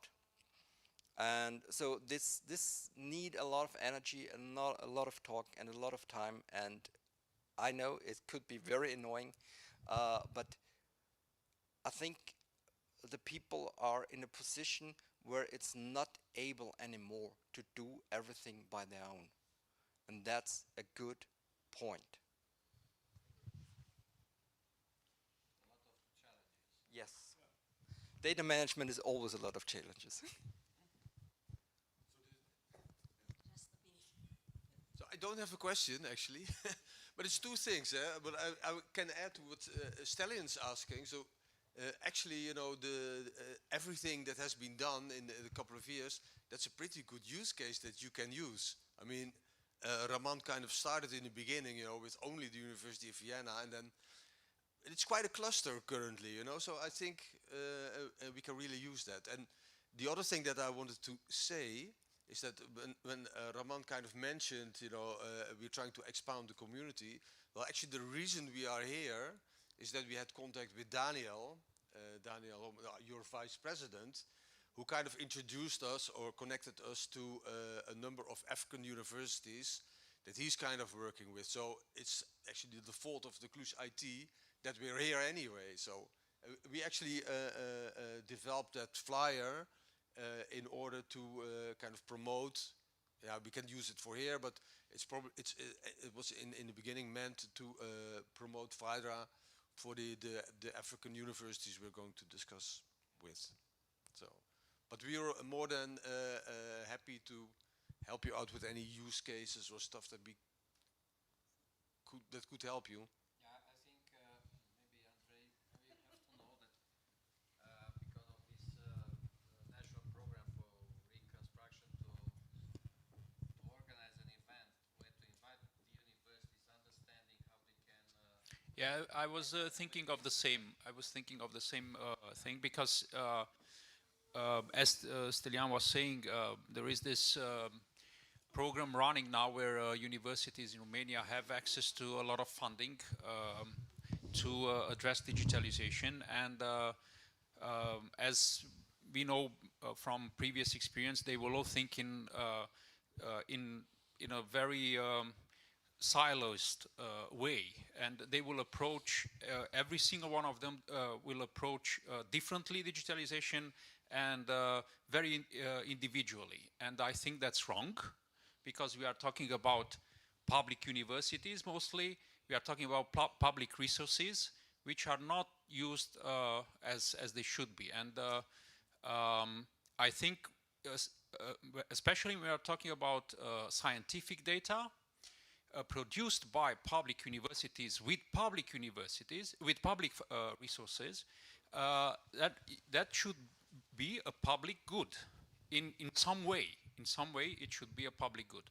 And and the repository, like you have built at the University of Vienna, it's one response to this, I would say, societal challenge and European ambition, otherwise, to build a wide scientific European community where sharing data is a common and daily practice. And this is not happening yet, unfortunately, but I see that you are taking steps in this direction, and that's very good. Yeah, we will think of some practical ways in which we can promote this because it's aligned with our values, and it's very good that you decided to come, because this way we learned about this initiative, and it's a good discussion that we started here. In a previous life, I worked for the University of Vameș as a consultant in management and project management, and we had a very good partnership with the University of Vienna at that time, and I saw that there is a lot of forward thinking in the University of Vienna, and I think we can learn from each other continuously. And yeah, so we have to think of a way in which we can promote more in the academic environment here in Romania what you are doing in Austria. Thank you. That was great words, and it's all about bringing the people together. That's the main issue. So that's not what technology can do. So we can talk, we need to talk together and see how we can work together to address the problems. And as you mentioned, this is all taxpayers' money, and we should be very careful what we are doing with this and not waste it. And also the data, what we produce at the universities with public money, this is a public good, and it should be treated like this. And we should take care of this, and that a lot of people can make use of it. And when we are going to the fair principles, that also means that a lot of people should use it, because the big value is in the reusing of data. And and that's why we are very close with this whole, even if it's not possible to bring everything open because of restriction that are clear. When it's to personal data, that's clear, you cannot open it. But the guiding principles should be the open principles, open data, open access, open source, and all these things, because we are talking about public good. Yes, it's true. And I think we have in Romania some problem with the trust. But like a researcher, I have a big data with all kind of results, but okay, it's not about me, but usually if I have trust to share my data, my results, we have this problem. We need to be more and more open about for that.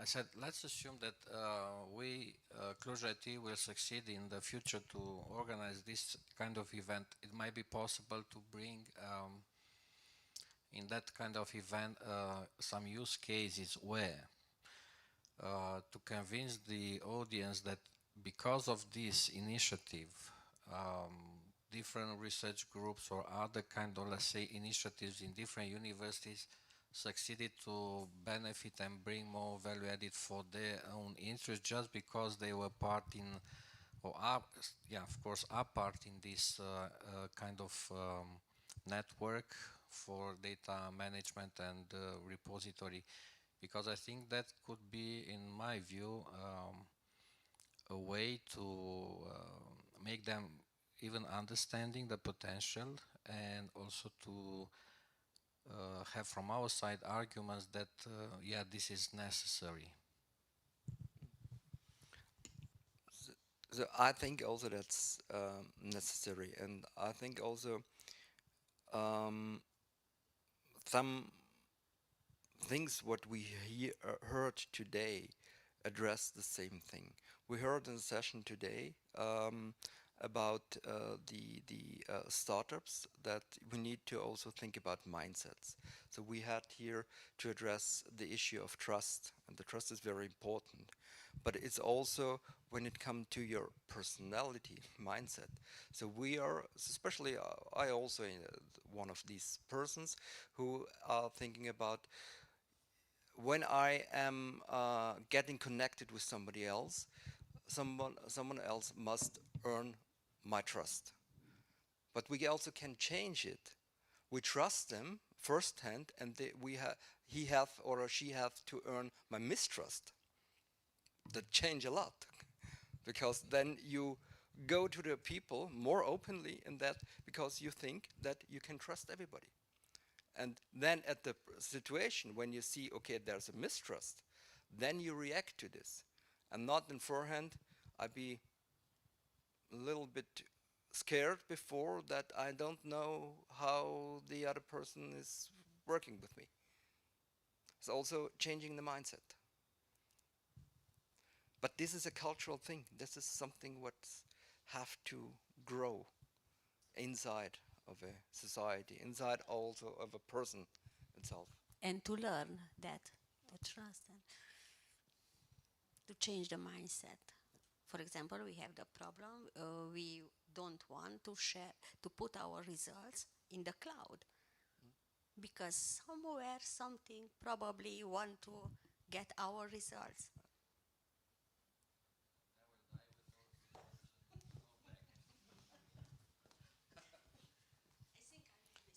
Yeah, please. No, but this is stupid, because we have to share the ideas. It's a matter then who will be capable to put them into practice. It's the same with data.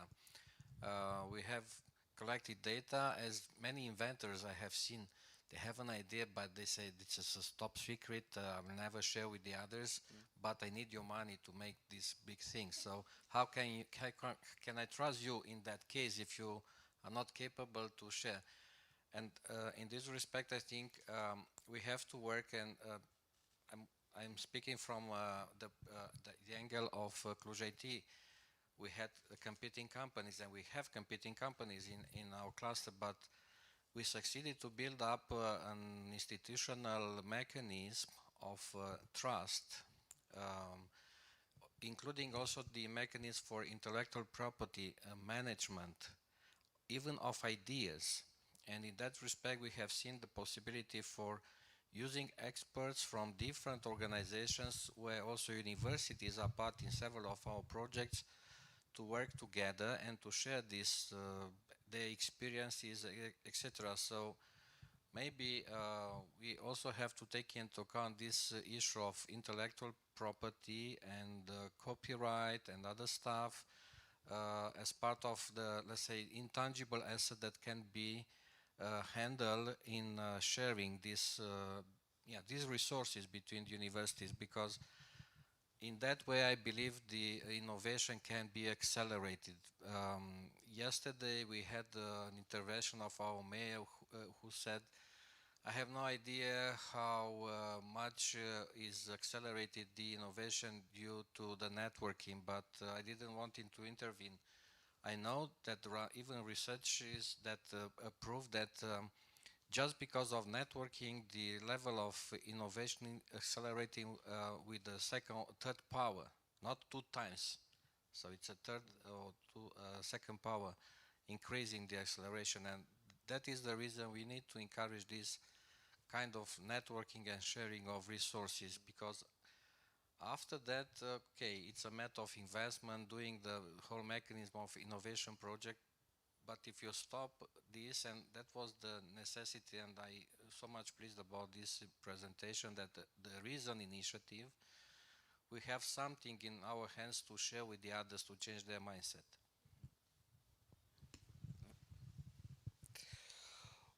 Yes, I think that's really the point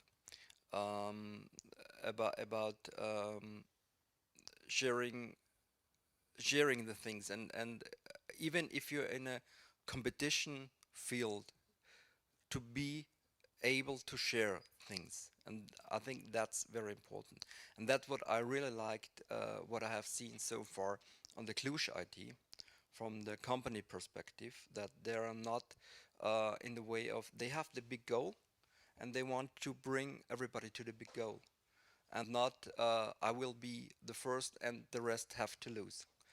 So this is another kind of mindset also. So to bring the whole thing to grow everything and not just me, and that's also about mindset, and I think that's a sense of sharing. That the culture of sharing. Of sharing. Sure. Yeah. Yes. Thank you. I think that would be a wonderful. Oh, there's another. For all nine. My name is Sorin Pop, and I don't know, obviously an outsider of this talk, but maybe a glimpse of what I want to say will help, because I'm used to do things for no reason, no reason at all. I've heard a lot about problems. Maybe the mindset that you're trying to change here can start exactly here. We're not talking here about problems, we're talking opportunities, I think. Also, the trust issue, not problem. Okay, I said I'm an outsider. I'm not a scientist, I'm not a scholar, I'm a nobody. But I don't know if you come from the technical field or not. Do you know anything about the sawtooth signal? Okay, so the ones that you do, this is gaining trust and losing it. And you know what I'm talking about. Changing this mindset, it's awfully hard, if not impossible, because from the ancient times till now, we do trust and mistrust people. We trust them kind of hard, and we're losing trust very fast. No, we all do, even the old ones, as I am. And I've seen that in youngsters, because I've worked with them, and so. What I'm trying to bring you is a glimpse of from the outside. And what I see here, that you have a problem. I did wanted to avoid this word, a problem of marketing. I'm an engineer, I'm not even nearby marketing. But you have to let the others see what you're doing. And you know, the Bible in the Genesis, after each day, says something like that, and God has seen that it's good. You have to let the others see that it's good what you're doing. And my, I don't know, not a proposal, a suggestion, and so try to involve other organizations. Try to involve key opinion leaders, guys which are not in your team, but can speak, which are trusted with a very high level of trust, try to make them speak about you and about your project, and try to involve these ONGs and other organizations, which I think will do gladly something like that. Thank you very much. Thank you. And you're completely right. We have to change also the mindset when we are talking about this, not talking about problems, talking about the opportunities. And I see it also in this way that we are in a very interesting time where we have a lot of new opportunities and to really make very interesting things. And all the challenges, what's coming there or what's on the road, we will find a way. And what you talk about, the marketing and let's other talk about this, about what we are doing. So I'm also not a marketing guy. But I try, that's why I'm here, and I enjoy it very much to be here. Thank you. So,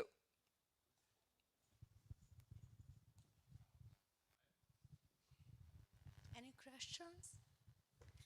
If no, thank you very much again and again for this amazing presentation. I told you it will be a great presentation and discussed. Thank you so much, Mr. Ganguli, Kingo. I think it's the perfect way to end the day where the innovation was a leitmotif. And to all of you, I want to thank you for being part of this 3 days journey called Cluj Innovation Days. I'm sure that was a quite experience for you. And before I end, I just want to tell you, stay close to us, stay close to Cluj IT, because as we are hard working on building a resilient ecosystem based on innovation, we are bringing a lot of opportunities for you, a lot of opportunities for for the whole ecosystem, and it would be shame not to benefit from. So thank you once again for being part with us here, and have a nice weekend.